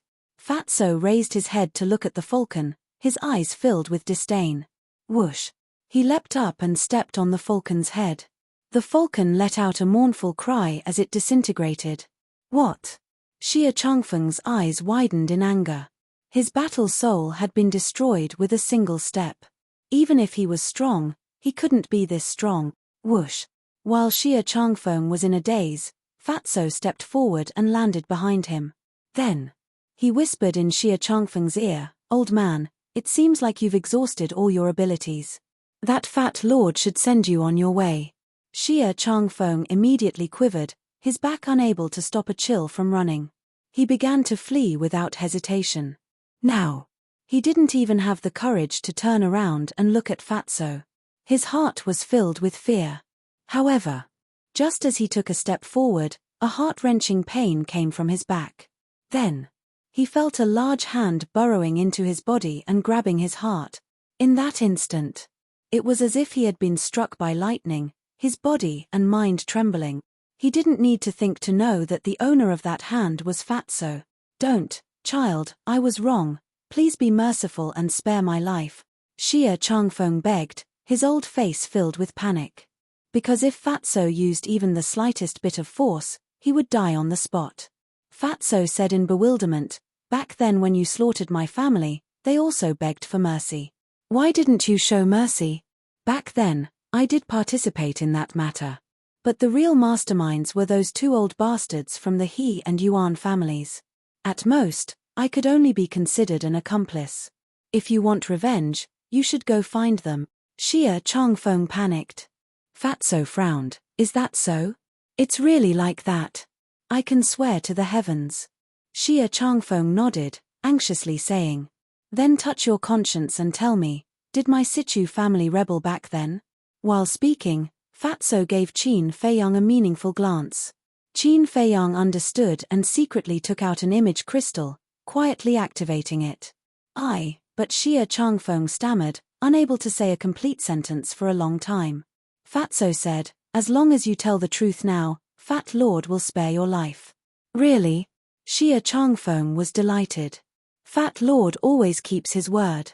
Besides, you don't have a choice now. Fatso sneered. Okay. I'll tell you everything. Back then, your Situ family didn't rebel. I clearly remember that it was those two old bastards from the He and Yuan families who saw that your Situ family was getting stronger and stronger, so they had evil intentions and framed your Situ family. They were also the ones who instigated the mansion master to destroy your Situ family. Xia Changfeng, who had fallen into panic, finally spat out the truth and cleared the Situ family's name. Qin Feiyang also waved his hand, and a white stream of light flew out of the image crystal and swept into the sky. Soon, a huge image unfolded in the sky above the East City. It was the scene recorded earlier, including the conversation between Xia Changfeng and Fatso. At this moment, the entire East City fell into a deathly silence. Everyone raised their heads and looked at the image in the sky. After a while, the image ended. The East City immediately boiled over. So it turns out that the Situ family was framed back then. The Yuan, He, and Xia families are really despicable. They framed the loyal and spread rumors to mislead the public. They must pay with their blood, that's right. Although this matter happened more than 10 years ago, we can't let the loyal and the people of the Situ family die with grievances. The people were filled with righteous indignation. They had never seen such a despicable and shameless person.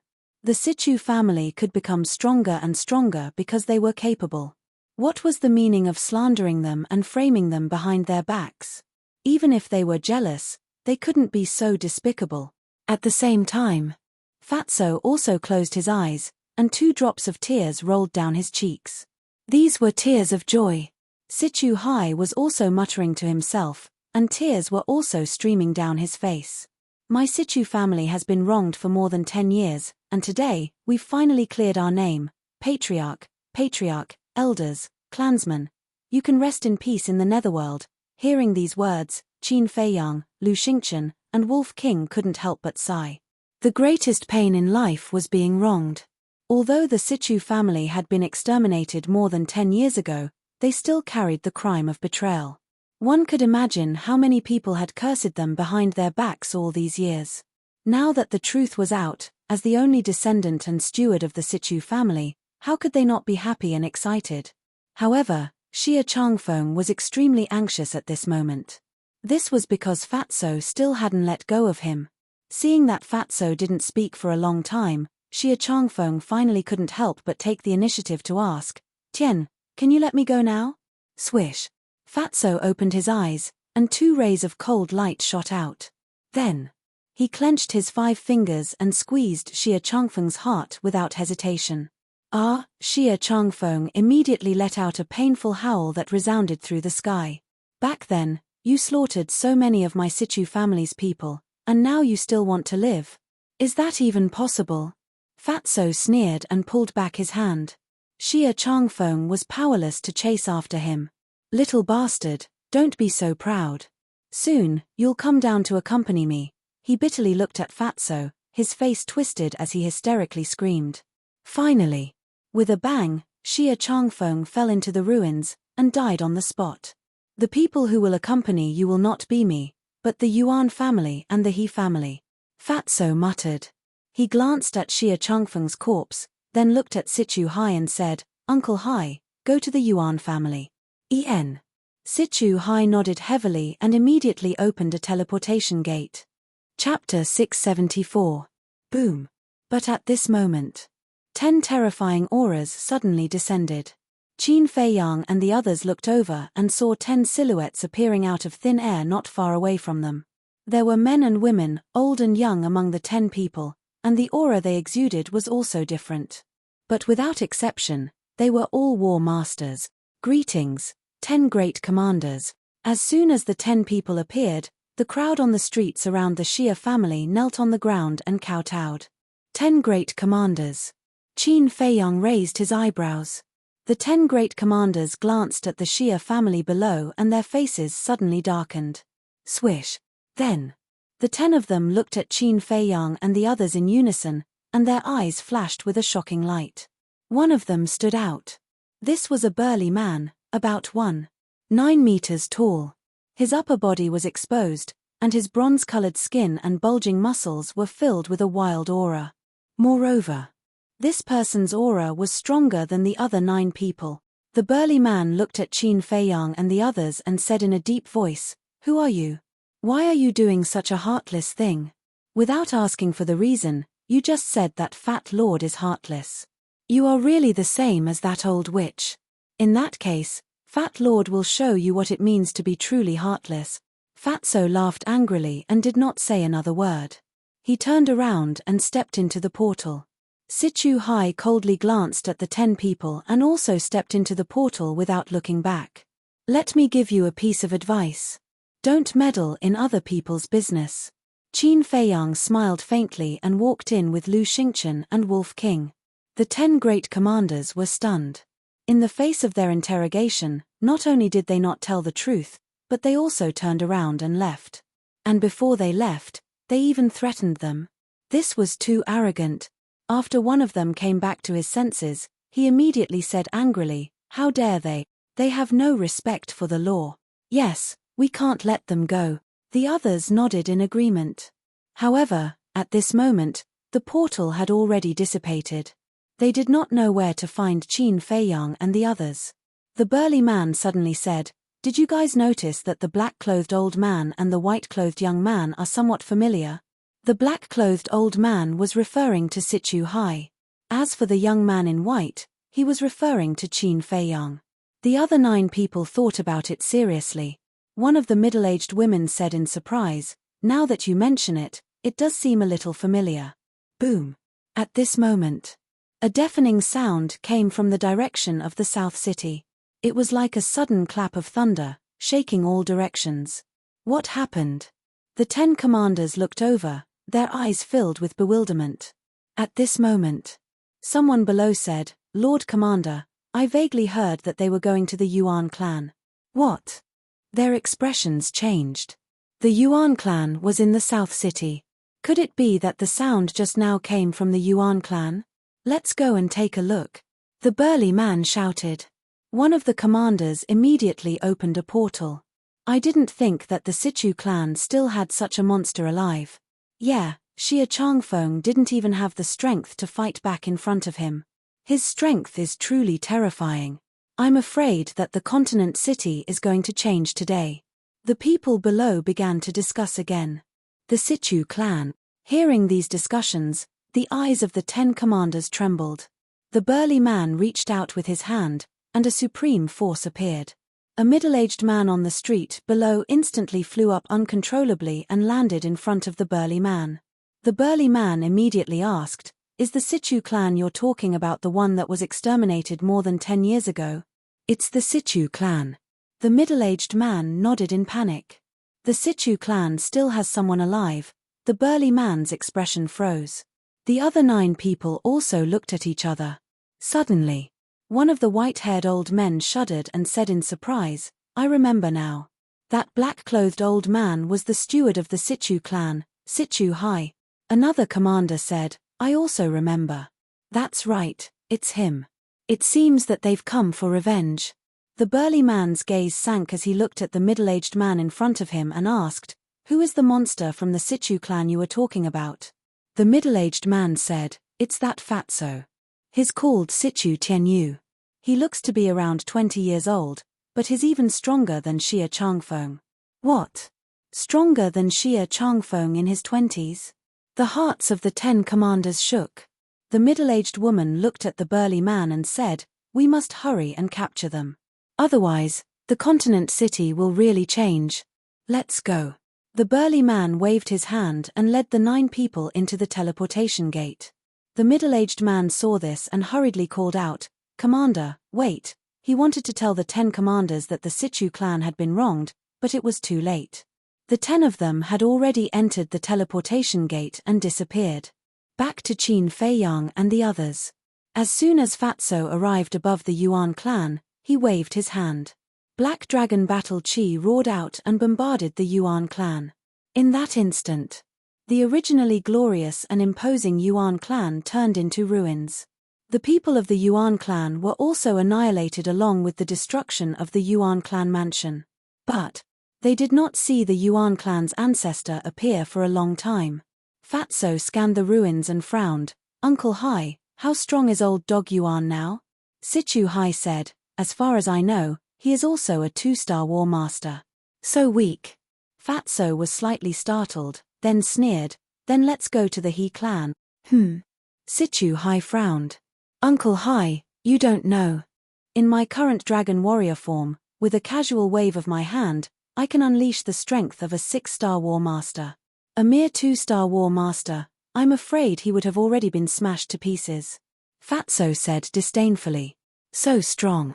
Situ Hai's gaze trembled. He thought for a moment, then shook his head and said, "Tianyu, we still can't be careless. What if he's lucky enough to not die? Or maybe he's not at home right now and is outside. If he's outside, then there's nothing I can do now. I can only wait until later to slowly find him." After Fatso finished speaking, he waved his hand, and a black dragon battle chi shot into the ruins below like lightning. Boom! Following a loud sound, even the ruins of the Yuan clan were gone, turning into a huge sinkhole. Next, Fatso looked at Situ Hai and said, "The 10 great commanders should be here, let's go." Upon hearing the 10 great commanders, Situ Hai did not dare to stay any longer. He immediately opened the teleportation gate and the group entered in a single file. Just as the few of them left, the 10 great commanders appeared behind them. Looking at the Yuan clan being destroyed in one day, the 10 people's faces were ashen. The tall and sturdy man shouted angrily, "Find them immediately, we must find them." "Where are we going to find them?" The other 9 people had helpless looks on their faces. The continent was so big, if these people wanted to hide, it would be impossible to find them in a short period of time.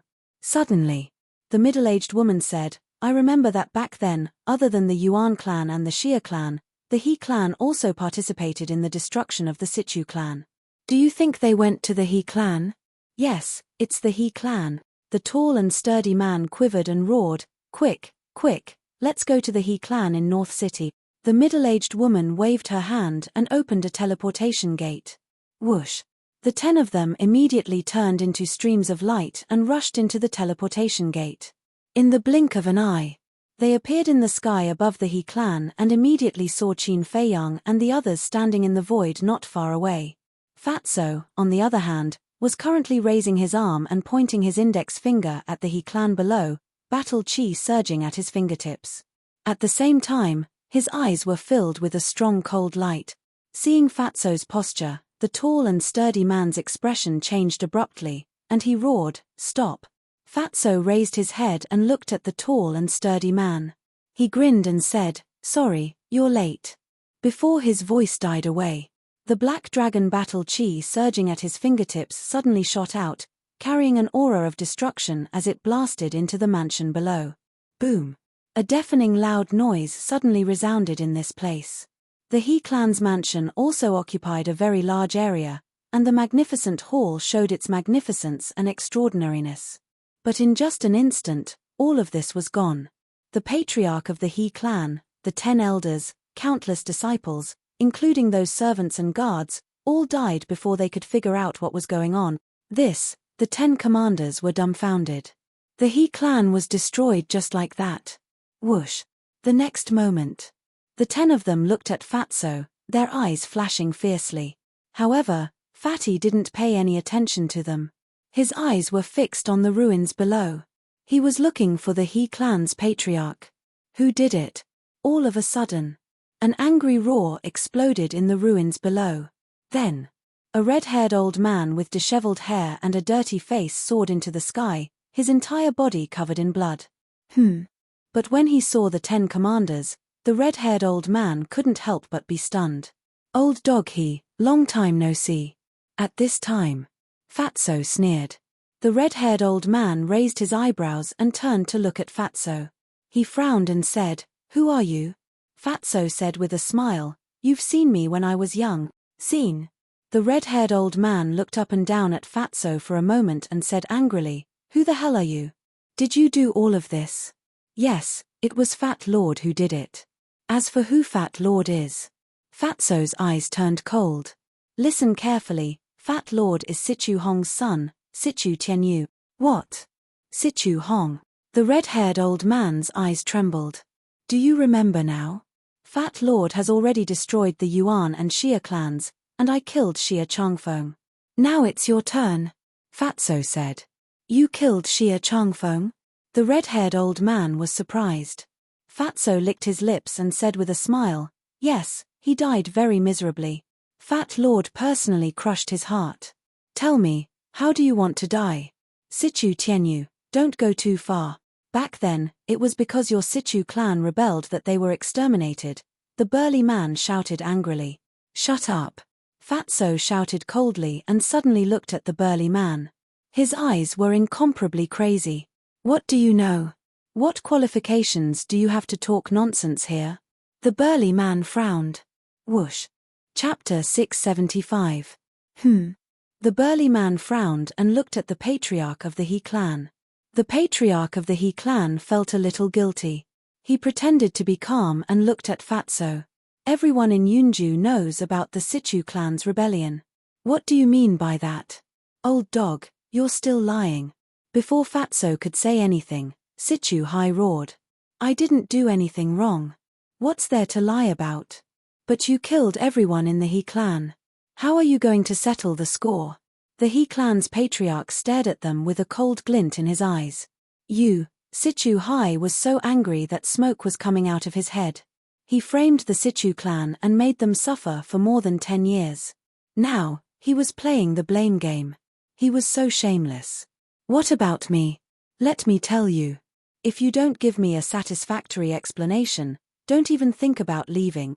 The patriarch of the He clan sneered. "Old dog, I'll kill you." Sichu Hai roared. He had completely lost his mind and lunged at the patriarch of the He clan. Fatso frowned. He grabbed Sichu Hai's arm and shouted, "Uncle Hai, calm down." Sichu Hai roared, "He still won't admit it." "How can I calm down?" Fatso smiled. "Have you forgotten? We have evidence now. He has to admit it even if he doesn't want to." "That's right. We have evidence." Sichu Hai shuddered. He turned to Qin Feiyang and said, "Little brother, please show us the evidence." "We have evidence." The patriarch of the He clan narrowed his eyes and looked at Qin Feiyang. Qin Feiyang smiled faintly. He took out the image crystal and waved his hand. The recorded image appeared in the sky again. The patriarch of the He clan's face turned pale when he saw the image. The crowd gathered on the street below also roared with righteous indignation. "He Darkai, how are you? Not only did you lie to all of us, but you also lied to the mansion master. How should you be punished?" As soon as the image ended, the 10 great commanders looked at the patriarch of the He clan. "No. I didn't do it. Xia Changfeng is slandering me." The He clan's ancestor hurriedly shook his head. He looked at the burly man and said, "Brother Mo, you must believe me. I am innocent." The burly man shouted, "The evidence is conclusive, and you're still quibbling. You're really stubborn. Take him down." The other 9 commanders nodded and immediately surrounded the He clan's patriarch. Seeing this, the old ancestor of the He family panicked. Suddenly, he turned to look at Fatso and roared, "Little bastard, even if I die, I'll drag you down with me." Boom. His aura erupted as he charged towards Fatso without looking back. His eyes were brimming with killing intent. 3-star war sect. Fatso was startled for a moment before he disdainfully said, "You're a bit stronger than that trash Xia Changfeng. But if you want to drag Fat Lord down with you, you're still lacking." He took a step forward, advancing instead of retreating. Die. When the two of them met, they roared at the same time and punched each other with all their might. Boom. Ah. The two fists fiercely collided. Xia Changfeng screamed miserably and was sent flying on the spot. Following closely, his body exploded in the air, and blood dyed the sky red. So strong. The pupils of the 10 commanders shrank. A mere 2-star war sect had actually killed a 3-star war sect in an instant. This was too crazy. However, they did not know that Fatso, in his dragon warrior state, could unleash the strength of a 6-star war sect with just a raise of his hand. Although the He family's ancestor was a 3-star war sect, because he was too impatient earlier, he did not use any battle arts. With just his flesh and blood, how could he be a match for Fatso? However, after killing the He family's ancestor, Fatso's killing intent did not dissipate. Because he still had his greatest enemy. That was the Cloud State Palace Chief. However, he also knew that with his current strength, he was still not a match for the Cloud State Palace Chief. Who? Taking a deep breath, he turned around and landed beside Qin Feiyang, smiling. "Boss, we can go now." Qin Feiyang nodded. "You are not allowed to leave." However, at this moment, the tall and sturdy man waved his hand, and the 9 commanders immediately surrounded Qin Feiyang and the others. "Why?" Qin Feiyang raised his eyebrows. Although the He family, Yuan family, and Xia family framed the Situ family in the early years, you have violated the rules of the state capital by killing so many people in the state capital. You must wait for the palace chief to return and personally decide. Please rest assured that the palace chief will handle this impartially. The tall and sturdy man said. "Ha, that old witch will handle this impartially? Are you joking?" The fatty laughed out loud. His laughter was full of sarcasm. The tall and sturdy man's face darkened as he shouted, "Don't be rude to the palace chief." "Humph. Calling her an old witch, Fat Lord has already shown mercy. If you really want to say it, she's not even as good as an idiot. She's simply an idiot."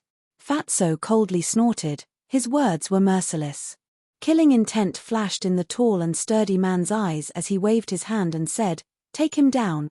Boom. The aura of the 9 great commanders exploded. At this moment, Lu Xingchen's mind moved and the group instantly disappeared without a trace. Where did he go? The 9 great commanders were shocked and hurriedly scanned the void around them. The tall and sturdy man was also bewildered. How could they disappear into thin air? No.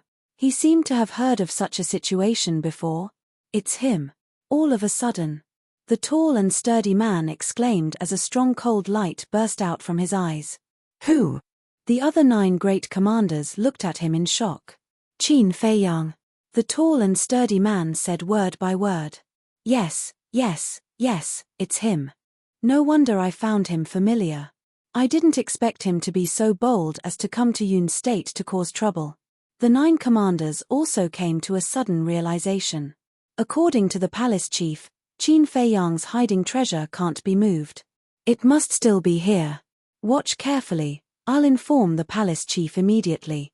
As the tall and sturdy man spoke, he took out an image crystal and infused his battle chi into it. After a while, the illusory figure of the Yun State Mansion Master appeared. The palace chief looked at the tall and sturdy man and frowned. "What are you doing?" The tall and sturdy man said, "My lord, Qin Feiyang and the others came to Yun State and destroyed the He, Xia, and Yuan families." "What?" The palace chief was enraged and shouted, "Why didn't you stop them?" "My lord, it's not that I didn't stop them, but they were too fast. We couldn't stop them in time." The tall and sturdy man smiled bitterly. "Trash." The palace chief scolded and shouted, "Where are they now?" The tall and sturdy man said, "They're hiding in that hiding treasure now." The palace chief was overjoyed and nodded. Very good, you guys stay there and guard. I'll go back immediately. Yes. The tall and sturdy man responded respectfully and turned off the image crystal. His eyes were filled with killing intent. In a secret chamber, Qin Feiyang and the others stood side by side and looked at the image in front of them. This was Lu Xingchen's space divine item. They had not left, so they saw the message between the tall and sturdy man and the palace chief clearly. Lu Xingchen stared at the tall and sturdy man in the image and frowned. Brother Qin, why do I feel that there's something wrong with this man? I have the same feeling too. Qin Feiyang nodded thoughtfully. He turned to Sichu Hai and asked, who is he? Sichu Hai said, his name is Mo Jun, the father of the Mo family's patriarch. The Mo family? Qin Feiyang frowned and said, is there someone called Mo Wuxian in the Mo family? Yes. Mo Jun is Mo Wuxian's grandfather. Sichu Hai said. No wonder. Qin Feiyang suddenly came to a realization, and the corners of his mouth pursed into a sneer. Wolf King said, Little Qin Zi, I caught a trace of murderous intent in his eyes just now. It might be directed at us. It's not a possibility, it's a fact. Because Mo Wuxian died in our hands. Once he has the chance, he will definitely come after us. Qin Feiyang smiled faintly. That's not right. We just came back from the 9 underworlds. Mo Wuxian and the others all died in there. Mo Jun couldn't have received the news so quickly, Fatso said suspiciously. Don't forget. Wen Qiu and Feng Wuxia are still alive. And Tan Wu. When he returns to He province, he will definitely tell us the truth. Apart from Feng province and Yu province, the people from the other provinces basically died in our hands. Think about it. When the palace chiefs of He province, Kong province, and Serene province learn about this from Tan Wu and the others, won't they hate us? So, they will definitely tell these things to the palace chiefs of the other provinces as soon as possible. That's why the palace chiefs of the 9 provinces came to our spiritual state one after another. Lu Xingchen smiled faintly. That makes sense. Fatso nodded. But what puzzles me is, why did the palace chiefs of Feng province and Yu province come to our spiritual state? To join in the fun? Lu Xingchen frowned. Qin Feiyang smiled and said, when we go back and see the old master, we'll know when we ask him. Okay. Lu Xingchen nodded and looked at Qin Feiyang, asking, what about now? Do we go back or continue to observe? Qin Feiyang said, let's wait a little longer. I want to know how they plan to deal with us. Spiritual state. At the palace master's mansion, at this moment, the Yunju palace master was standing in the conference hall, raging at the old master. Old man Ren, you heard it all. This is the young man of your spiritual state, he's simply lawless. She was about to explode in anger. After learning about the death of Mo Wuxian and the others, she was already furious. She thought to herself that this time, she must make Qin Feiyang pay the price. But she never expected that as soon as she came to the spiritual state, this Qin Feiyang would actually go and raid her nest. This was too much. Then, he looked at the old man. His head was lowered, and his brows were tightly knitted together. He did not say a single word. Previously, when Mo Jun sent a message to the Yunju palace master, the Yunju palace master didn't avoid it, so he heard it all. Not only did he hear it, but the other palace masters in the conference hall also heard it and were all in disbelief. Because they all knew that the Xia family, the He family, and the Yuan family were superfamilies in Yunju. Moreover, the ancestors of the 3 families were highly valued by the Yunju palace master, and it wouldn't be an exaggeration to say that they were his right-hand men. But this Qin Feiyang actually destroyed the 3 great clans in an instant. Wasn't this clearly going against the Cloud State's mansion master?